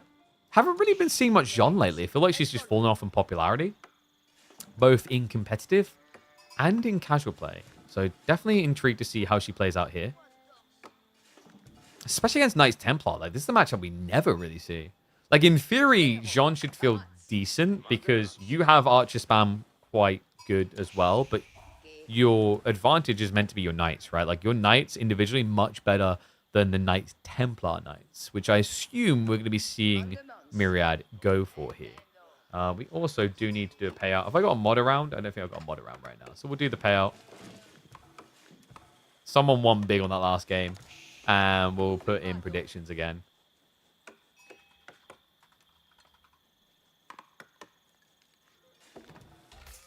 Oh, it's going to be Hospitaller. I'm so here for this. This has been growing in popularity. Really cool choice on this map as well, because in the late game, you have got a trade post, and Venetians are surprisingly effective with Hospitaller. In the meantime, it is going to give you a wheelbarrow type effect, which actually makes sense considering it looks like Myriad is going to be playing 2TC. I actually rate Hospitaller a little bit higher for 2TC play than French French is in theory cool because you can get like more food eventually and then you bulk up knights. But the whole idea is in the meantime, wheelbarrow plus Hospitaller turns Knights Templar into Sonic. Their villagers move so insanely quick. And it makes it very hard for even knights to connect. Motherload's the cheat code you use on Sims. Was it on Sims? Oh, that's where it's from. I was like, I remember this from somewhere. I don't know if they're going to be the one getting 50,000 gold. I feel like calling yourself Motherload and then not first picking Knights Templar is silly. Like, come on. Which civ gets more gold than them? School cavalry coming in. We're going to 2x speed just so we get into the first units. Gold gathering as it is. Doesn't look like it's a rush of pro scouts. Should just be the first knight queued up. And there we go. Let's give me his merry way. With the mill coming, this is either wheelbarrow or pro scouts. Pro scouts can make sense if you think your opponent has knights. Really, what you want to be doing right now is confirming whether he has knights. What you should be able to confirm is that this is 2 TC. Yeah, sees the villager running out, sees the extra. So now Motherload knows what this is. It's going to be aggro. Second knight queued up. They're not looking to just go into greed. This is smart. He's caught it early. He's caught it before he side invested into his own greed. That means he does have the necessary timing to counterplay. The beautiful thing is if this turns into a elongated fight around the town center, you're playing Jean. You benefit from that. That's extra XP. XP that has almost accumulated to that level 2 already. And I wonder if we maybe are going to be seeing Archer play here just because of the town center. Like, the town center makes it much harder to just dive in melee and strike at villages, but... Oh, that night timing. Good micro. Myriad is just going to waste Motherload's time, which is going to guarantee the town center goes up. Yeah. Honestly, like, Motherload, best thing you do is just kind of strike down the villages closest so you can minimize all these next to no HP. So you get 2 kills here, but the alternative is you get them so low, you get, 7 or 8 kills later. Still, Motherload with a substantial lead right now. 5 villages ahead. And Range Jean is now on the way. Yeah, and it's just mass knights. So Myriad's reaction needs to be a rush into spears. Ideally, dropping the racks on the secondary TC makes a lot of sense. You're already sitting at, what, 7 villages? So you're about to exceed Garrison. This could be a really quick game. Yeah, this is not a good position right now for Myriad whatsoever. Like, the knight count is actually pretty fierce at 3 with 0 spim and counterplay. I remember, like, although you don't have Chivalry yet, you have Pseudo Chivalry because you can heal in 80 seconds with the Divine Restoration.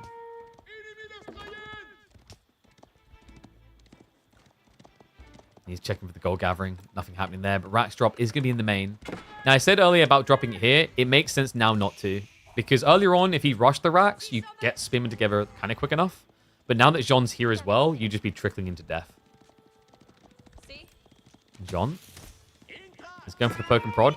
Oh, he didn't calculate for it. Yeah, Myriad, remember, he went for Hospitaller. It doesn't just give the movement speed buff. It gives you 15 more health. So yeah, for Range Jean, this is kind of like taking on Gilded Villagers. It's such a nuisance. Yeah, I mean, he could make it even worse for him. Textiles isn't a bad idea. Obviously, Myriad would need gold for that, which he has now snuck back out onto. Spear spam begins. Motherload going spears as well, though.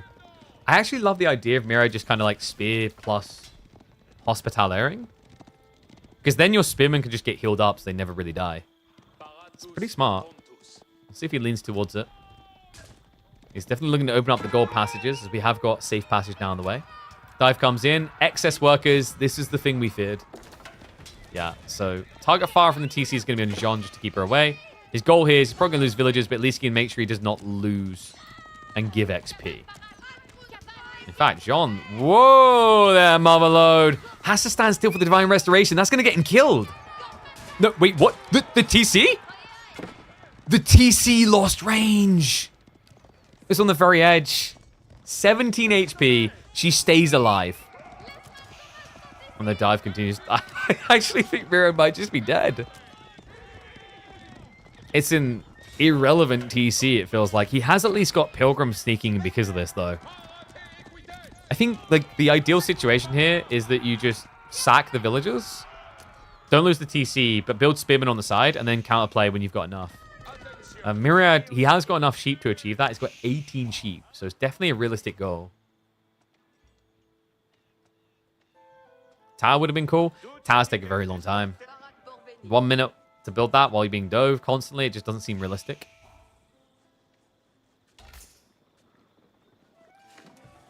I think as long as Jean isn't getting XP from these dives, you're kind of happy with it. But we've got a problem. Motherlode's getting ready for Rams. They realize what's happening here. They don't want to be kind of bamboozled by forcing too much commitment onto the TC. So they're going to go for the reliable way of just ending it easily.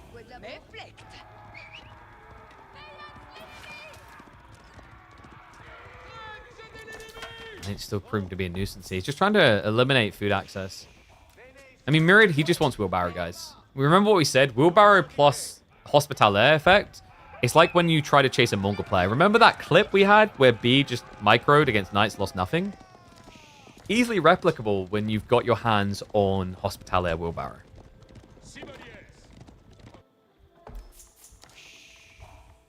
He's got textiles queued up. I'm hoping this is Wheelbarrow, not Pro Scouts. Pro Scouts is kind of weird. I get the idea, but your opponent's already going full aggro, so he's going to strip the map further. So yeah, survival techniques just at least make sense because he has got the deer.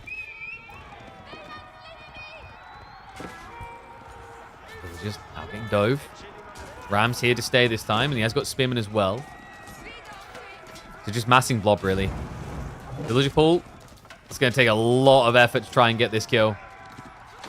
I don't know if he's actually got enough to get the kill on the Ram. It looks like one Ram, and I can't believe I'm saying this because it's very rare, is going to be enough. Yeah, normally 2 to 3 Rams feels like it's absolutely necessary here. But he's just getting swarmed. Archer play trying to come out, but there's still just so many Knights left alive. Villagers now go for the pull. Now, hold on a second. Motherload. What? No. No way. He abandoned the attack. Motherload greeds it out. He dove after the army. The TC survives. Unbelievable. Myriad somehow dodges the bullet. One of the most efficient Ram plays we'd seen until he stopped being efficient about it. Should have been an easy TC finish, and all of a sudden it's back to the drawing board for Motherload. In a game where Jean hasn't really been gaining an excessive amount of XP either. She's dead, only 171 out of 500 at 11 minutes in. Not really the rushed optimal timing you're looking for.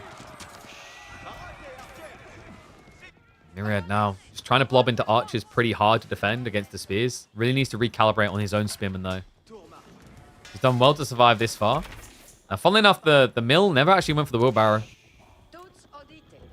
I mean, there's so many workers here that are almost dead. It feels like it would have been worth it. I actually wish he just built 1 or 2 like of the Hospitaller in the coming 2 minutes, maybe. Because then you can heal off all the damage done here. No one's a liability. Did even go textiles, by the way, so up to 98 HP now. Why JD go spears instead of archers?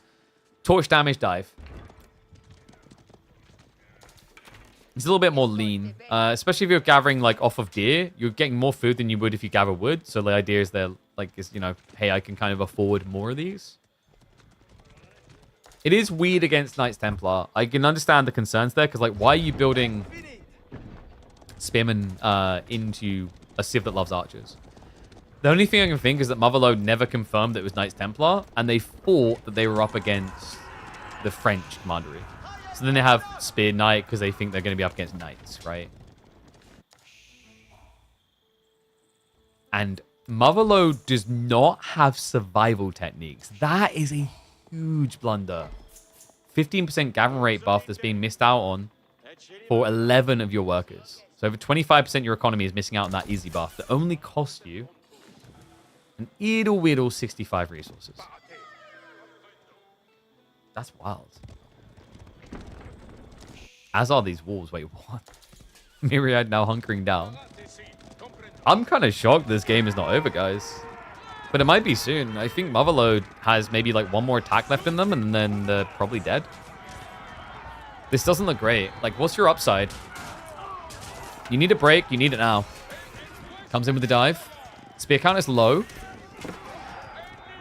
Motherload. Plenty of Knights.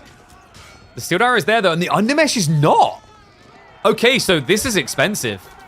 Knights made of plastic need to leave.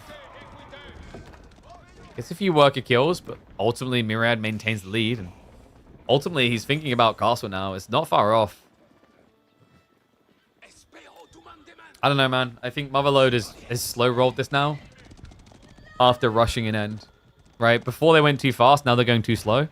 And that sounds counterintuitive. Like, KP, what do you want from me? You just said I need to be faster. Now you're saying I need to be slow? Like, what's it going to be? It's different timings in the game that make different sense of it. You know, we had that one ram play that should have ended it all. It was overzealous. And now we've kind of reached a backward step, right? Like where all of a sudden you diving in time and time again, you know, it's not really reaping the same rewards you were looking for. All right, double ram here. Myriad with a cocky forward farm. I can't believe he just done that. He has moved across onto the eastern side deer gathering. Still no wheelbarrow is kind of sinful for Myriad. I'm shocked he hasn't done it. Archers. I mean, what are they really here for? This is the weird thing. Myriad, he needs more spears. He really thought there was going to be, what, archer play? And now with Undermesh in, Motherload should be able to clear up the archer count, but my concern is he cannot clear up the TC. No, another ram goes down. Another die fails him. And we've got to ask the most important question. Has he launched the Motherload yet? Because this feels like this was the Motherload to be dropped on the enemy base. And it's whiffed twice. You know, like he thought he was getting full let's end World War II moment. Instead, it turned into the nuke town from Fallout 3. Megaton. Only this run through, it's a good guy character, so they're not going to detonate the thing.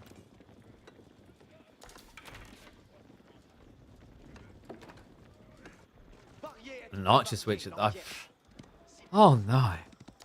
The rough thing about this for Motherload is that his opponent was just in the worst position possible. Like, you know, oh man, barely any spears to defend, Mass Knight's dive, only archers left over. He still holds. Now you're going to build archers, which is something he can target fire in that fight with his own archers. This is just rough, man.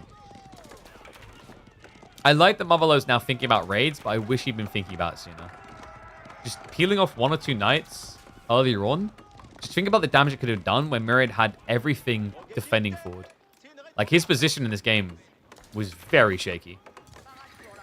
But now, it's as sturdy as a skyscraper.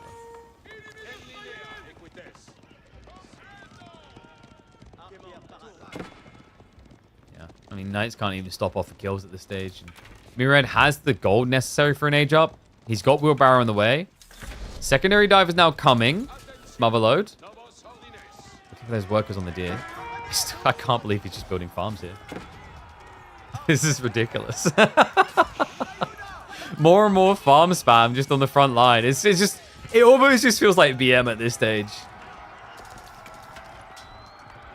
They'll walk away with the workers. That TC fire is helping a lot in the defense, though. I'd love to see Mira just targeting down the archers with these TCs. This makes a lot more sense. Much easier kill to be had, and then let the spears deal with the rest. But I think he's dealt with everything necessary at this stage. I mean, Motherload has killed 19 workers in 17 minutes, and still doesn't seem to have put a dent in Mirage's stride towards victory here. John is going to look to square up. I feel like she's just been missing from the big fights time and time again. Yeah, not really looking at a good level 3 timing here, guys. Hospitallers make those villages so tanky? Exactly. This is the exact same health you get on gilded villages.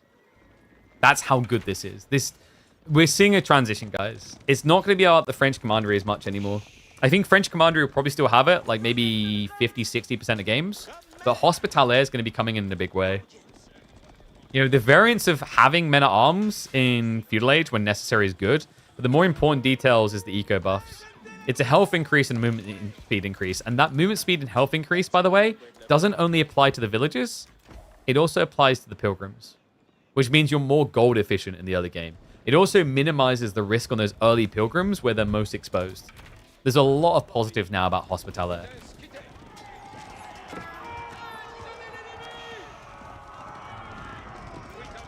This blob. Now, he's at least slowly farming XP, but there's target fire on John, by the way. She's dead. Oh, she's gone. And with that, probably Motherload's appetite for a fight.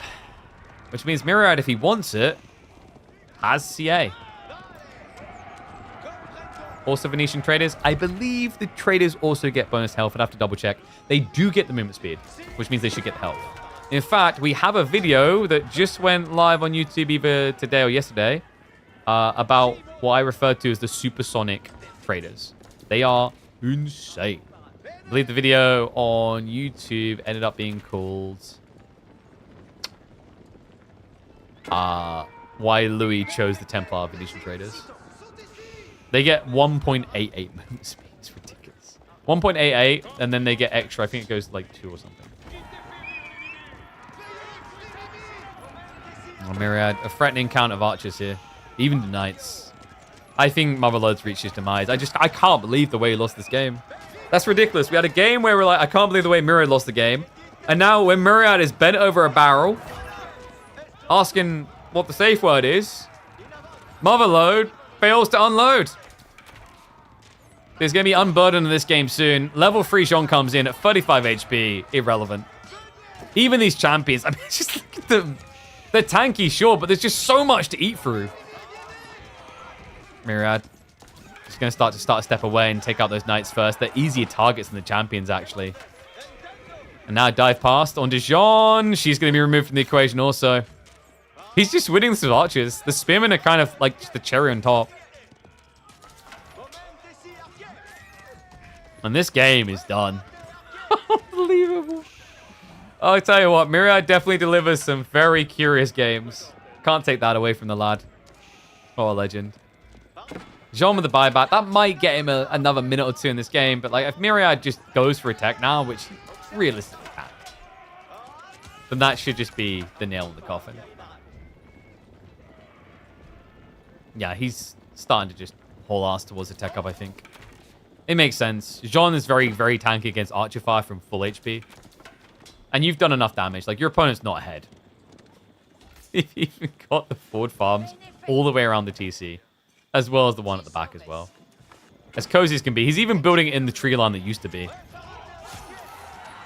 He's even trying to just kill level 3 Jean. Which is wild, remember. She has a lot of range resistance. Look at that. 45% less damage taken from range. And he doesn't care. It doesn't matter. Alright, Blue. When are we calling GG? Do you want to just rename your account to no GG as well? Because he seems allergic to it. But deep down, I think he secretly knows. We're pretty much at that point.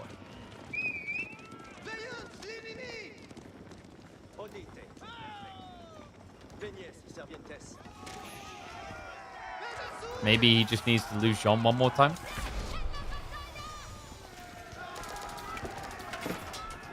Mirian has veterancy on the way. He went for Genoa, so a lot more gold coming his way as well. You don't really benefit from Genoese and Crossbowman up against Jean. There's not really much point. But Vet Archer plus Vet Spearman alone, it just wins. This isn't even a game of rock, paper, and scissors anymore. This Archer spam is so strong that at this point, it's bullet beats rock, paper, or scissors. Wait, no. It comes back to the nuke comment. Nuclear weapon beats rock, paper, and scissors. Wahoo.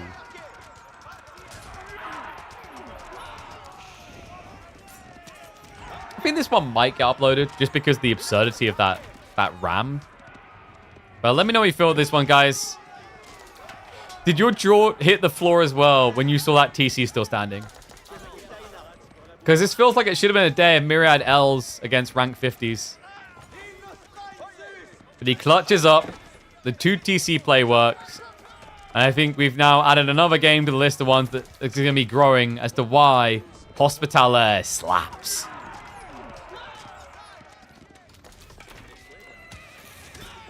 He really doesn't want to call it. Motherload, come on, bruh. Unless that cheat actually works, this is done. He finally calls it. Hospitaller to remind Jean that they are more holy than the maiden herself.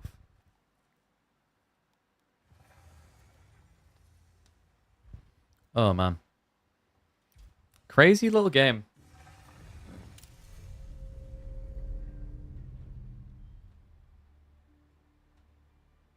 I just remembered, actually. I need to double check something. I was looking recently. Yeah, and I am actually convinced by this. We'll call that one the little ram that could.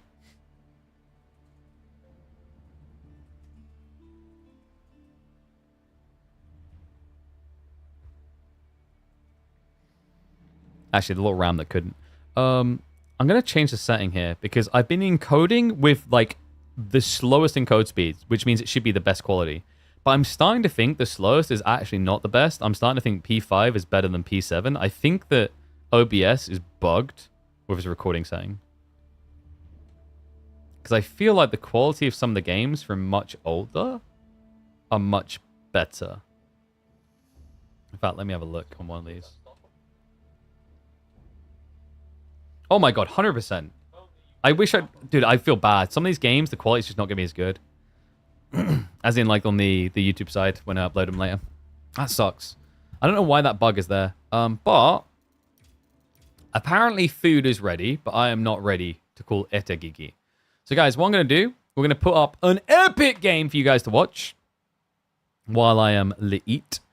And then when I return, we'll be able to sink our teeth into more live Age of Empires 4 games, okay? So, bear with me a sec, and I'll get you guys a game.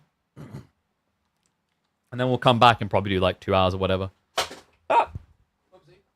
Got my headset. And then obviously remember, I'm off tomorrow. Because I'm going to be spending my kiddos. But we will be watching the tournament games, the LAN games. Going to be watching them remotely come Thursday, Friday, Saturday. Okay? So yeah, don't worry. We got you covered.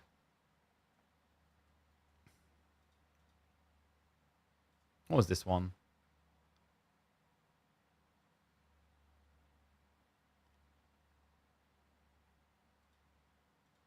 A Louis MTB absurd game.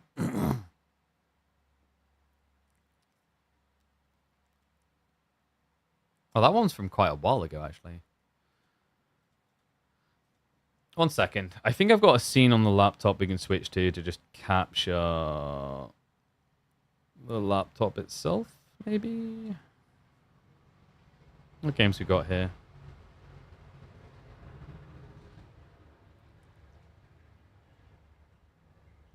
Let me have a look.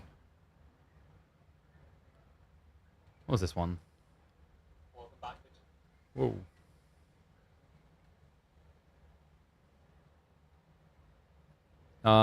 Do I give you the insanity of a SAS Numenon game? Or do you guys want to blast from the past a KPMM game? Got some games that are never gonna see the light of day on the YouTube channel.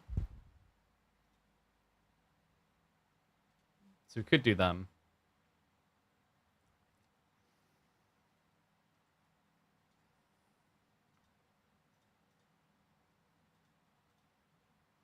I think we've done that one. Yo! What's up, Alvitus? I don't think I've seen that name subscribe before. Is that a new one? What's up, buddy? Appreciate the Prime sub. Reminder, guys, Prime subs cost you absolutely nothing. You've already paid for them. You already gave Bezos the money, so you might as well drop the subs here, get the value, and also support us on our journey as a full-time content creator. I thank you very much. Let's see if we all forgot existed. We've seen.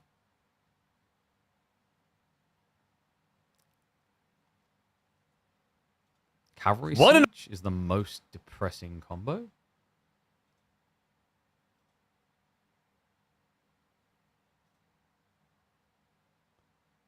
Oh yeah, that game was kind of weird. Let's go with that one. All right, so it's going to be a blast from the past. Not a live game, of course. So we're going to check in on a recording, one that will never make it to see the light of day.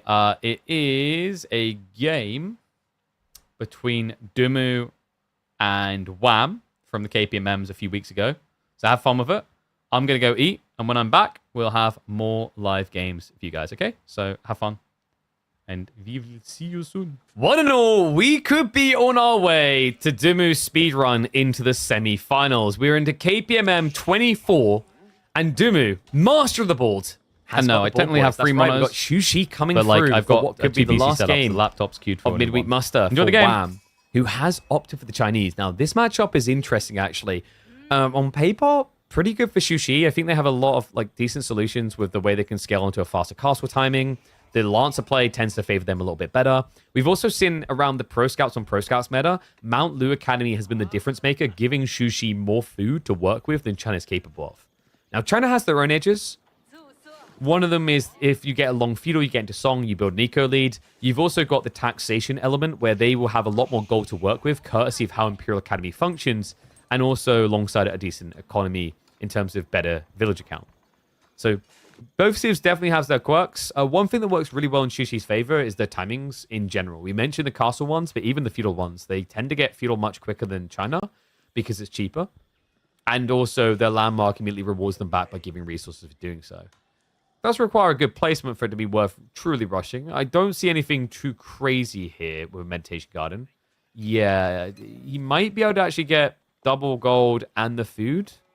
Looks a little bit snug. But that would be worth it. It'd be 50 gold and 36 food, more than enough. This is a bit ridiculous, though. Wait, what? Dimmu got a double deer spawn on top of Vutchalva in the front of his base. In fact, this is the Holy Trinity. It's boar as well. Don't really care about the boar in a Pro Scouts meta, but you could bring out your scouts early and shove this in to make for an easy double grab. The question is whether we're going to have a Pro Scouts race here. We've definitely got Imperial Academy opening from Wham. You can tell by the fact he has 0 Imperial officials. Dimmu. Trying to think if there's any other way he plays this than maybe just the tech game.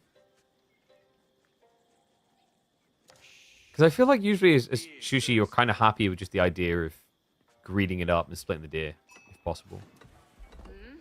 Because normally you'd expect China to feel a little bit better out blocking that play. You know, it's not very often you see Shushi go spears and feel good. Whereas China, it's been a very organic play for them. I think part of that is because of the fact they have those extra Imperial officials. So supervision just becomes very natural.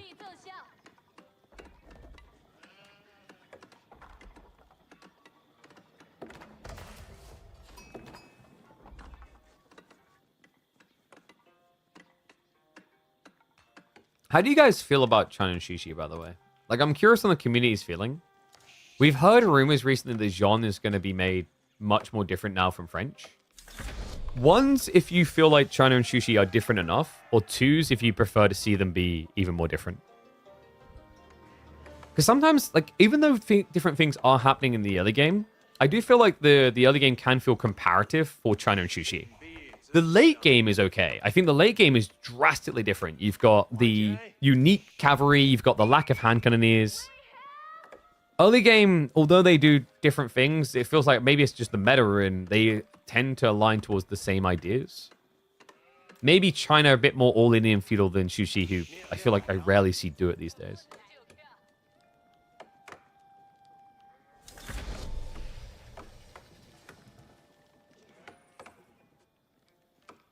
So, Medigarden, did he get it all? I think he did. Yeah, nicely done. I swear it's the angles. If this was like food here, gold here, I wouldn't have doubted it. But this angle made me go, oh, I don't know about that. Even though he has a ginormous amount of wiggle room there. 5 on gold. Yeah, looks like we are getting Pro Scouts. Other side as well from Wham. He's already up to 220 gold. He's got tax remaining. It's going to be a race. And when you think about the spawn, you've got to favor Dimmu slightly. Not on sheep, though. Jesus. 7 sheep to 15. Much better haul there for Wham. I prefer new variants if anything. I want to learn to play them. The thing is, yeah, like, what Zoe's saying is correct. Knights Templar and House of Lancaster were completely, like, they were so different from the progenitor civ that they almost just didn't need to be called a variant. And that was intentional. So those that like didn't catch it, we had a video where we done the reveal. Like we were one of the first channels with 2 others to reveal the Knights of Cross and Rose DLC. And we interviewed Winston. We talked to him. Actually, I'm gutted I didn't record the rest of the interview because we've done a lot, actually. One of the things we covered is that realistically, like the civs, they looked at what they'd done with variant civs in the Sultan's Ascend, and they wanted to go a step further. They wanted to show just how much they could make it different. And the truth of it is actually, you are both idiots. You should know you're both going to die. The truth of it is actually, if it wasn't for budgeting, they would have been entirely new civs with different looking buildings, etc., especially Knights Templar. But due to budgeting constraints around this first DLC, they had to reuse assets in game, i.e. the architectures, the dialect, which is understandable because the reality is creating all those things from base is very expensive. Like, what people don't realize is, you know, this Imperial Academy, one artist will be working on this for maybe 2 months, 3 months. Changing the design, optimizing it, texture mapping. If anyone's ever tried texture mapping in when it comes to 3D modeling, in some like, you know, 3ds Max, you know where I'm going with this.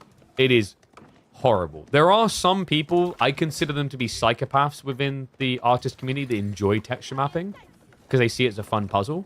But most artists I've talked to roll their eyes at that part. They know it's necessary. They take pride in their work. But my God, is it time consuming. I think the eco feels too similar because they're basically working off the same eco advantage. Yeah, it's all about the Imperial officials. And that's weird because you think China's just overall better because of that. But I do like that Sushi still has its own volatility, its own viability. They do some things better around their Imperial official players than China ever could. Especially when it comes to timings. I feel like I really like Sushi for these greedy tech timings. We can already see that that's going to be the goal for Dumi, by the way. Wham did play spears like we talked about, and it is going to lead to more deer overall. Yeah, it kind of felt like a necessity with the spawn that you had to block. And the timing's really good for it, actually. So you should be able to get out and hoover these up. And then you can run your spears across the south side to try and block the return from Dumi. Because these deer are so far away. So overall, really solid opening here for Wham. As the time goes on, I'm feeling more and more confident about the Canadian. For maybe the first time this series, it just feels like so far Dumu has truly had his number. But the thing about this type of play is, you know, even if Dumu goes Mount Lu Academy, if it's 3 deer stacks versus 1, doesn't matter that taxation gives you a little bit of food. You're not really going to be able to keep up on the Lance production. And it is a numbers game. Even though Shushi's Lancers are a little bit better with the Dali horses, the reality check is that, like, Knight clashes don't often stay still for long enough for that to be truly impactful. Because usually whoever's losing moves, right? Wait, is he going to get... Wait. There's no way he's taking all this. What? That's almost the entire deer stack. Wow, he's walking over. Dumu's playing it wide to try and hide. Now, oh, this could be sick. If he makes it to the stealth forest, he can hide in there and just wait. Is he going to realize it? Wham. He's running over now. Dimu. No. This is greedy. He's steering away further. The spears are going to get him. I mean, Wham. Yeah, the scout came over. So in fairness, he was informed in the end. So he's going to have to duck out there. The others will now try to hide in the stealth forest, but it's a little bit too late for that. Ah, man, I guess, yeah, like for Dumu, I understand why he just tried to run it straight home. Especially against China with the Tang Dynasty that has great vision, so they'll always see you. Now, tech up is complete. It wasn't Mount Lu. We are going to get the monks instead. And Dumu now following up the Lancer play as expected. The other side, Wham. Only, what, 1 stable's double racks here?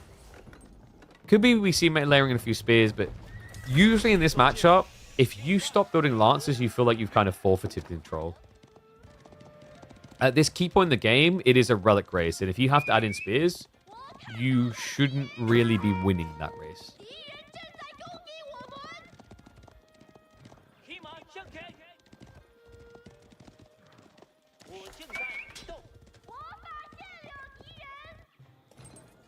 How many deer are we at? 2, 4, 6, 8, 10? I think 10. Oh, God. Yeah, he needs those deer home ASAP, and he's not going to get them. It's a great denial of resources. Means Dumu's going to have half of his mind just on the idea of when does he Jiangnan. Like, when will I need farms here? He'll know it'll have to be a lot sooner than his opponent. And I apologize, I just saw that it still says Lakeside. Let me update that. We are in Dry Arabia here. Oops.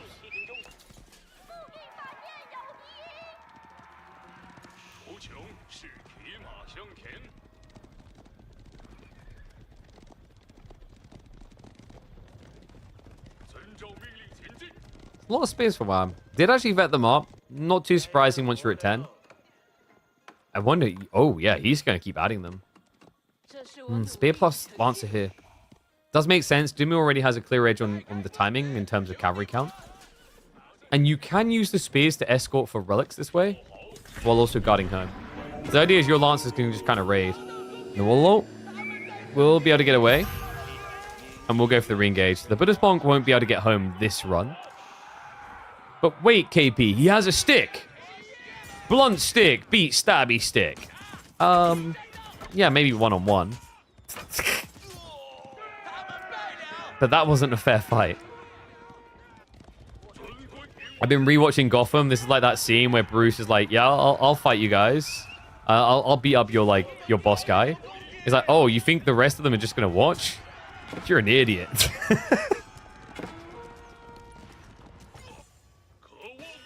Like when someone plays Total War 3 Kingdoms and decides they want to challenge Lubu to solo combat, what's wrong with you? You fool. That way lies death.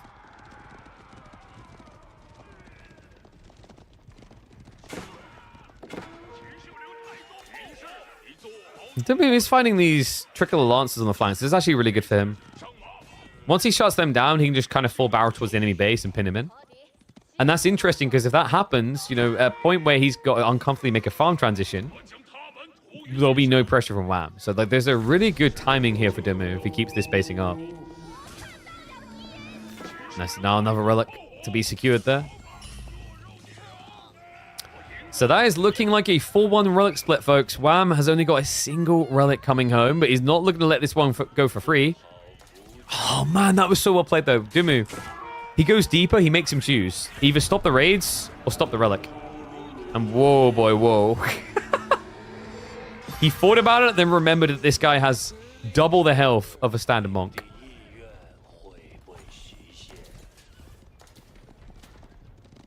I like how we got someone with the name the Master Bruce Wayne missing Gotham a lot.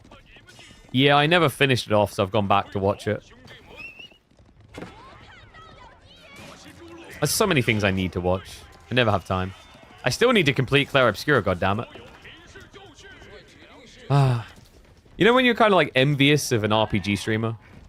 Imagine just getting to sit there and enjoy Claire Obscura as your content.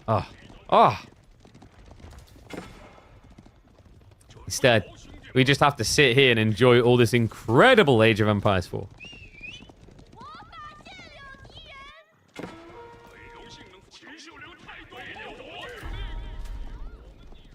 This is a lot of Lancers now.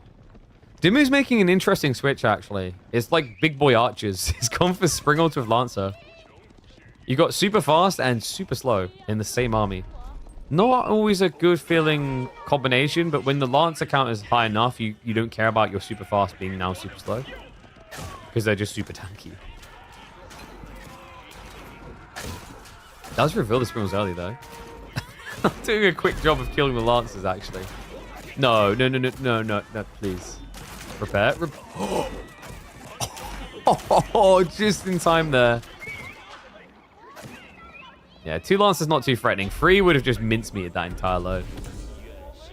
Am I liking Claire Obscure? You know, I'm enjoying it. I think, you know, I've missed having a solid good RPG. So it's like one thing I really praised with that RPG, and actually the head of the studio said it. He's like, if you gave like one of the big studios the task of making this game, it would have taken 25 years. And it's a fair shout out that he's making that like a lot of these games that get bloated development don't end up good and they take way too long. In fact, if you guys look at the developers' stories, a lot of the key people involved on Claire Obscura were rookies, amateurs, whatever. Like you had one guy who was one of the lead designers, I think was like a junior or mid-level at Ubisoft. The person who created the entire soundtrack for that game, they found on like SoundCloud or something. They found on one of those free music websites. I would have thought if there was anything that we as a game industry learn, after Amazon's attempts to just buy their way to like all the biggest titles not working, it's that you can't just throw a big check at something and it work. I mean, come on, like Age of Empires 4 literally had that. Relic was a huge studio. They spent loads of years, and then the game got to its best form being handled by a much smaller team over at World's Edge. Yeah, more ingredients in the pot isn't always better. Sometimes, you know, like if you're taking Nanya's goulash and adding 15 extra ingredients, don't be surprised when it tastes like ass.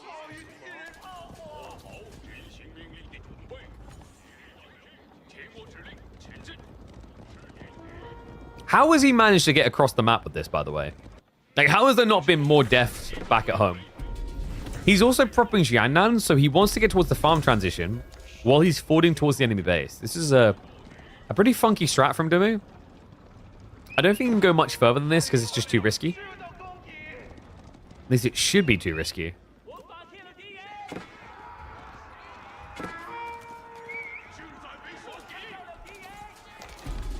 Dawn of War 3 has the least amount of devs. It's going to be so good.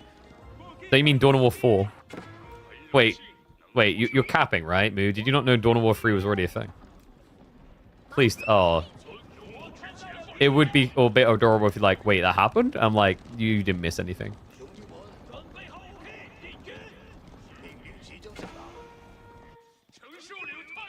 Oh, Knights, hello. That's a lot of villages. A lot of time being achieved here, wow. These Lancers are starting to sliver out, and he does have his own granary transition underway. So, looking to fix the problems of his economy much quicker than Dimmu here. Yeah, guys, you remember when Dawn of War 3 promised, Relic promised, over a year of support for the game, and then completely dropped all developers a month later? I always find it funny when people bring up Heroes of the Storm, like there aren't closer examples to RTSs of where we got screwed.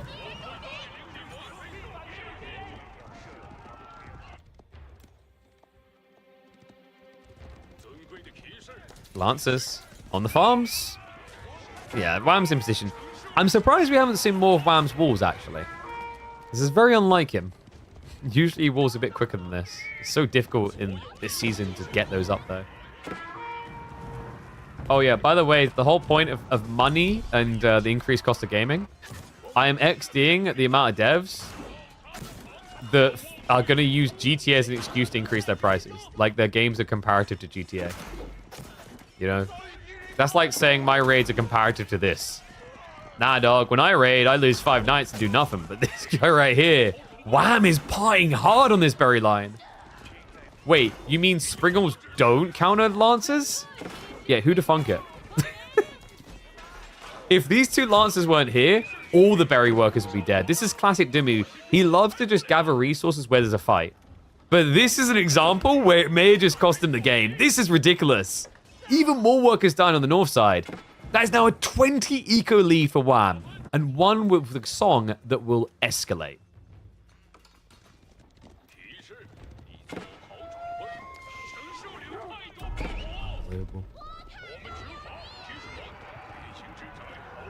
Yeah, I think Dimmu's idea here is cool. I wonder if it's just the map doesn't make sense, or maybe even just the matchup. The problem is in this matchup, like, technically, Shushi should always be the one producing more knights, right? But, like, in this game, while that was true, Wham still had so much food, so there was never this crippling point where he couldn't keep producing lancers on the side. Couldn't keep having extra things compared to you. And that's, I think, what's just kind of screwed Dimmu here, is he had to move out for flank resources a lot quicker than Wham did. Wham's just a lot more efficient about it. Going after boar instead of berries, if you can justify it, much easier to defend, much less risk. You know, throwing 20 villagers on berries, as we saw there, carries a much higher risk threshold with less reward. Nintendo's the one to break the dam. I mean, sort of, but, like, Nintendo's very cryptic and it annoys me, where they're like, they almost make it sound like they're increasing their game price because all the DLC is going to be free, but they won't confirm that. Because, like, instead, what they ended up kind of saying is like, yeah, we're making the price on games bigger because our games are good. Like, okay. You do underrate gamers' abilities to find alternative games to play, though. Like, here's a Fort Dog. I could buy your Switch too and get a few hours of gameplay. Or I could just keep playing VCMI, which is Might and Magic 3 on my phone, for free. Fire Emblem might be cool, but... On Siege might be cool, but... These are not Clock Tower Siege. Nice hit there. Gets rid of the Nest of Beast straight away. A few more Sprinkles as well. Remember, every time Wham does this, though, it's just a scaling lead, and on top of that, behind it, more farms that could be being added in here. Now, he is being very cheap and budgeted about it so far. Wild. Triple TC. Without a farm transition, by the way. This is hella greed.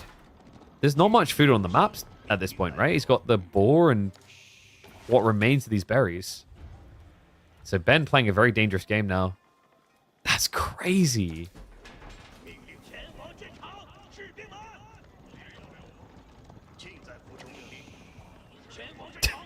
That's great. Reminder, guys, he now has 450 food being spent on villages when he has 335 food income. Now, last time I checked, you are not Knights Templar, so you cannot take out a loan in any form. I mean, he's going to have to sell gold for food. He does have 2 sacred sites and 3 relics, so somewhat feasible. And I'm hoping he's now gathering stone because he needs a castle drop, because if this is 4 TC, I'm going to lose it a little. No. There's no way it's 4 TC, surely. Right? Where did the stone go? I don't see... Oh, it's a stone wall. Oh, thank God. Oh, my... Oh, but the timing... Bruh, where are the defenders? Triple Nesta Bees just get sacked. No, wait. Oh, nice hit there. Survives. So keeps one alive. I can't believe the timing on that. More worker losses. And most importantly, Wham, I think he scouted that TC. So he knows it's at least +1. And this is a full stonewall attempt, but Dimu doesn't have enough stone. He needs to find an extra outcropping here.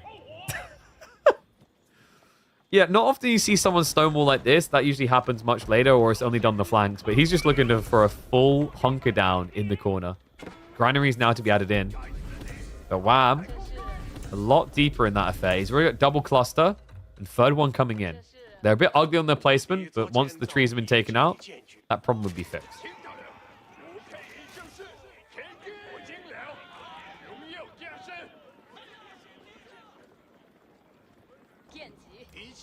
Okay, guys. Numbers in chat. How many TCs do you think are too many TCs in this situation? Because Dimu seems to think that 4 would be too many. I am still scratching my brain a bit on whether 3 is, but I see where he's coming from. Because you're up against Song Dynasty. So it's not 1 TC, right? It's better than that. It's 1.25 TC.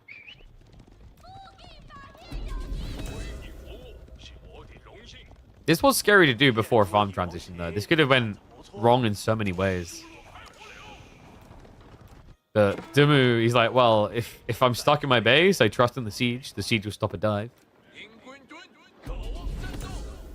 Wham now knows what's happening, though, and it looks like he's thinking about Imperial. Smart lad. Makes a lot of sense from his current position. Trying to break into the base would be difficult right now, but you can just make better siege down the line. Slow roll in. Could even go 2 TC himself at this stage. Could still make sense. He's only at 80 economy.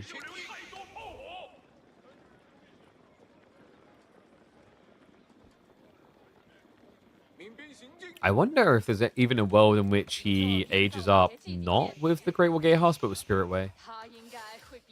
Do you really want Chuk in this matchup? I mean, the buff is the really nice thing for the full army. The full process is because it's already got a keep drop. Great Wall Gatehouse is a bit devalued. The problem is it's just so effective as a defensive tool that it feels irresistible, and he agrees. It's going to be coming in. We'll protect the north side flank. Yeah, that landmark is just so strong on raw DPS, you just can't resist it. What's the best farm granary layout? I think someone went over this a long time ago, but numbers kind of changed. If I remember correctly, and chat will correct me if I'm wrong, I'm sure. The most optimal for food income layout was the L shape, I think. Like the core, what was I called the corner bracket, where you have granary, and then you have a gap, another granary, and then another gap in the granary. But some players like to do just solo granary. Some players like to do the triple cluster, where they're all on top of each other, and you build all the way around it. I think the triple cluster together might be optimal for Chushi with the extra taxmen from the techs. So if you get Mountain Academy, it's a little bit better. Maybe. Then again, I feel like with the movement speed on those taxmen, you can justify a looser formation, it's still being optimal. The idea is that, you know, the trade-off is granaries being looser is less like gathering on each farm and pause that for. Oh my god. Oh, that's everything. Dimu, the entire siege wave. Wham just found it all. Unbelievable. Splits it up as well, so the repair crew can't keep up with it. Lancers will eventually flop dead, but not before they milk it for all it's worth. 2 Nesta Bees, 2 Springles left over after that raid. And wham. Now the padding, the space, the room to start thinking about hand cannoneers. Absolute absurdity. I can't believe that. Dimu, he was marching out. I think he was looking for a offensive play towards the gold vein on the south side. But wham, read that perfectly on timing. Now back to the original point around the farms. With Shushi, building the extra taxmen allows you to do things like supervising individual granaries if you really want to optimize the food layout. In a way that China never can, because China's hard capped at 4, while Shushi can easily cap at 6 or situationally cap at 8. Normally, you never see when anyone go for 8 because it just doesn't feel good. At that point, with the movement speed as well, you like tax too fast and there's not enough things to supervise.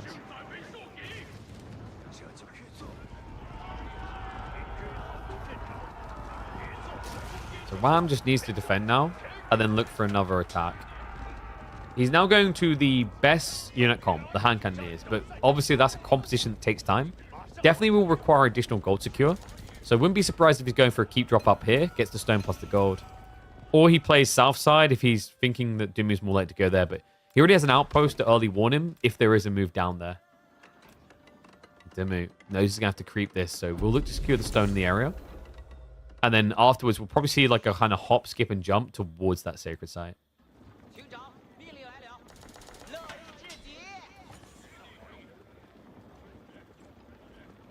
Wow, a lot of spears here.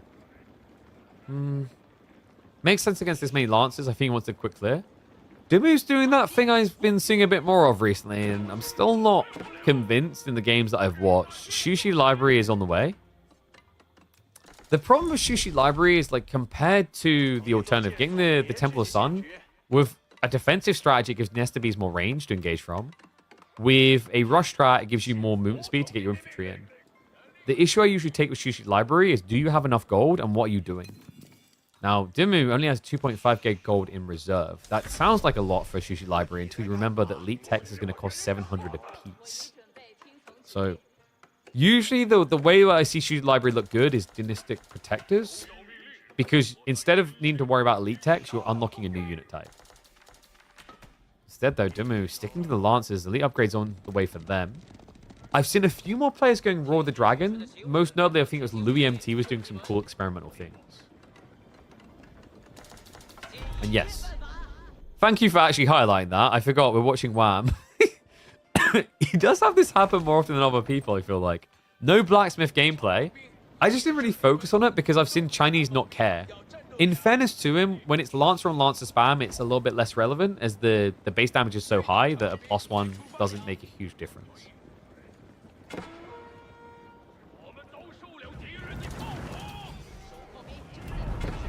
Dimu. Well, I'm not reacting to this yet. Mountain Academy's coming in, by the way. Dimu going back now for the Yuan. That's giving a discount on unit production cost, as well as the ability to garrison these pagodas. And that's the main reason he wants to get Mountain Academy. Will be good for taxation on top of that. And, well, hello. Elite Lancers actually chase after the villagers rushing up. There is already a castle up here. So it should be limited damage that Dimu is capable of. However, might be too many villagers in the area. Just doesn't see it as worth the dive, so it does back away now. And that did make Wham think twice about diving in, but not for long. He's just waiting for the bombard to break on through. Dimu needs more Nesta Bees. Castle drops on the way. And there you go, it is Dynastic Protectors.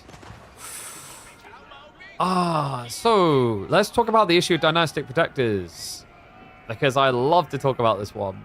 I smile every time I think it's going to be because of Yuan Raiders. I cry every time when I see its Imperial Guards. For Shushi, Imperial Guards is the equivalent of Fire Lancers for China, I feel like. It's an economical sinkhole. It's so hard to pay off with. because you just need the ability to keep pumping, and often your economy is not there when you rush Sushi Library from the games I've seen. The other problem is in this matchup, your opponent's got hand cannons already. So although the Imperial Guards with their lofty amount of melee armor will do okay against the Spearmen, it means they have practically no protection against the hand cannons. And the crossbows, actually. Whereas Yuan Raiders, like the thing Yuan Raiders would at least give you is blob. They'd suck against the spears, but they could actually like distract, intercept. Sometimes I think just getting 5 to 10 Yuan Raiders to stand around the middle of the map is a bit underrated, because that can slow down reinforcements. And they are pretty cost efficient, guys. If you haven't seen Yuan Raiders before, right here, Imperial Guards will cost you 250. Yuan Raiders at this stage cost you under 100. Oh, sorry, just over 100. 108 with the discount.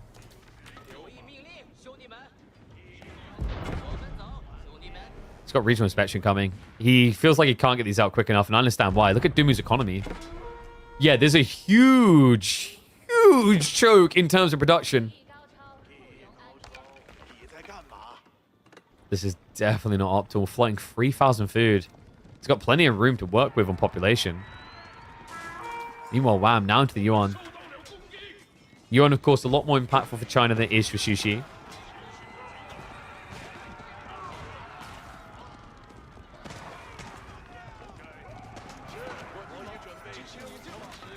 Imperial Guards are going to be able to hold their own against the first wave of Spearmen, but this is almost just like Wham testing the waters.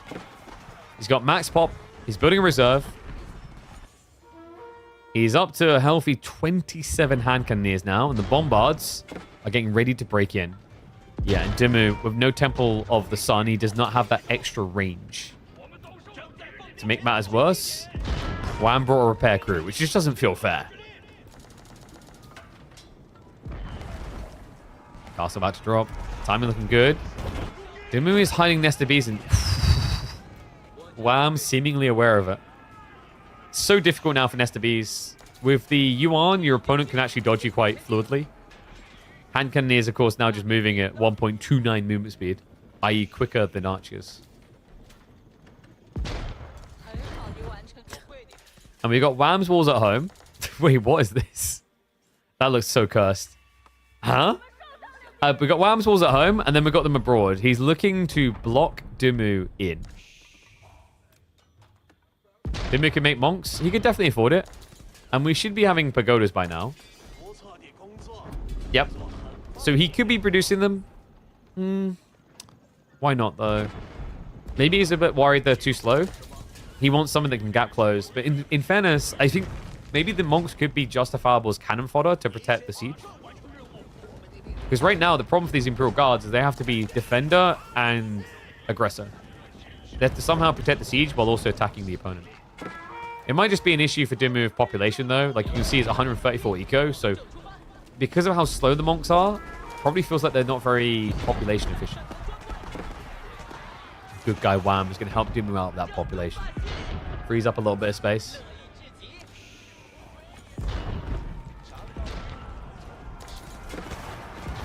Bash coming in. It's a lot of spears for Wham.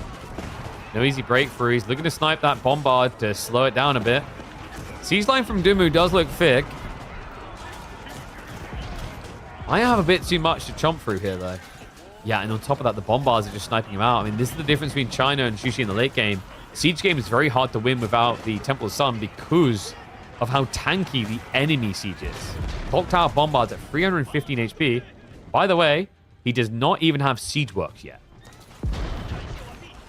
Yeah, and you're seeing how painful this is. This Imperial Guard...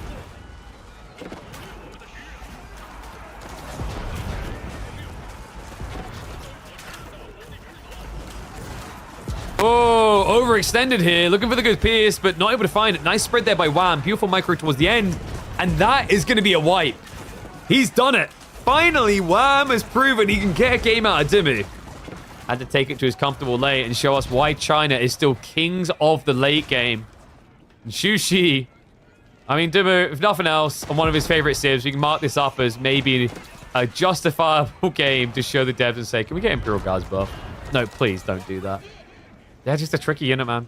Very situationally powerful, but I feel like we rarely get to that situation in the game right now for Sushi. These fast castle builds just proving to end the game quick enough before it really arrives. And that has always been a conundrum. Like, Xuxi and the Hyper Late, not really known for being kings of that area traditionally. I think they do have some tricks up their sleeves. It's just, it's locked behind a lot of landmarking. Yeah, if you can get towards the Temple of Sun, all of a sudden these guys also look more impressive. Because the other thing you have to remember is the Imperial Guards are missing 20% extra damage they could be having. No small quantity for such a high base damage unit. At this point, Benny Boy is just processing the loss. If you guys have been enjoying these games, reminder, always subscribe to the channel. We do release 1 to 2 videos a day. We do stream 4 times a week. So maybe tune into those as well. Like all these smart individuals you're seeing pop up in the chat are right now. The series continues. A best of 5, which will see a game 4 between these absolute mad lads. Okay, really cool game between the two. Told you guys. Interesting back and forth on that one. Hopefully you enjoyed that. Hopefully you also had a chance to eat some food. Always important to hear. And we are going to get ready for some more games. So, let me log back into AoE 4 and we'll see what we've got cooking. Apparently there was a patch. I don't think it really changed anything. I think it was just mainly maintenance. I mean, there wouldn't really be any changes literally a day or two before a LAN. That would be quite silly from a developmental standpoint. They definitely have never done that before. They have done that before. They have. But, just double checking. I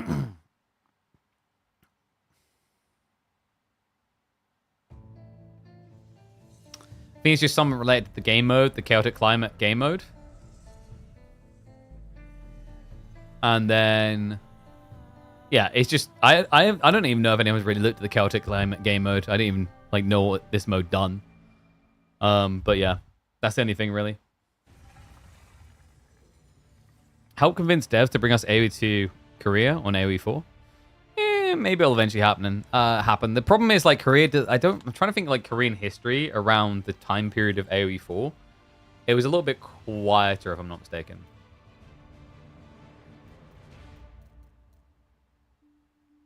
Wait a week to drop the patch, not like we knew it was coming. I mean, dude, like they're definitely never gonna drop a patch. I mean, they've done it with S-tier tournaments, but a LAN maybe I think is where they'd notice the backlash a bit more. So yeah, I wasn't really expecting the patch drop. Let's have a quick look and see if there's any games live on the ladder. Oh, by the way, guys, reminder while I got you all here, helps out immensely when you see the Matchmasters thing being mentioned in chat. Click that link, go download the game. It's a mobile game. It's a little bit like Bejeweled, but with a twist. It's PvP. Also has like a kind of battle royale, I guess you could call it, mode where like multiple people face off to avoid elimination. Really cool game. At the higher levels, I don't know. I don't think it's pay to win. It's just like very grindy, but like it's actually as a chill game. It's kind of cool to play. Whether on the crapper or on the train. Absolutely free to do. And if you download it, it actually helps us get more sponsorships on the channel via that contact point. So go check it out. It's free to do. If you don't like it, if it's not your piece, delete it afterwards. I probably got hooked into more hours of it than I should have. So like I guess that's good. They entertained that much. So be sure to give it a check out. And like I said, it's absolutely free to do and helps out the channel. So easy win-win. Other thing, reminder, we have been doing these integrations with PC specialists. I even took this PC away. This laptop was with me on the military base. I was going to use it to try and do my work. I mainly played Mechabellum, and my god, did the game look beautiful on that. So, exclamation mark PCS if you guys are in the market for a new PC as well. Don't forget about that. They are going to be with us throughout, I think, August as well. All right, let's see if we've got any high rankers. My throat is a bit rough today.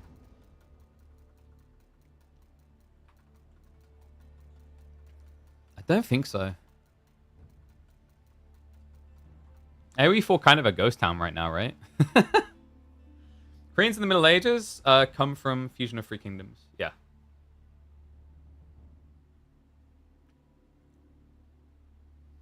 Well, I think like Korea, were they not part of like the mainland Chinese around that time, if I remember correctly? I'm trying to remember. I can't remember. I may be wrong with that. There was the Japanese-Korean Wars, right, as well. Which I believe were around that time. My history globally is like fairly decent. I think that's like maybe one gap though. That's like, we're talking like what, 10th to 14th century era. I used government internet for my own enjoyment. You're damn right I did. And I'm back home in the UK. There's nothing they can do about it. I'm safe. I think I'm safe. All right, anyway. Let's see. So, 1 second. I did glance some games that might be interesting. Is it Core Crackety time? It might be Core Crackety time. We've done that game. We've done that game. Let's go for some Core Crackety. Give me a sec. Oh my god, dude. Keep accidentally closing it. So, let's go to his "Hey, I'm walking here" account.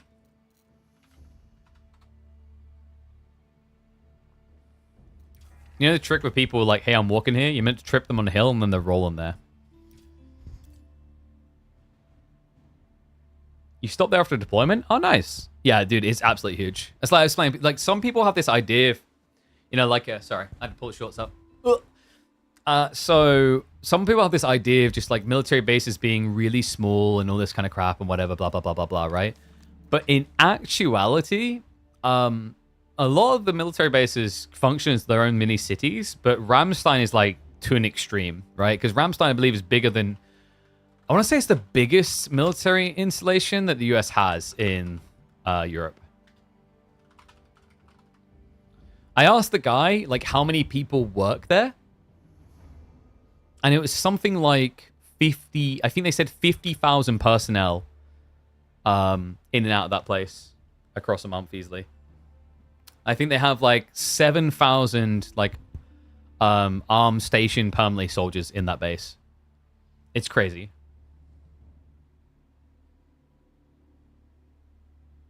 Oh, when they got personal vehicles? Yeah, yeah. Like I never went around in any military vehicles.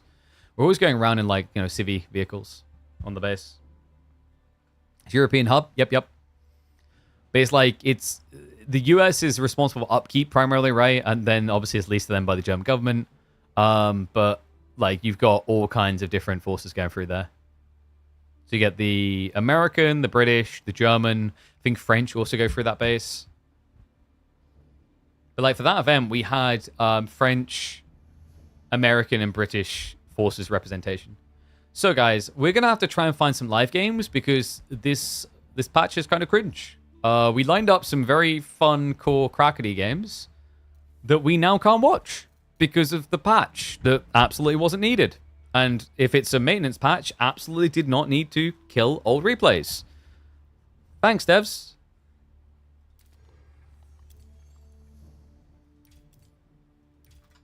So let's see who we've got. What is this Don Artie name? Wife talks equal put on headphones. Jesus Christ, Don. Why was I there? So we were hosting a Rocket League tournament. So I can show you the event I'm referring to. It's called the Allied Forces Esports Invitational. It's a really cool event. They do it every year. This is the 3rd edition of it. Also, let me pull it up. Allied Forces Esports Invitational. Yeah, so it's this event.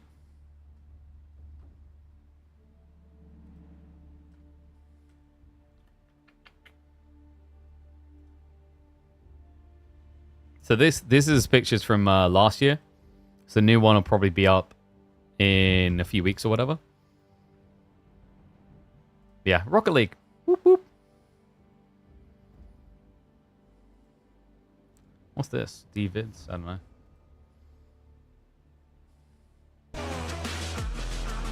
Yeah, here you go. Well, don't want to get the MC'd. Oh, dude, this guy was great. So this guy's name is Xylem. He plays for Coast Guard Gaming. And his whole thing was just stare downing the camera every time. Like, it's been an ongoing meme for 2 years. Every time the camera comes to him, that. Dude's a character. It's great as well because he's probably like one of the biggest smiles out of anyone there. So like when you break him from the stare trance, he's so freaking wholesome. But yeah, everyone at this event was incredible. Sir Sisley, wonderful guy from Space Force Gaming. And then the French guys were incredible.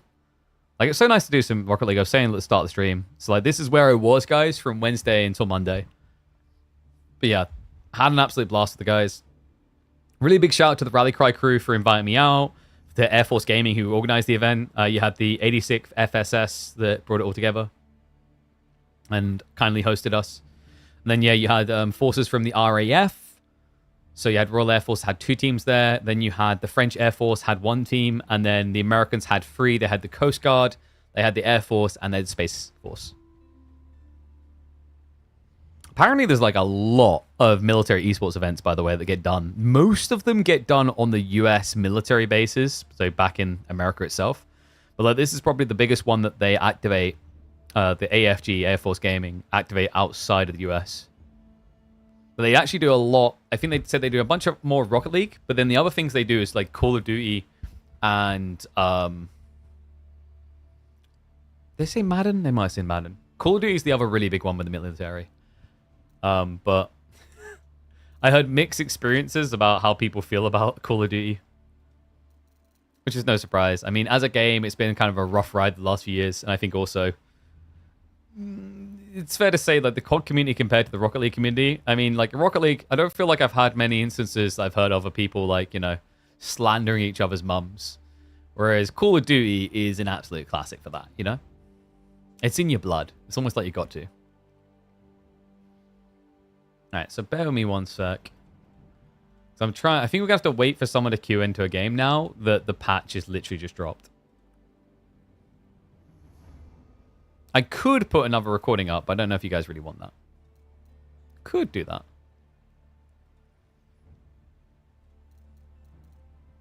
Can someone search? Brother. It's kind of half tempting me to go play, what's that game? There's a game that released today. I can't remember its name.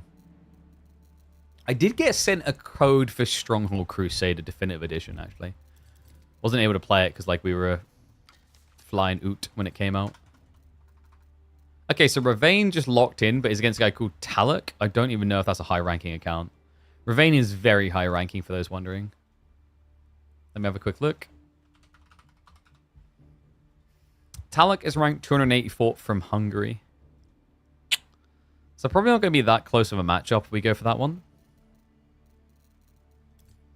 Someone's playing Empire Wars. Alright.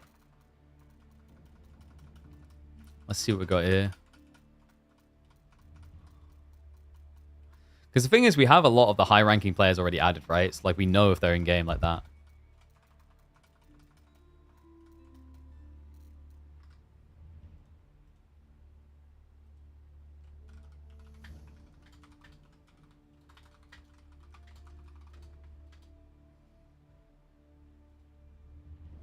Who's Ravane? Ravane is a player from the Middle East that's been ranking in like the top 10 for quite a while. He was like last time we caught him on stream, he was even smashing Dumu in some pub games. Really capable guy. Very different playstyle to what I'm used to seeing out of a lot of players as well. I am not noticing any of these names. Alright, we might have a Donati game in a sec, actually, because he just hopped into lobby. So maybe we check in on Donald.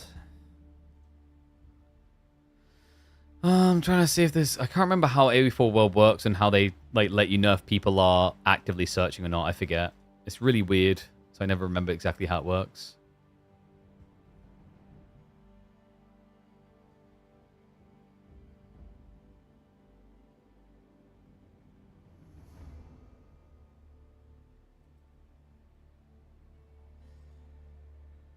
Candace? Who the hell's Candace? I have no clue who that is.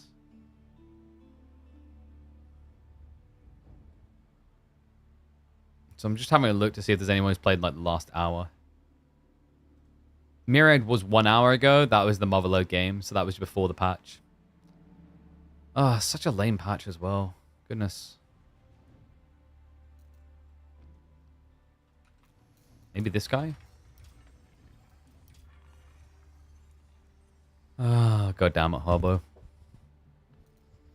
I'd ban you. You're homeless. I don't want to make your day worse.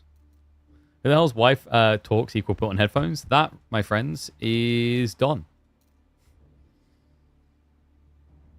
What do I do at the Ramstein Air Base? Spec Ops. You know, like real, like we were reconnecting from our flight to Asia, where we were running some like behind enemy lines operations in a country I can't disclose. You know, just regular stuff, really. You know, it's what pigeons like me do to keep the world safe.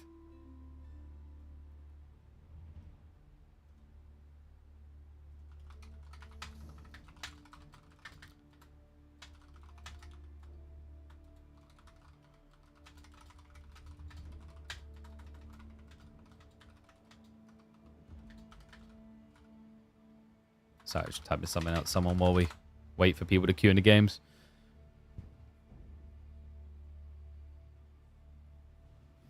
Whoa, whoa, whoa. No one said about starting wars, okay? This was preemptive deep reconnaissance, okay? I cannot tell you more. I've seen KP commentating at LAN event. Would love to see. Nope. Wasn't invited, so. So instead, we're going to do it from home on this channel. Whoop, whoop. So, yeah.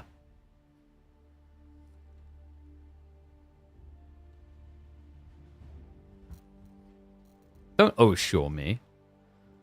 Chris, we've got a pop-up pirate. I guess, like, is he not queuing a game? I guess he's testing some stuff in lobby. Aside for the upcoming LAN, intrigued. I was a little bit shocked to discover that it doesn't have a live audience. Because I feel like I heard of people like, yeah, I'm going to go to, like Denmark. I'm like, oh, if there's not a live audience component, then why? But yeah, as I said, we'll cast it on this channel from home. So I'll be live on Thursday. Do we know when it starts? Let me have a look.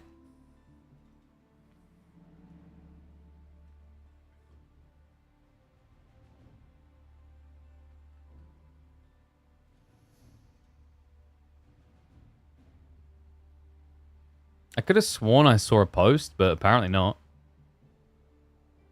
Wasn't there a post? I swear I saw something yesterday. Oh, here we go. Blah, blah, Master Copenhagen, blah, blah, blah. So we've got Marine Lord, Wham, Vortex, CSO, Group A. Group B is going to be Beastie, Puppy Paw, Louis, MT, Anatand. 1 p.m. CEST, which is 12 my time. So yeah, we'll go live then, or like maybe we'll go live at 11 a.m. We'll see, and then we'll cast the games throughout the day. Do we have a bracket and a schedule? Would be cool. So we know Marine Lord versus CSO, and then you're gonna have Wham versus Vortex. I'm assuming. Yeah, so they're doing quite a few on day one, right? So it'll be upper bracket. So it'll be 6 series. We might do the full 6, or we'll do a little bit lighter. We'll see. And then 25th, I guess, is lower bracket. 25th, 25th. Man, okay, like, dude, upper bracket. Like, I don't know. Oh no, no. Okay, I was about to say. I'd say you split the difference they have. Okay, so it's 5 series a day. So I have Marine Lord, CSO, Wham, Vortex, Beastie, Anatan, Puppy Paw, Louis. And then they'll have the winner M-Lord CSO versus Wham Vortex. And that'll be it for day 1. And then day 2 should be...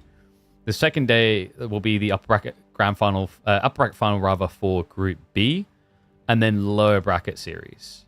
And then that'll be it for that day. And then the 26th is going to be 2 semifinals. 27th is going to be third place and grand finals. A little bit light on some of those days, actually. Also, RuneScape, please. Yeah, like I said, so we'll probably come live at like 11 UK or 11:30 UK. We'll see, and then we'll get ready to cast these games. I'm gonna get tuned into the channels and see like where the details in the games can be posted, and then yeah, we'll just rock it from home, start the casting, I guess. If someone wants to join me on the mic, they're welcome to. But otherwise, we'll just rock through it. It's not too bad. I mean, 5 series a day, and they are what, BO5s, I think. Yeah, BFOs. That's not too bad. It's adorable. Corvinus was... You thought Corvinus... No, Corv, I think, is going, but, like, my understanding is I swear I saw someone say there is no live audience component.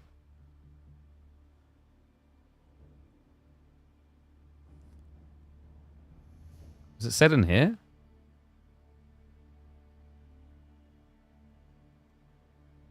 Ah, here you go. Yeah, someone asked about visit tickets. There won't be any live viewers, which is a little bit unfortunate for LAN. More than a little bit.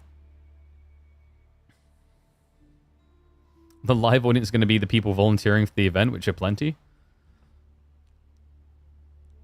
Should really be that many volunteers on a LAN from a company that has a market cap of 300 million, but okay.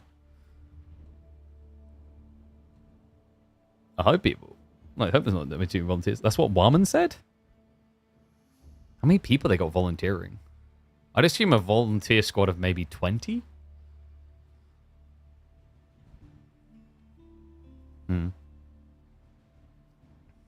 Maybe 20? She's going to have, what, like, her admin team? Probably, like, 4 casters? Guessing they're probably volunteering. Production, maybe, like, Hal plus 2. Admin team should probably be, ideally, consisting of 1 lead admin and 3 to 4 people that help with all the in-betweens. Maybe a few people to help pack up, set down. I don't know if they can have, like, a volunteer photographer or whatever. I don't know. It's kind of unfortunate, though, like, if there's that much, like, volunteering. Just look at we're in 2025, man. I know Esports are down, but... And the other players? Yeah, but they're not really volunteers, right? I don't know. Nilly is there? Nilly is not a volunteer, though. Nilly is a Microsoft employee there to monitor and maintain the integrity of the event. And he does a good job at it. All right. We got some people in game now. Would be good.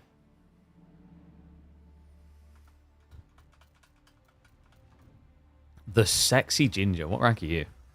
Conk 1. Ah, not sexy enough. Arme in Age of Empires? Pog? Gold free? Whoa, okay, you're not really Arme. Arme, for those that don't know, is a very, very, very well-accomplished Dota 2 player. Like, the Louis MT of China, right? Like, for Dota 2. Actually, like, think Louis, but even bigger. You only got a mirror? Boo, I hate you. I hope the door hits you on the way out. Whoa. Whoa. Alright, a little bit toxic. Why does this game still allow mirrors? Does anyone, like... One's in chat if you actually enjoy mirrors. Be honest. You'll probably get judged for it, but I mean, like... If you're proud of it, why do you care?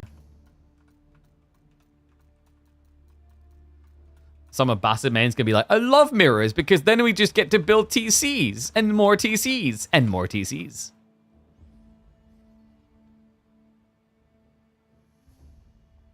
Japan Ninja... Nah, dude, like, it never works that way. Because, like, if you're smart about it, you're just gonna switch Yumi.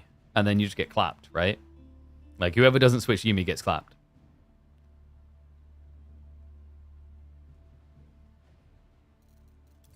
Dude, where is everyone? I'm so annoyed by this patch. I'm like, what do we cast now? Okay, that's a good taste in CPU, by the way. I'm at too high of an elo to appreciate it. Yeah, but like at the lower elos, we talk about this, man. I think like the game is way too slow at low elos. I feel like at low elos, we might as well just give you guys 2x speed. No offense, it's just like the pace that you want to play the game at. It's like, it's fun for you guys to play the game. But watching the game is like, it's slow. It's real slow, right?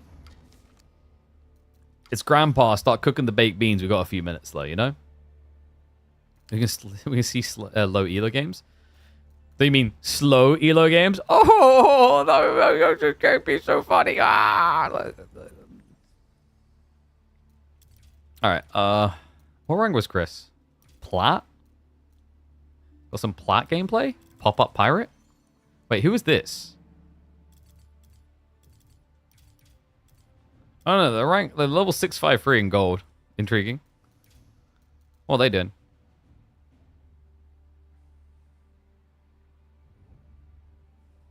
Did I not just hit observe? I think his game just ended.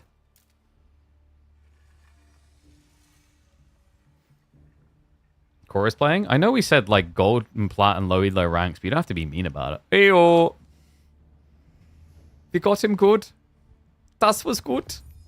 Well, this is a high rank team game, right? Because it's got devils in it. BLD.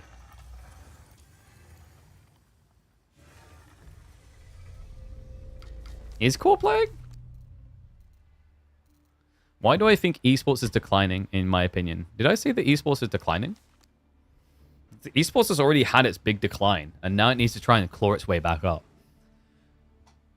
Esports over bloated, and then when a market down cap hits, esports is seen as an area where you're throwing income into that doesn't make sense, right? So it's one of the first areas to pull out of for a lot of brands, etc. Like whenever you hit a recession, one of the first things to go is marketing. When you're in a recession, people are less likely to buy already, so why are you marketing harder to them to buy things they're probably not going to buy? So esports is on the front line for suffering with that, because esports, a lot of their money to run events comes from marketing, right? It comes from brand integrations like PC Specialist, or it comes from, getting your hands on Red Bull or Monster or Elgato or whoever else, right? So if that money then goes, esports suffers. Most esports scenes reached a point where they were trying to self-sustain instead of relying on developer support through funding. Esports as a traditional platform evolved beyond the point where it was about, let's have, 200k white label. White label is when you don't get credit, but you run it for someone else, from a developer to make their dream a reality of marketing their game, right? Esports was originally created as a marketing tool for games, but it evolved into its own beast with its own scene, its own leagues, its own tournament organizers, its own circuit. But within that, it meant financial independence away from developers providing the money. But the trade-off of doing that is now, when you can't get as much money into those scenes, you see a deflation in terms of the wide reach and size of those scenes. So esports has been going through this for like 2 or 3 years. Still kind of going through it. I felt it pretty roughly in 2022, I want to say it was, when I had a really good year. I done Apex Legends, I done Dota 2 events, I done Age of Empires events, and then the next rotation begins, and because of the big layoffs and the big cuts and the spending is going down, the broadcast scope gets smaller. So Apex Legends, after the event I worked, went from, I think, hiring about, I want to say it's 12 or 14 people in the online leagues down to about 6 to 8. Dota 2 dialed back the amount of events happening and the scope of those events. And then even on Age of Empires, it was beginning its downswing there anyway because it was overinflated at initial release. So I've experienced that firsthand. It is a thing that happens. It is a thing that's still going on. Really what esports needs to figure out is reliable revenue sources, and it still hasn't really done that reliably. It's still relying on the fact that there needs to be a bounce back where marketing hits again. And COVID is a great thing that Roland's brings up. COVID helped a lot, but even without COVID, esports was on an inflationary path to being too big. But COVID exacerbated that issue where you had a mixture of COVID, you had a lot of esports investment being pulled and put into Web3, which is a joke of an investment anyway, but that hasn't worked out for Web3 very well because there's too many people that rug pull or scam there. So now they're looking for the next thing, which is AI. People hear the word AI on something, they all of a sudden invest millions. So eventually the money will probably come back, but it's going to take time. But until we get more financial stability on the global market, you're going to keep seeing these downpours. And you're especially going to see it hit again in the next year for esports because of what Trump's doing with tariffs in America. That's having a huge negative backlash on globally reliant industries, right? So you're seeing this on companies like peripheral brands. You're seeing it on hardware brands. These people are actually suffering because now the tariff cost is making it almost impossible to continue to do business. This is the first time in all my years working in gaming where I've seen brands actively asking for non-American audiences. Process how crazy that is. That is a rarity because America is meant to be the gem in terms of value of customer. But now I've actively got brands telling me they want streamers to sell integration to that don't have American audiences. And I've never had that before. Like, I would have targeted integration requests, like, we need a Canadian streamer with 65% Canadian audience, which is XD. Those guys don't exist. But, like, in general, there's always a wider appetite for America, and that hasn't existed recently. So, yes, very, very new, wild, and crazy territory. All right. So I think Mirad is maybe searching game. Maybe I should go into consulting. Like, you don't think consulting roles get cut as well? Well, I mean, consulting is like the meme role because a lot of people who do consultancy work in almost any field aren't worth what you pay for them. That goes doubly so in esports. Same with the idea of like people who run educational facilities in esports. There are some good ones, but there's a lot of bad eggs there that don't know what they're talking about. Funnily you mentioned that because actually like years ago, that was something I was talking with a brand about doing for them to help run Dota 2 events at wide scale. But they had huge budget cuts and thus couldn't afford me. They couldn't afford to do the event in the end. Consultants are funny because they get to suggest things that they aren't there to see through. Kind of. I mean, it depends on what kind of consultancy contract you've got. Like, the type of ones that I look for is one where I come in and I consult, but I'm also there guiding you throughout the entirety of the event process. Guy knowing consulting earns crazy money, but that's a small share. Yeah. And it's like, you know, he might actually be good at his job. So he gets paid to do additional job sort of things. But like, you know, I mean, there's things I want to do and there's things I'm continuing to expand into doing, right? But like a big tricky part for me is like, I think a part of a partnership is working with people in the back end in a role, in a world which allows me to still be on the front end because I live and breathe and love what I do for a living, right? Which is content creation, game presentation, hosting, etc. Like, I absolutely adore them.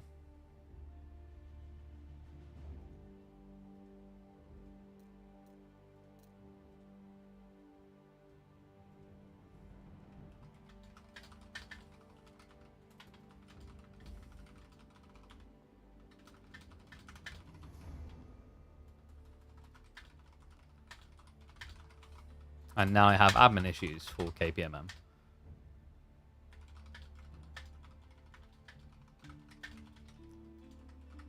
Which is kind of yikes. Dude, we're meant to be starting in like a week and a half.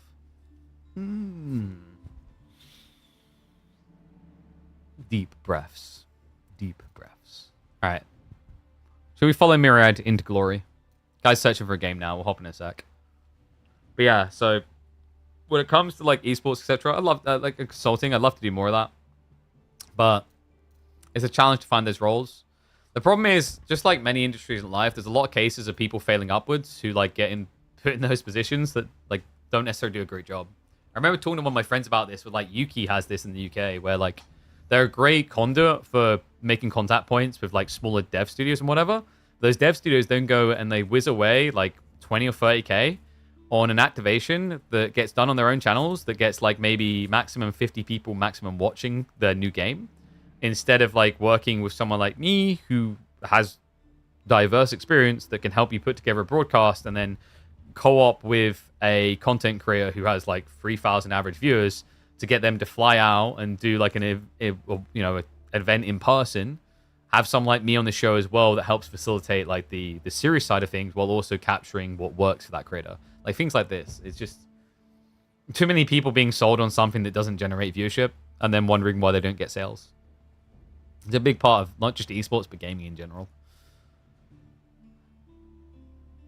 That's why one thing I'll say is like the people over that worked on the Claire Obscure campaign done a phenomenal job, right? They mostly done like grassroots guerrilla marketing, and it completely slam dunked. Esports, like most other sports competition-based industries, relies heavily on endorsement and marketing. Yeah, do you think esports is especially vulnerable because it's newer, relatively speaking? Sure. So like the thing you have to keep in mind with esports is it's actually like one of the quickest growing, and gaming in general is like worth more than any other medium now per year, per annum, right? Worth more than films, worth more than like books, worth more than sport, right? Outside that, like gambling on the side of sports probably worth more still. But the big challenge there is like the longevity. There's loyalty, but the loyalty is very hard for people to understand, gauge, and track. So, for example, like one of the biggest rug pulls in the eyes of traditional brands coming into esports is sponsoring teams, right? Like if I go and sponsor, like Myriad is in front of me, MTE, or I go and sponsor Gentle Mates. At least Gentle Mates actually has good content creator representation, right? But like if I go and sponsor like Cloud9 or whatever, they're going to cost me hundreds of thousands of dollars to do per year, and what am I really going to get out of it, right? That's been one of the biggest problems, because like these teams don't actually generate loyalty in the brand, they generate loyalty in the players, and the players are in flux, they shift team to team. It's been one of the biggest problems that like traditional ventures of branding into esports has had, is that they've marketed themselves via the teams, and that's a mistake, because the teams aren't offering up good value. They're not offering up their own content value, avenues that do a lot. They're not offering up integrations onto big broadcasts, etc. They're not even usually creating original content. So like instead, a tournament organizer that really cares will find a way of like working with you to create custom content around you, brand you on part of the show, things like this. Or you go the route of content creators directly. But like the problem is, I can come in and try to fix this issue of the first point of contact for a brand, but it doesn't matter. Because once they get a taste of crap in their mouth, the taste lingers. Right? It's like the moment they hear the word esports, it like clicks the taste in their mouth. So at that point, that brand link is damaged. So sadly, like, over the years, there's been a lot of bad actors within esports who are just money grabbers, not builders. And those money grabbers do what seemingly feels like irreparable damage to the builders. So, like, this has been a challenge. I try to work only with teams and orgs that I think actually care about how they get brands to not just sign up once, but come back. So they go the extra mile. Because it's a win-win. But the list gets thinner over time, right? When you have someone getting ripped off for 200K on a major event because it doesn't pay off. Hell, I was talking to an energy drink company the other day who were like, we sponsored a team before and we're never doing it again. Because the team they sponsored did not deliver at all. So they have no taste for it anymore.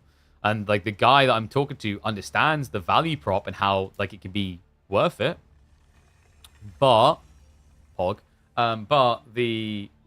the higher up, all he sees is like on their books, they had a 50K deficit from an activation that he doesn't want to have on his book twice. So yeah, very challenging. Sorry, you couldn't see what I'm pogging. We've got Core versus Myriad. Boogers. We got there. Who are, baby? Who are? Yeah, sorry, it's going to take 4 more minutes. I was not expecting a patch today. I don't think it was communicated or anything, which is very bad. I don't know if they thought they could sneak it in because, like, oh, everyone's traveling for the LAN. Well, I'm not. All right. I'm sitting here. I'm ready to do more games. And what do you mean, why is no one streaming? We're streaming right now, Lucky Boss. You literally just dropped into the stream and asked why no one's streaming. Am I not someone? Is that what's happening here? Do I not register as a human being? No, I'm a pigeon. Outrageous. Disgraceful. No, anyway. So, yeah, we've just been waiting for someone to actually queue up so we have some high-ranking games to watch because it has been hush low. I was very close to just, like, actually hopping onto a different game. KP Variety Stream? Yo, I actually, like, it's kind of sad. I sent out a request for a few codes today from, like, for some early access to some stuff. I was like, if you respond quick enough, we'll do some of this. None of them responded quick enough. Admittedly, I gave them today.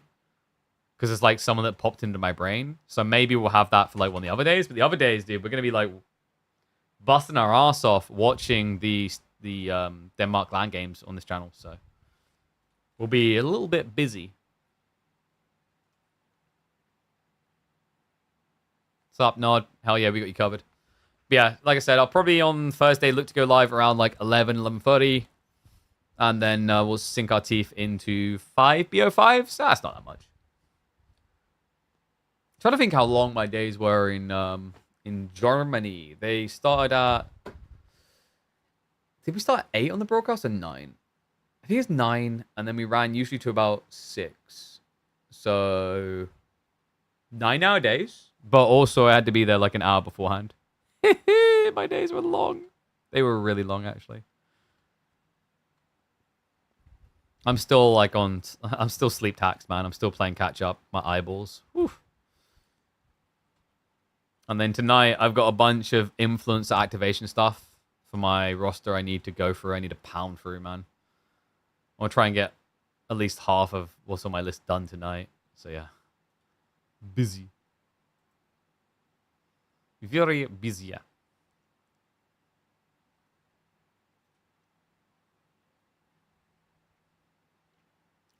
In fact, I'm just double checking some of them now. Yo, is there a Battlefield reveal soon? I think I heard something about, the Battlefield 6 reveal is in 2 days. Pog? Did you guys see the leaked gameplay of that? I'm actually so freaking excited for that game. It just looks like Battlefield 3, and that's all I've ever wanted. After all these terrible trips down Horrid Lane with their iteration attempts, I mean, Battlefield 1 was Pog. Like Battlefield 5 was it was okay, but it didn't feel special. And then 2042 was like, we don't talk about 2042. I got more hours than I'm willing to admit in 2042, and I feel like a lot of that was me chasing the dragon, you know? Like wanting to believe this was going to be a good game, and then it just was not, which was sad. I don't recommend 2042.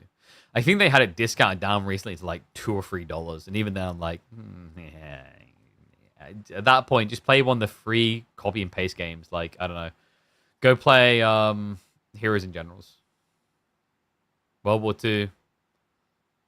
I wouldn't say pay to win, but very weird in some ways, but cool in others.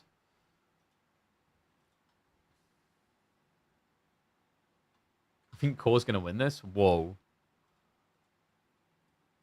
Careful, Crackety. You're going to inflate his ego with comments like that. All right. Myriad is a miracle worker, judging by the games you saw earlier. He won a game he had no right winning. He lost a game he had no right losing. This man is an enigma, so your belief that he should win means, that Core should win means that technically Myriad should win. It's a mind fudge, really. All right. Can we get some predictions up? Let's get ready to go. Actually, let me pay out. And I'll do it myself. Myriad versus Core. 2 mins. We'll be off the races. All right. It's the first game of the brand new patch that changed absolutely nothing. Welcome back to the channel. Yes, we have been waiting tirelessly for a decent matchup, and we've got it. Right out the gate, we're going to be having Core versus Myriad. English up against Malians. A classic matchup. One which has Malian players turning the English into a human toilet. There is the 2TC meta to consider here, though, where English started to do a little bit better. So we'll just have to see how this one plays out. I mean, times are different. Those 2TC English days, you'd think they're dead. They're definitely not. They've kind of been making a bounce back ever since Pro Scouts got nerfed pretty hard. Malian's one of the civs that would have been impacted by that change. So we are just about 20 seconds out of live, so we might as well speed up. We got the weird tree line spawns again. I still don't know why this keeps happening. I kind of wish it would happen more, though. I don't know if anyone else is getting tired of circular tree lines on Dry Arabia. I would dig just having some weird shapes. X's, triangles, just do shapes, man. That's a simple idea for a map. You just call it shapes, and it's just a series of different shapes. Triangles, circles, crosses, rectangles. Hell yeah. I'd be up for that. Marlins have a huge advantage here. In theory, the English can do the 2TC builds and just try to hunker down, weather the storm. But it's really tricky to get the white tower timing. So yeah, I would favor Malians. We'll see how it goes, though. Opening scout rotation. How are we doing overall? It looks like it's going to be... No, not a win for Myriad, which surprises me, considering the amount of sheep that there aren't for Core. Yeah, he's only sitting on 8 so far. But they've split the map, right? Which means, there you go. 3 in the corner. And then I'm assuming, yep, 1 there and 4 there. That's why. Yeah, so the teensy tiny pieces of the map that both of them haven't scouted I've got like a giant chunk of the available sheet. And cool, it is going to be the Abbey of Kings build. So 2TC. Wow. Look at that. I clearly seen this game before.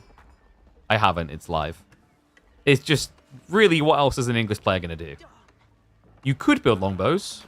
You could also stick your head in an oven. They are both really bad ideas.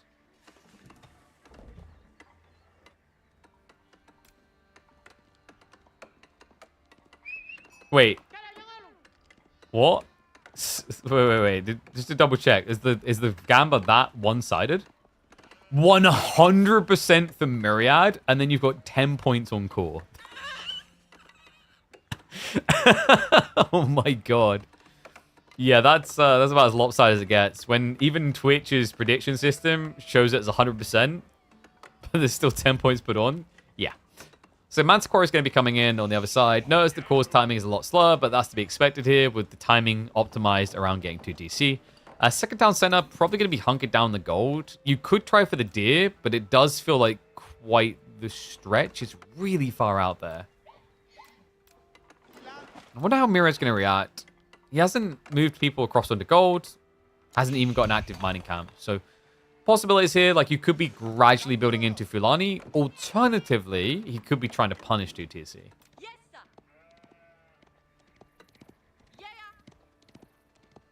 You wish Microsoft pushed more for one of the Age of Empires games being in the Esports World Cup. Why? So you could try and spend hundreds of thousands bribing them to do it. Or you could just wait for them to come to you. And them say they'll pay for everything. Which is going to happen, by the way. If Riyadh wants to continue to be the hosting of the Esports World Cup, right? This idea that envelops all the different esports. Then it needs representation from each genre. And StarCraft looks like it's on its final year, if we're being totally honest. So, which game takes its place afterwards? Which RTS would you put in its place? Because think about it, if you want to be the World Cup of esports, it doesn't look very good if you're the World Cup that doesn't include some of the most iconic genres in esports, right? Like they have fighting game representation, they have RTS, they have FPS, battle royales, MOBAs, right? List goes on. Racing, etc. So they're going to want to have an RTS. And next year, genuinely, I would be shocked if StarCraft's there. I think StarCraft is going back to grassroots, and I think like the lack of active development is going to make it even harder to justify to keep around.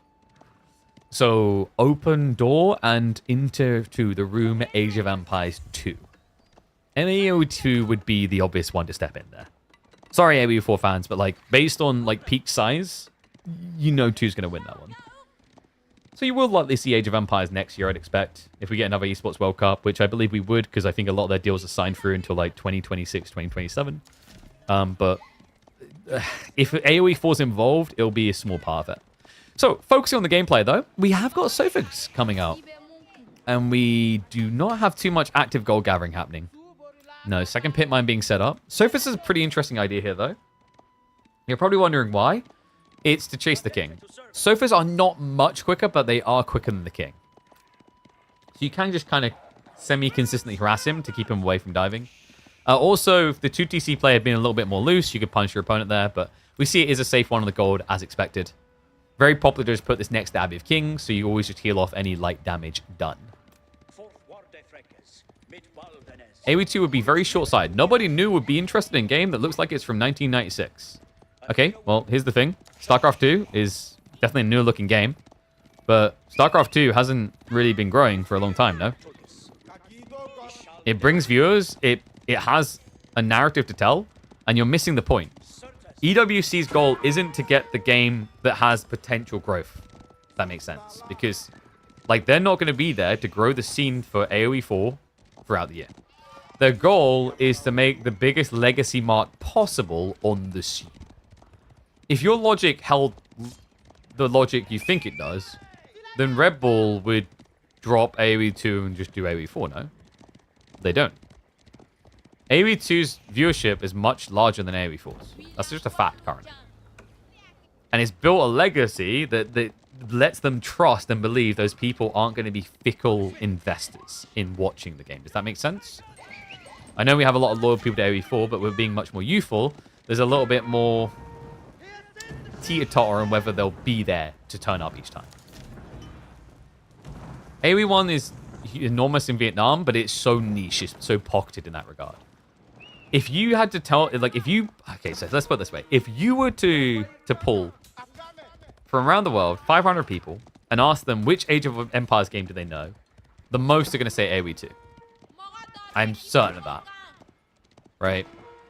Or at least the ones that are aware of the esports scene, they'll say AoE2.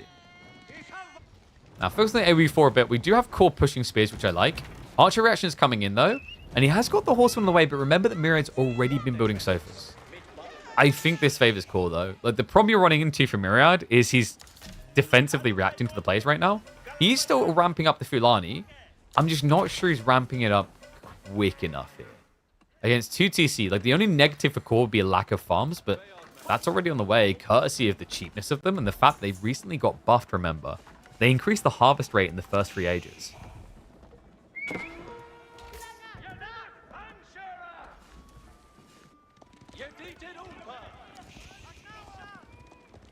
Cool, continue the poke. Does arrive with the horseman, so that's a little bit of a warning to Myriad. Honestly, Myriad could just actually go into Spearman. I'm a little bit surprised he didn't. Would have been more cost efficient than the Sofa.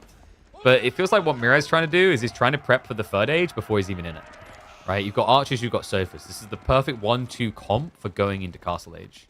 It's the thing you want to have and want to upgrade. But yeah, like, I think AoE4's best hope of being involved in EWC is because there needs to be permission to run Age of Empires events. Technically, it doesn't, actually, by the way. Microsoft could argue that you need to get their permission, and then part of it could be the twist of AoE 2 has to be supported by AoE 4 there. That would be the angle. No, seriously, though, you don't actually need permission to run Age of Empires events.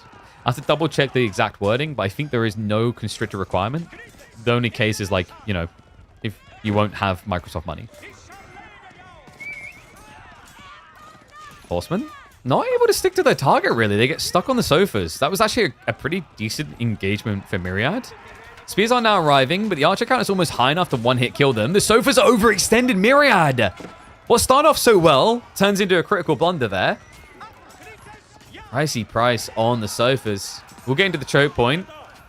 And the horsemen are body blocking the spears from following up. So cool. Not getting maximum damage on the secondary fight there.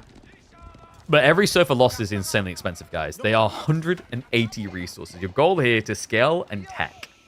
Not to lose half of them trying to tech. Hope Louis' AoE 4 success will make the game explode in China. Quite possibly. You just need to basically get one of the big players when it comes to esports involved in scaling and escalating that, right? That's your challenge.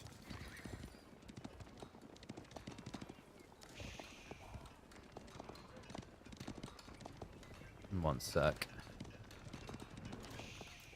We should all play AoE 2? I don't think AoE 2 is a game for many now. It's built a great legacy, but it's just not... Older RTSs are not necessarily inviting to new players. Especially ones that have had a legacy carved out over 20 years, because like the meta, the standard at which it's being played, even bronze level players are probably an uninviting experience for new players. So like, once again, you're not wrong that AoE 4 should be the more accessible game. It's the newer game. But from a viewership standpoint, that doesn't matter, right? Because for EWC, they're looking to bring in the viewership of the existing community for each of these games. And for us, that's, if we're being totally fair, like what, a 6 for the size of AoE2? We can try to pad our numbers with Targa, but I don't know what his stance is on EWC and everything related.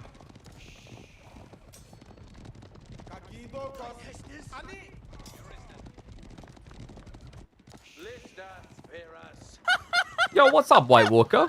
I see you the sub, mate. Thank you very much. What a legend. Resubscribe for 6 months. That's some commitment. Smart lad. Remember, guys, subbing always supports the channel. Also, always remember to share the stream around, share the videos around. Talking about how small this scene is, the way we grow it is together, is actually reaching out, getting more people to play the game, telling more people these things exist. The amount of people who don't know that there's an esports scene in AoE4, who play AoE4 is crazy. I actually was talking to one in person just the other week. He took ages to get into the esports scene. He didn't realize it was a thing for the first 2 years of the game's existence. That's the craziness of it. And by the way, that's also why, just like, for example, AoE4 being involved in Red Bull, or like, let's say EWC is mainly AoE2, but AoE4 is involved, is a good thing. Because it gives an opportunity for the game to be flaunted to a new audience. And I know people don't like it when AoE4 is not the main show of their AoE4 fan, but, I mean, them's the blows. It's part of growing, right? Nice clash here, by the way, from Myriad. These horsemen just not really finding as much impact as he'd like. Yeah, so nice counter reinforcements. We've still got him burning down the pit mines, but tech ups are now being mirrored. And look at this. Myriad, he gets the Fulani effect. The problem is your opponent is now 25 villages up on you. And his farm count looks really good. Course sitting at 28 in total. Yeah, so feeling pretty cozy. Yeah, like another way of talking about it is like I, as a kid, you know, I would swear by Red Alert 2. I don't know if Red Alert 2... Actually, Red Alert 2 is, I think, reasonably, like, player-friendly. Cossacks 1, on the other hand, probably not very new player-friendly. But I love that game. You can love something, but admit its faults, right? I love Might and Magic. But if you try to play comp Might and Magic free, and you have no clue how to play the game, you are going to be a human toy.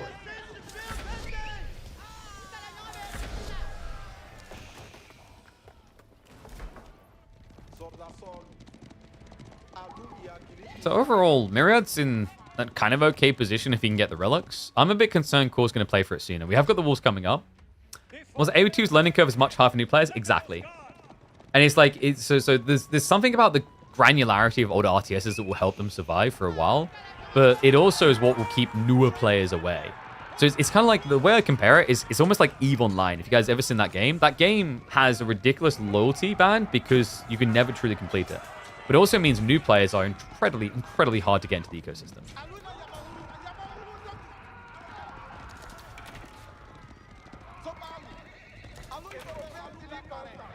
Back and forth clash here, but the Sofas are going to be strong in these engagements. Core's still waiting on upgrades. For him, he just wants to delay. Remember, he's building a worker advantage. Myriad is most definitely not. So for Myriad, it really is about this key timing of starting to look for relics. Sofas are going to dive in. We'll get shut down pretty fast. Important Armors wasn't there yet. Clash coming on the front side is going to be a good one, though. So Sofas, good heavy outnumber here. Like the priority veterancy on the Horseman from Core, he had enough to justify it originally. Now Knights is going to be his solid follow-up. Like, Myriad has got Poison Arrows on the way, but no Donzos to show for his troubles. A little bit worrisome, actually. Should we play StarCraft because it's more competitive than AoE2? No, like, people have their preferences as well. But, like, StarCraft struggles with this also. Like, StarCraft, guys, do you want to know why StarCraft actually continued to survive so long? The co-op mode. I think without the co-op mode, StarCraft would have been dead a few years ago. Co-op mode saved that game from drowning. Because it was another access point for more casual players, right? The other thing that I think helped StarCraft immensely wasn't just its legacy, it's also its campaigns over the years. Campaigns have been incredible for new players. This is an incredible fight right now. Myriad, I mean, he's losing the sofa, but they're holding everything back for the archers to try and fight out. He does need to get more reinforcements in. I thought this was going to be a lot worse for Myriad, though. Like, Poison Arrowed Archers actually delivered pretty well here. It's definitely expensive on sofas. And I'm a bit worried he's falling too far behind regardless. And we do now have relics being targeted by the English players, something that seems to have just gone amiss in the build order for Myriad. I don't know if it's because he just doesn't feel he has enough map control to do it. He has at least got the wide pit mines in the 8K, which is good. But I feel like he should have been the one a little bit quicker out to these relics than Core.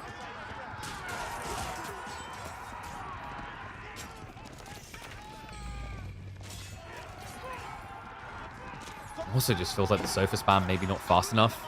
I mean, Core is actually mounting a lead when it comes to Raw Knights. It's crazy how one side of these fights would look if Core just laid in some archers instead. Right? Some sort of component from range. Like, crossbows here plus the Knights would go pretty damn strong.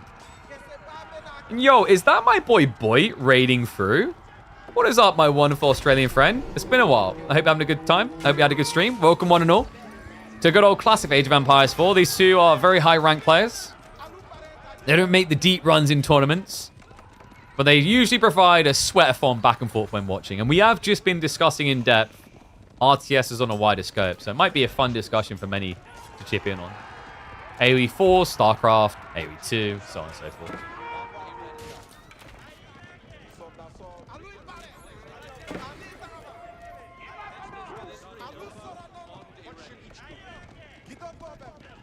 SE2 is a lot bigger and more competitive than AoE2 has ever been. It's very different in style.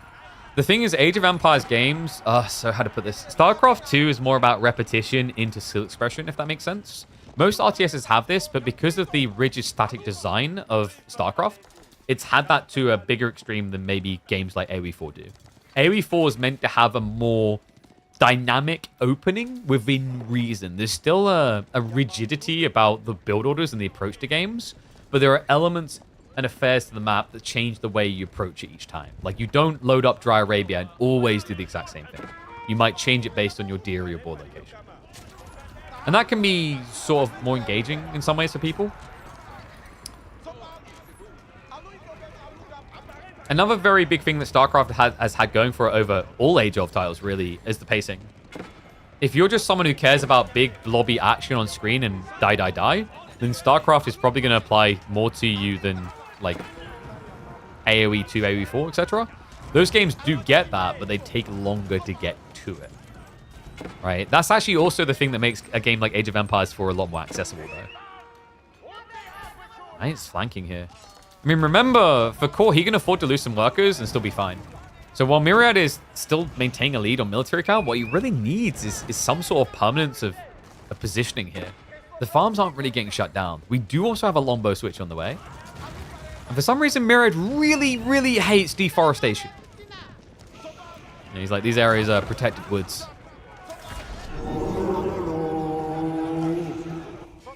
So Knights clashing over here. Wallo, an interesting choice, doesn't really achieve anything, but the pushback is real. The horsemen surge forward. And the sofa, but there's 14 here. It doesn't really feel like there's 14, though. No, of course, going to be able to just push him out the base. Myriad, I don't think he's got much tempo left behind this. You don't play AOM? I've played a lot of AOM in my life. I played AOM a lot as a kid. Played a decent amount of release. But it hasn't been a game that's really been on a growth path, unfortunately. Age of Myth 2 would have been a game changer, and I still really hope they kind of go for that in the next year or two. Because I think that would be where Mythology could really shine its brightest. It's hard to get people to engage with old games, simply put. And well, it's hard to believe in a world in which Myriad wins this game. This is not breaking. He's gone 2 TC. Okay, actually, 2 TC. Maybe. Corey's starting to reach peak economy in like the next 5 to 8 minutes. Myriad will have a lot more runway, remember, because he's got the Fulani adding in a lot more passive extra eco. And he's at least keeping him contained. Now, Relic Split is actually not too bad either. I tell you what, that 2 TC detail makes me believe. Because my concern at this pacing is Myriad is going to run out of oil to throw into the car. Right? We're just going to break down the middle of nowhere. And explode like a car in armor. You know how they just randomly blow up for no reason? But now, with 20 so far and Core lacking any speeds. Oh my god, oh my god, oh my god, it's happening. Myriad, he finds the break point. Core, it looked like he greeted this through to a success point. I'm no longer convinced. No, he doesn't hold the choke points anymore. And I think it's the pivot into longbows. Maybe if it was sooner to contest the archers earlier, but instead you're now just building longbows into mass sofa. And always losing a fair. They've even leaked around on the farms on the backside, so they're going to shut him down here. And this is a ripple effect. Once one farm cluster goes down, the second follows up. The sofas just don't die. The only thing that can kill them is a white tower that only protects gold. And even then, there's not much gold left. Raid onto the tree line. This is looking grim. Grim Reapered. There's just too many workers, too much overflow, and nowhere to go. Well played, Myriad. I wonder if he felt it a bit as well when he came in with that last big push where it's like, okay, I don't know if actually we have enough push power here. This looks a little bit flimsy, but the confidence just keeps surging in. Understanding that actually his best bet was just to keep go, go, go. Instead of giving breathing room that would have allowed Core to build up enough spearmen that the benefits of Network Citadels may have been able to hold him. No doubt about it, though. Like, this is just non-stop flood. I think Core realizes it. He's got barely any farms working. The only area that works for him is the corner. A corner which he's just millimeters away from being seen. Right now, Myriad is actually patrolling the gold over there. Damn. You know what? This is interesting, though. I like when we have these kind of almost podcasting discussions. Let me know what you guys think of what we're talking about EWC, the Esports World Cup, and Age of Empires 2 being likely to take StarCraft's position. Let me know what you look for in RTSs, right? Like, I know there's an elitist element and I want, like, this purity and this depth, but I think for a lot of people, maybe more casual, who spend more time watching than playing these days, there is an element of simplicity that is desired. Like, that's still why my heart is kind of broken with what happened with Battle Aces. You know? Was it meant to be the pinnacle esports RTS? No. Was it meant to be our gateway drug to get more and more people into RTSs? More so than any RTS in the last few years. He's just running tree line to tree line around the map in a panic. And it's not working, man. There's just nowhere to go and nowhere to hide from this. The problem is there's just so many Sofa in your base, it becomes obvious that you aren't in your base. You know what I mean? Like, this is like, oh, no one here. No one here. Where could he be? And while Core is playing a game of battleships in which he never gets a turn, Myriad is about to sink that submarine. Fort of the Huntress is on the way. I wouldn't be surprised if Core just calls it at that point. Like, at this point, if he was any more dead, I'd say burn the body because it's too ugly to look at. Rotting carcass of the English Empire. Ah, look at that. England taking more L's. Not exactly a rare sight these days in Age of Empires 4.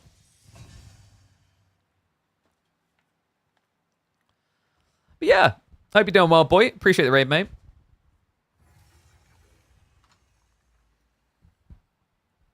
Sofa's mega OP, especially if you can afford them spamming like that. Hera, Viper, Number, AoE2 Pros tried AoE4 when it came out. They all went back mainly because of the state of the game at launch. Exactly. Like, actually, funnily enough, here's the thing. I know of a few big creators in AoE4, AoE2 that said they really loved AoE4. The problem was their community loved AoE2 more. So, like, at that point, you know, if you switch, you're killing your career, right? And then when you add in the fact that you can love the game, but it's fundamentally flawed, which AoE4 was at release, it's understandable why they went back. Age of Empires 4, if it had released now, in the state it's in now, when it released, I have no doubt that by now, it would have been the biggest RTS on the planet. Wow. Close to, if not there. It's just a shame it wasn't, really. And now it's like, for Age of Empires 4 to achieve it, it's a long path. Like, I was saying the other day, I'd almost want to see AoE4 just do an Overwatch 2, only just, you know, don't scam your audience, and just, like, re-release the game for a new launch. Called Age of Empires 5, like, add on, like, some new game modes. Some people won't like that, but, like, overall, I think that would be a smart direction to go, just to get that huge marketing surge again on, like, look, this game is complete, this game is good.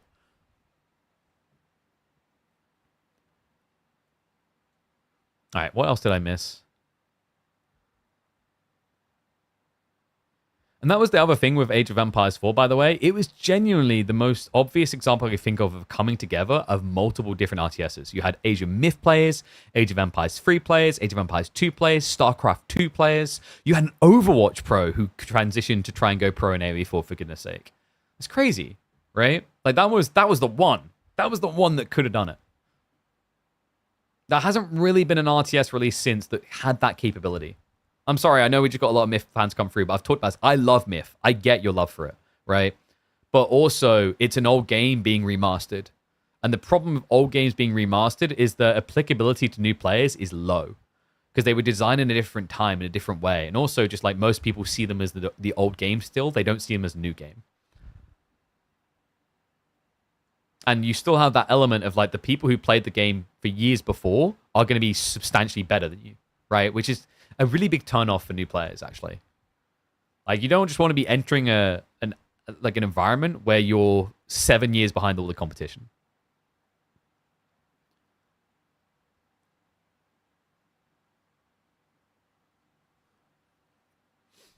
All right, just catching up on chat, and then we'll hop into a new game. I've had so many reactions from people who simply disliked AoE4 because it was different. Before, though, right? I don't know. Like, what they think now is what I'm saying. Should have done better marketing around the DLCs. Exactly. And they kind of like whiffed on it. Like with Knights and Cross of Roses, there wasn't really much in the way of marketing. It was smart to work with like a few creators. They worked with me, Drongo, and Beastie to create tailored content. That was smart. That was a step in the right direction, but there needs to be external marketing as well. I've been desperately trying to beg for a tournament that would be what I really wanted. I wanted a tournament that was pretty much what Grubby done with the Creator Invitational. I really wanted to be able to do that. If I know any like oligarchs or monopoly men or whatever that have 20k lying around for a prize pool, let me know, because I'd love to go out and do the legwork to get like Tommy K, Bo Cohen, Sing Sing, go and get who else there, like maybe get Grubby to come back in, get all these people to come and play in a Creative Invitational and bring their audiences into AoE4 to show off just how great the game is.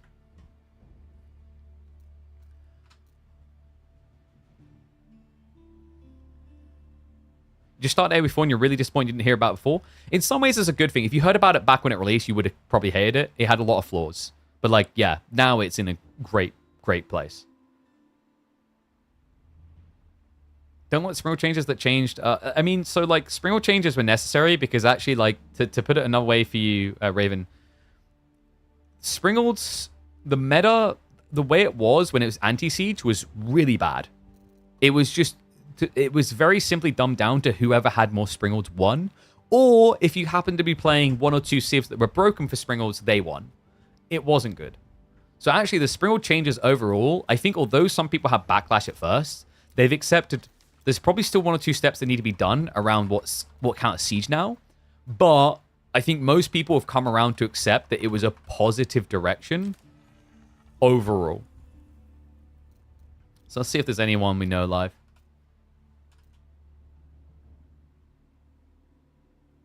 Well, no, I see. Here's the thing. I think a lot of AoE2 fans don't hate AoE4 anymore. So here's my take.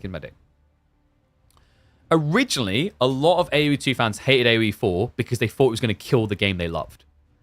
But as time has gone on and it's picked up its own audience, I think Age of Empires 2 fans have become more welcoming of AoE4 for what it is, which is a different game with a different fan base. Some overlap. Those people can like both, right? They can appreciate both. But I think originally, when AoE4 came out, there was a big feeling that this game threatened the existence of a game that people came to love for well over a decade. Once that paranoia, that concern passed, and they realized that wasn't going to happen, the panic for AoE2 fans, I think, disappeared, and with it, this burning hate. That's my take on it anyway. Like, that's what I felt anyway from the communities. There's still a lot of AoE4 hate at Red Bull, though. I mean, so I think I talked about this originally. Like, maybe it's because it got censored out, but for me, it looked like that was a minority element. And I remember saying at the time, like, the worst thing we could do is when we saw that is just, like, throw hate back the other way, because then it just, like, paints you as, like, a bad community. You know what I mean?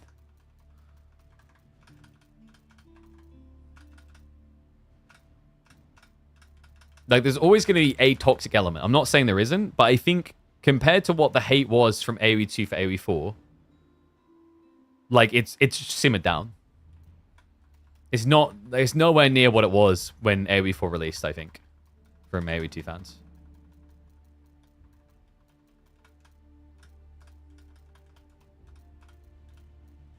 Like I said, there'll always be crybabies. There's like, and you can't point me to a single scene where there aren't crybabies. There'll always be haters.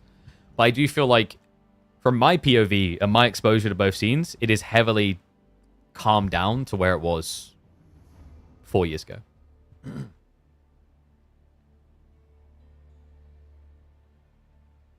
I remember some people tried to give me backlash for my video on the Red Bull situation as well, but like, I stand by my statement, right? It's like, if we're the new kid coming into the environment, and we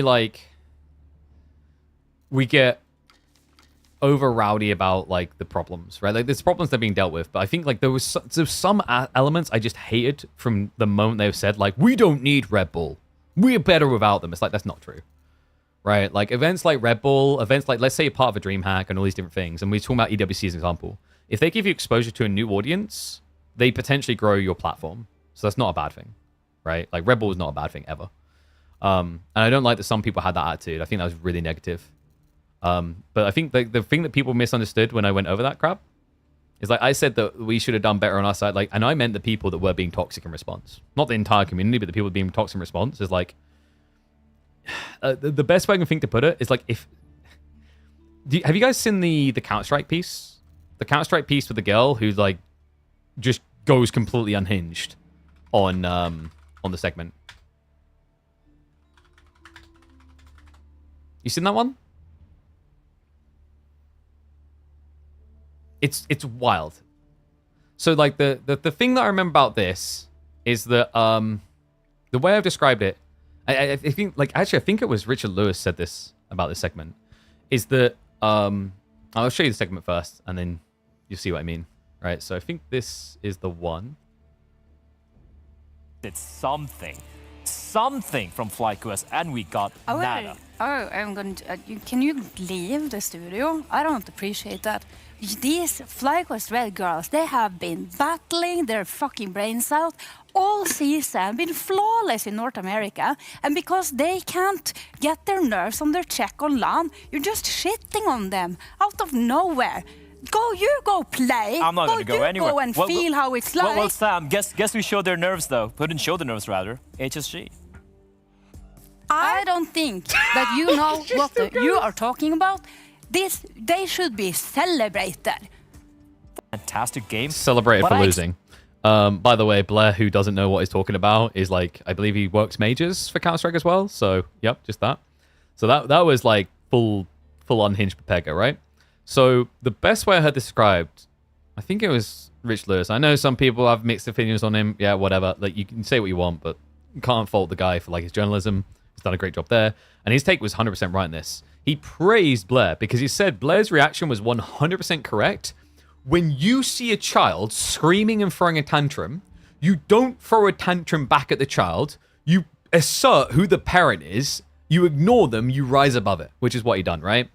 And I think like when we saw the like Age of Empires 4 wasn't going to be as big as AoE 2, and some people call for like boycotts and crap like this, it's like we decided to be a baby in it. Or like when someone calls your game crap and you call theirs crap back, you're just being a baby with it, right? That's what I meant by like rising above it.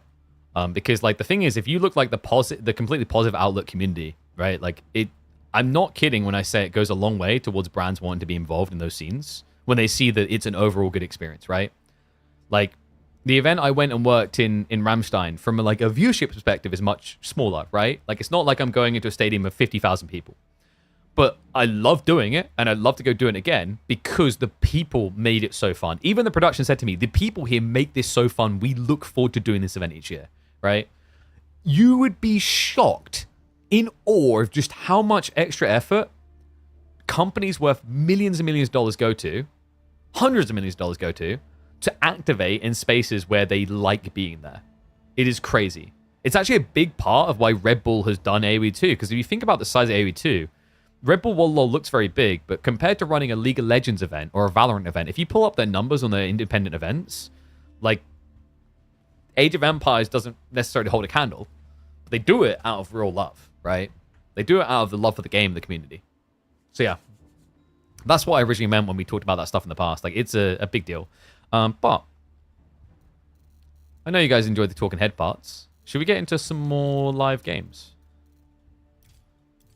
I like that we have these conversations, though. I think it keeps things fresh. But yeah, I don't even know if that if the girl on that analyst piece works anymore in esports. I'd be shocked if she does, because I feel like that's the type of piece that just kills your career. Like at first, it was so awkward that some people like, this must be a bit, right? Like this must be a bit, and I don't think it was, which is what makes it so much more baffling. Yo, what's up, Recon? Was there a new patch? The patch didn't change much. They just literally added a few tweaks and fixes. But, I mean, there's been loads of new patches since you last played, mate. Time to get some more games in. Recon back on AoE 4, Pog? Who's Core up against? Let me check what this account is.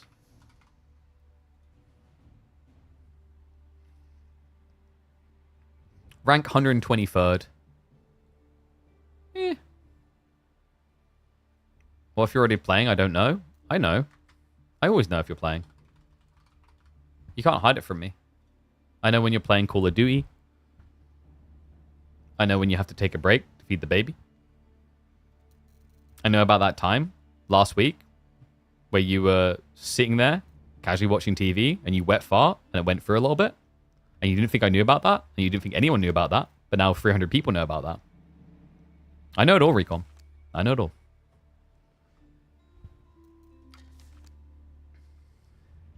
Is it the traders that give it away? Yeah, dude. When you're like 15 minutes in and you got 30 traders on any civ these days, I'm just saying. I don't know. I can smell the BS on that one. All right, should we do core? Dude, he's on India server, so they'll probably be like, he'll lose the game and then come in and tell me and moan about lag. I mean, he's not wrong. There's a lot of lag on that server, but... I think that's the only one. Did Mirad just, like... I think Mirad played one. He's like, yeah, kicking core's ass is enough for one day. And then he just, like, left. All right, where are we? 11 minutes, right? Should we go for that one? We'll go for... Was it 11 minutes? There we go.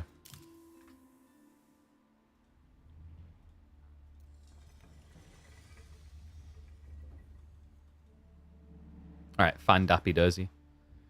Yo, Recon, you see my sick new laptop? Look at this beast. Look at this beauty. Hey, this laptop is probably better than most people's PC, actually. Exclamation mark PCS. Has anyone else been buying some PCs or laptops from them, by the way? I was really impressed by that. Within like the first few streams, someone was like, I'm buying a PC. It's like, damn, go for it, son. Boot it up. I will say this, though. This mini LED scene, a screen rather, has spoiled me. I really now need to get my hands on a monitor that is like OLED or mini LED. It's crazy how different the colors are. All right, let's get ready to go, though.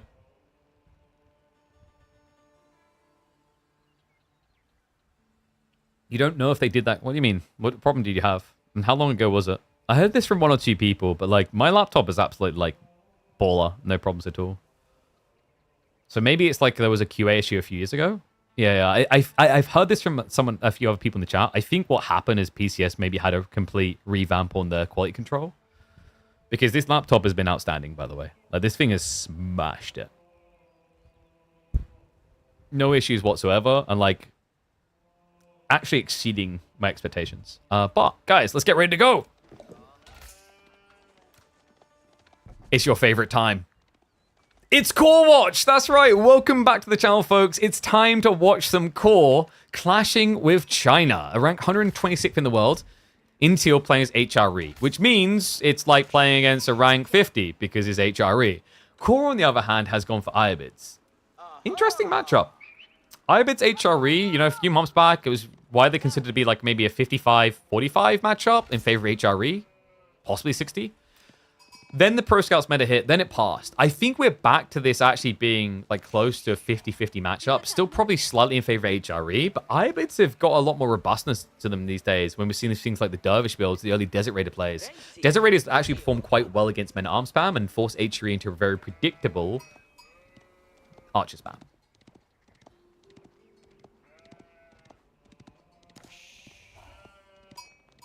And what's this? You play on a laptop, no problem? Dude, I cannot recommend the laptop enough. The PC specialist laptop we have, the fully kitted out one, has like blown my mind. It's been so good. Like when I was away in the Ramstein Air Base, if I had an hour in the evening, I was using it to play games, and the performance was flawless. Even without the water cooling, actually, which... The games I was playing was pretty damn good. Like there was one game I was playing in particular that in the late rounds, it is infamous for running everyone's frame rates in the ground. Mine held bomb. Look at that. Good old Recon there. You dabble in A4 because AOM's esports for the next year is just not having a lot happening. Yeah, I think like the reality check here is as cool as the Age of Mythology experiment was, it's not really in a sustainable position. And you know my feelings on this. I just said it a little bit earlier today. I'm not like a closed book. I'm quite transparent on this. I have a lot of love for Age of Mythology. I had so much fun casting at Wollo.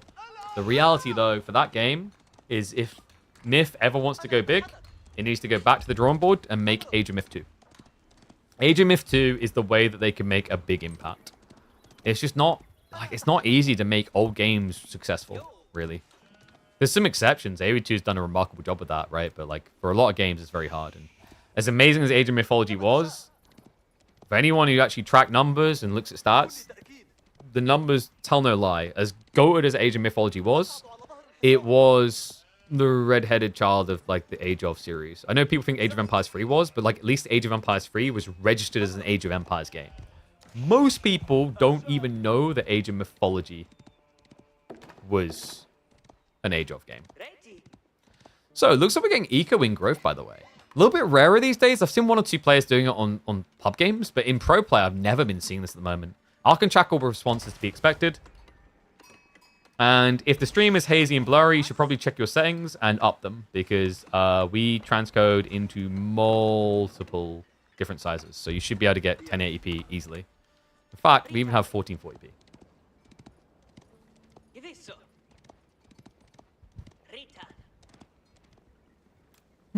So what's the reaction going to be off of Growth Wing? Like, my feeling with Core here, especially with the deal on the backside, is maybe you try to FC.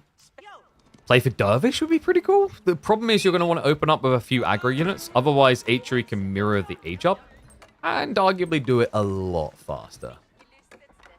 Yeah, always check your settings when you're watching the streams, because like it probably is defaulting to 360p, and that may be because something's being detected on your end is like too slow.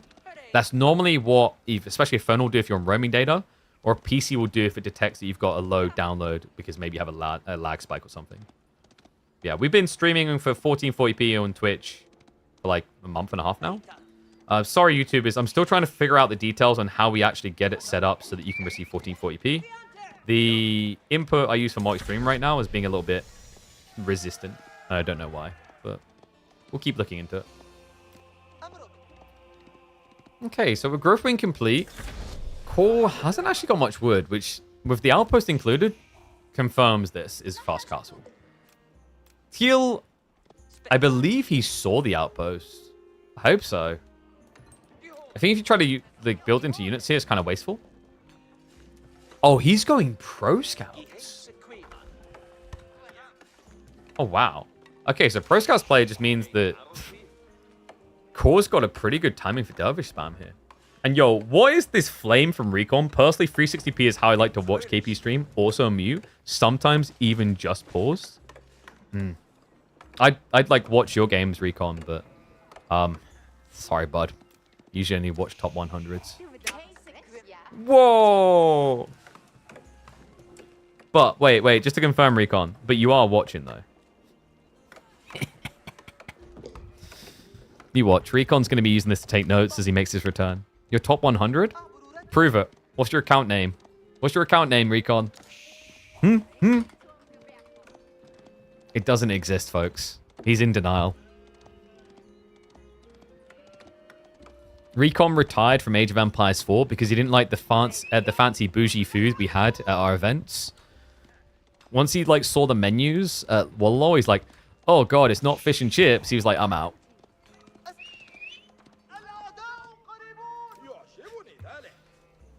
Okay, so cool. I think you just go Dervish, though. Like, Dervish feels so good here. The Loggy Wing into Rush Relics. That's interesting from Teal. He's going to be walling off Relics. Not something you often see the HRE do.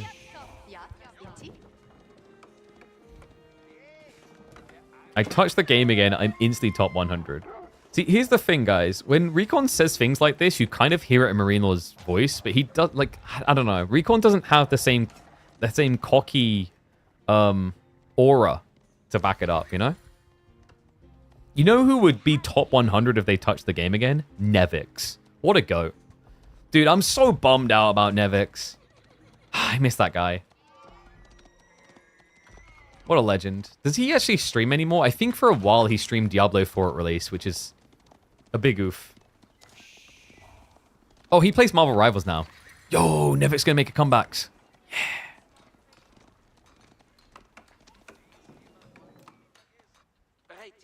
And it is going to be Loggy. Okay. So, after all, Teal's choice is going to be pretty smart here. Walling in double relic, pretty nice, but you already see the impact of the wall nerf. Remember, a while ago, this used to be very fluid, very fast.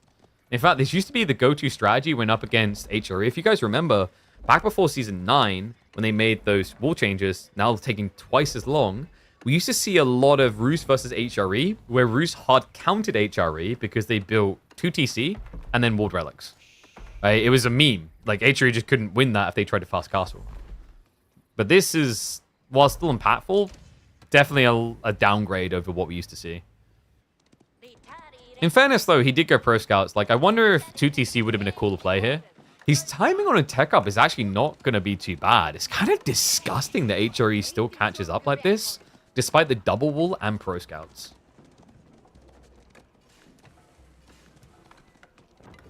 You missed Mister? Dude, I would love to see Mister back. Okay, so here's the thing, right?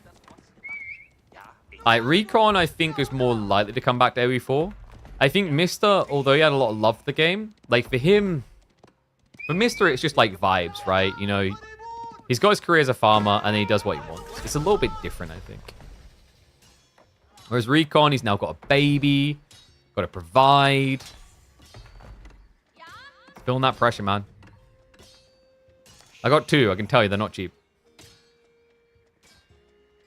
Scout. Wait, please. Wait, why are you not stabbing him? I mean, he's going to win, but he could have actually won that sooner. We'll still get the wall just in time. We have got Spinman coming out, which could try to block the west side relic. An interesting core. He goes into a mixture of Golems and Lancers here. So smart counterplay, really, if you think about it, is the idea is you know there's going to be spears to contest your Lancers. Golems just answer that. Men-at-Arms actually would be the answer to both of these threats, technically. Like, Camel Lancers are fair okay, but, you know, they'll be somewhat semi-counter, especially with the heavy maces. And 2 relics already on the way home. Cool. He's going to go for the 3rd. Yeah, he guessed wrong. The other one over here was the jackpot. As he's about to discover. His logic will be that he can go back for that one anyway, but in fairness, I think for Teal, you just rush the relic that's not garrisoned in the walls, right? So you go for this north one instead. Then you can get the 3-2 split on Brignitz.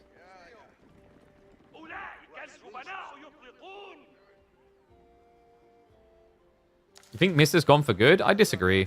This whole idea that he hasn't played in ages is completely anti-logic to what Mister is. Mister doesn't play. He comes back after 6 months of not playing and dominates the scene. You've got the wrong player as an example of someone that could not come back and compete. Think again. If there was any player who could come back from Age of Myth and get right up there without playing, Mister is the one. So Spear Spam is just going to chase after Camel Lancers. Let the Knight reaction deal with the Golems. A little bit weird that he built Knights into Camel Lancers. I guess he just wanted something that's fast and bulky. And Wallo's going to come through just to try and split the fight. I like that. So now the Golems can't chase after Spears. Lancer wins that engagement. Camel Lancer's already getting sniped out. Great timing on the veterancy for Spears. Dervish won't be able to hang around. And looks like it's going to be a 3-2 split. So Core still gets the better end of the gravy train. Although remember, the Regnitz is going to double the value. And we are talking about Irobids being this very much tempo-based civ. So losing out on a relic is, I mean, it's like having someone just squeeze lemon juice in your eye. Right? Like, for you don't really have this natural scale point like H3 do, where H3, every new villager built is 35% more efficient.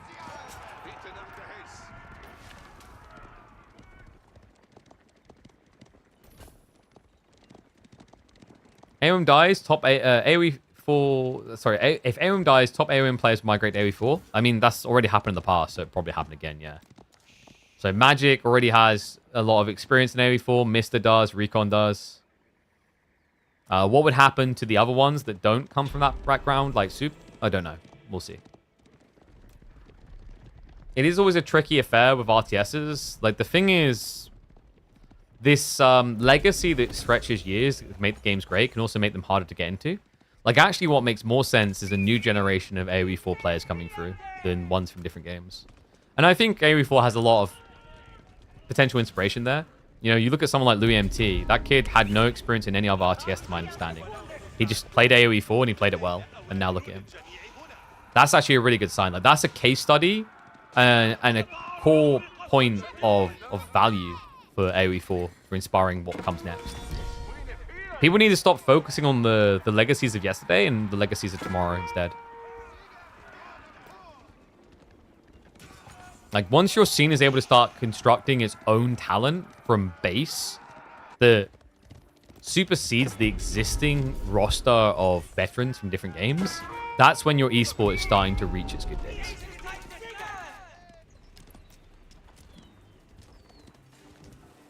Teal's position is, like, actually not too bad here. Looks like he might be an imp boy. I mean, he's building men-at-arms now, but he's holding reserves within 10. Which makes sense. If he feels like Core is just not being genuine to the all-in timing, then he can just be greedy as well, right? Like, if Core goes 2 TC, Teal can technically go Palace of Schwabia.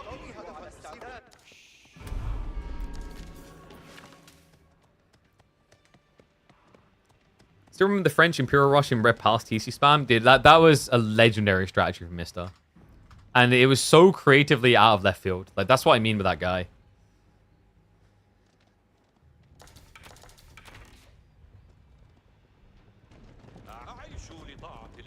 Okay, so Core now with the Archer switch, but that's not good against the Men-at-Arms incoming.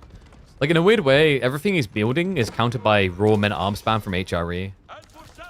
Especially now that there's heavy maces in. The Camel Lancers will be a little bit of a nuisance as the only detail that really matters. But I think, honestly, like, for Teal, you could just kind of do Men-at-Arms crossbows. Should have enough gold. Lancer's not really being answered here, though. Yeah, kind of a disrespect with the wall situation. Like, he saw the burn through coming. He postured aggressively. I'm not really sure why. Teal didn't really get much out of doing that on the map. Unless he was looking for an all-in timing, but, like, your production is disingenuous to that idea. Right? Like, when you play like this, guys, you're clearly going for Imperial. But the thing is, for Teal, he's kind of trying to float enough military to look like he's not. Issue now is, with you coming all the way home, you lose map control, you lose vision. So now you have to act like your opponent is sending it. And that's why you're seeing him adding in a lot more men-at-arms now.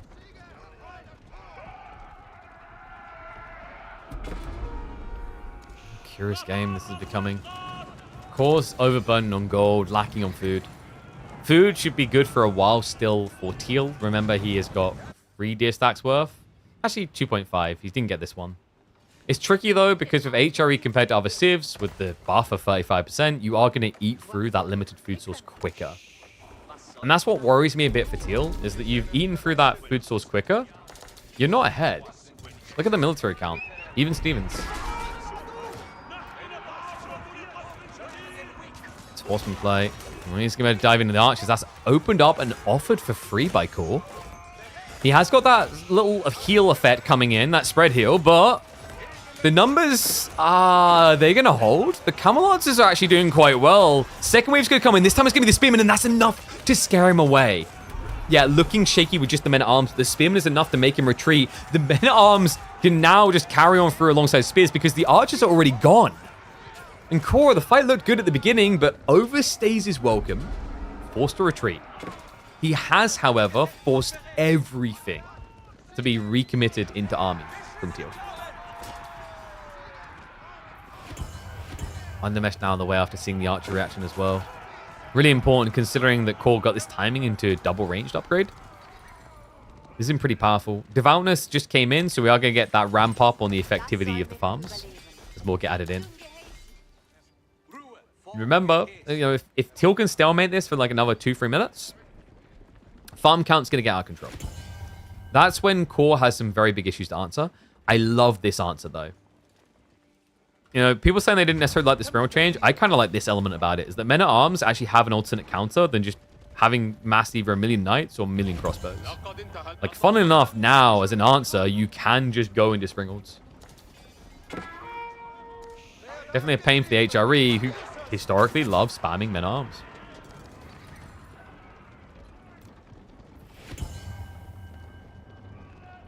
Cool. He's going to give chase. Remember, you cannot brace against Camel Lancers. Like, you can brace, but it doesn't stun them. Which means that Camel Lancers are actually really good chasers against retreats. Core is instead going to slow down and just escalate the sprint count now. And this is where Teal really needs to avoid fighting around these choke points. Right? These tiny gaps that can easily be contained. He needs his horsemen to have access to the flanks. Spearmen are now being added in by Core. Pretty smart choice here. Like, technically, Spearman plus Springald answers pretty much everything that Teal is doing right now.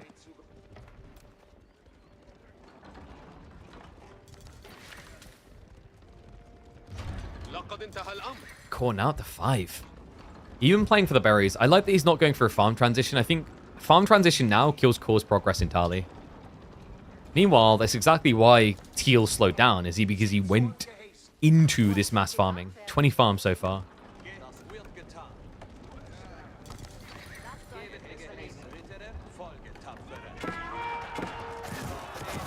Hook on the front side, Spring Ords. But he lines up for the shots. A heavy dose of pain here, but the Horsemen, they can't get in. What was that? Teal got baited into the worst position. Instead of just wrapping wide, he tries to brute force the center and pays doubly painfully so for it. Snowball lead now. It's a double up an army for Cool. A sturdy position from which to try and claim this game now. Yeah, because what's the reaction from Teal? He's going to try to get into the Horseman count. The Camel Lancer count is still strong, and we have more Spearmen on the way. Even Veterancy being queued up for them. Remember, once he starts to reach your base, it becomes your own tomb. Like, how do you access? Horseman going to try to ride in. Dervish is going to be counted on the front side of the engagement with weird positioning, but the Camel Lancer spread out, and the Spearman shots are coming through. We've even got villagers joining in, and it's an absolute disaster. Teal.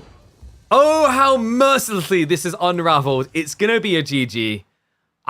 I can't believe how bad that went, how fast that went badly. Well played to Call with the Spring transition. And I think it shows kind of a cool addition that wasn't there not too long ago. But yeah, like in this game, in hindsight, I think for Teal, positioning was over-ambitious, after which he got way too defensive, and it gave Call the room he needed. Like in hindsight, what he probably needed was to play a little bit closer to base, and then to guard against that raid on the south side. Because once that happened, I feel like things began to unravel and Teal panicked. Well, that was a little bit of a fastly resolved game. Oops. Oh. Do we go for more? I'm tempted.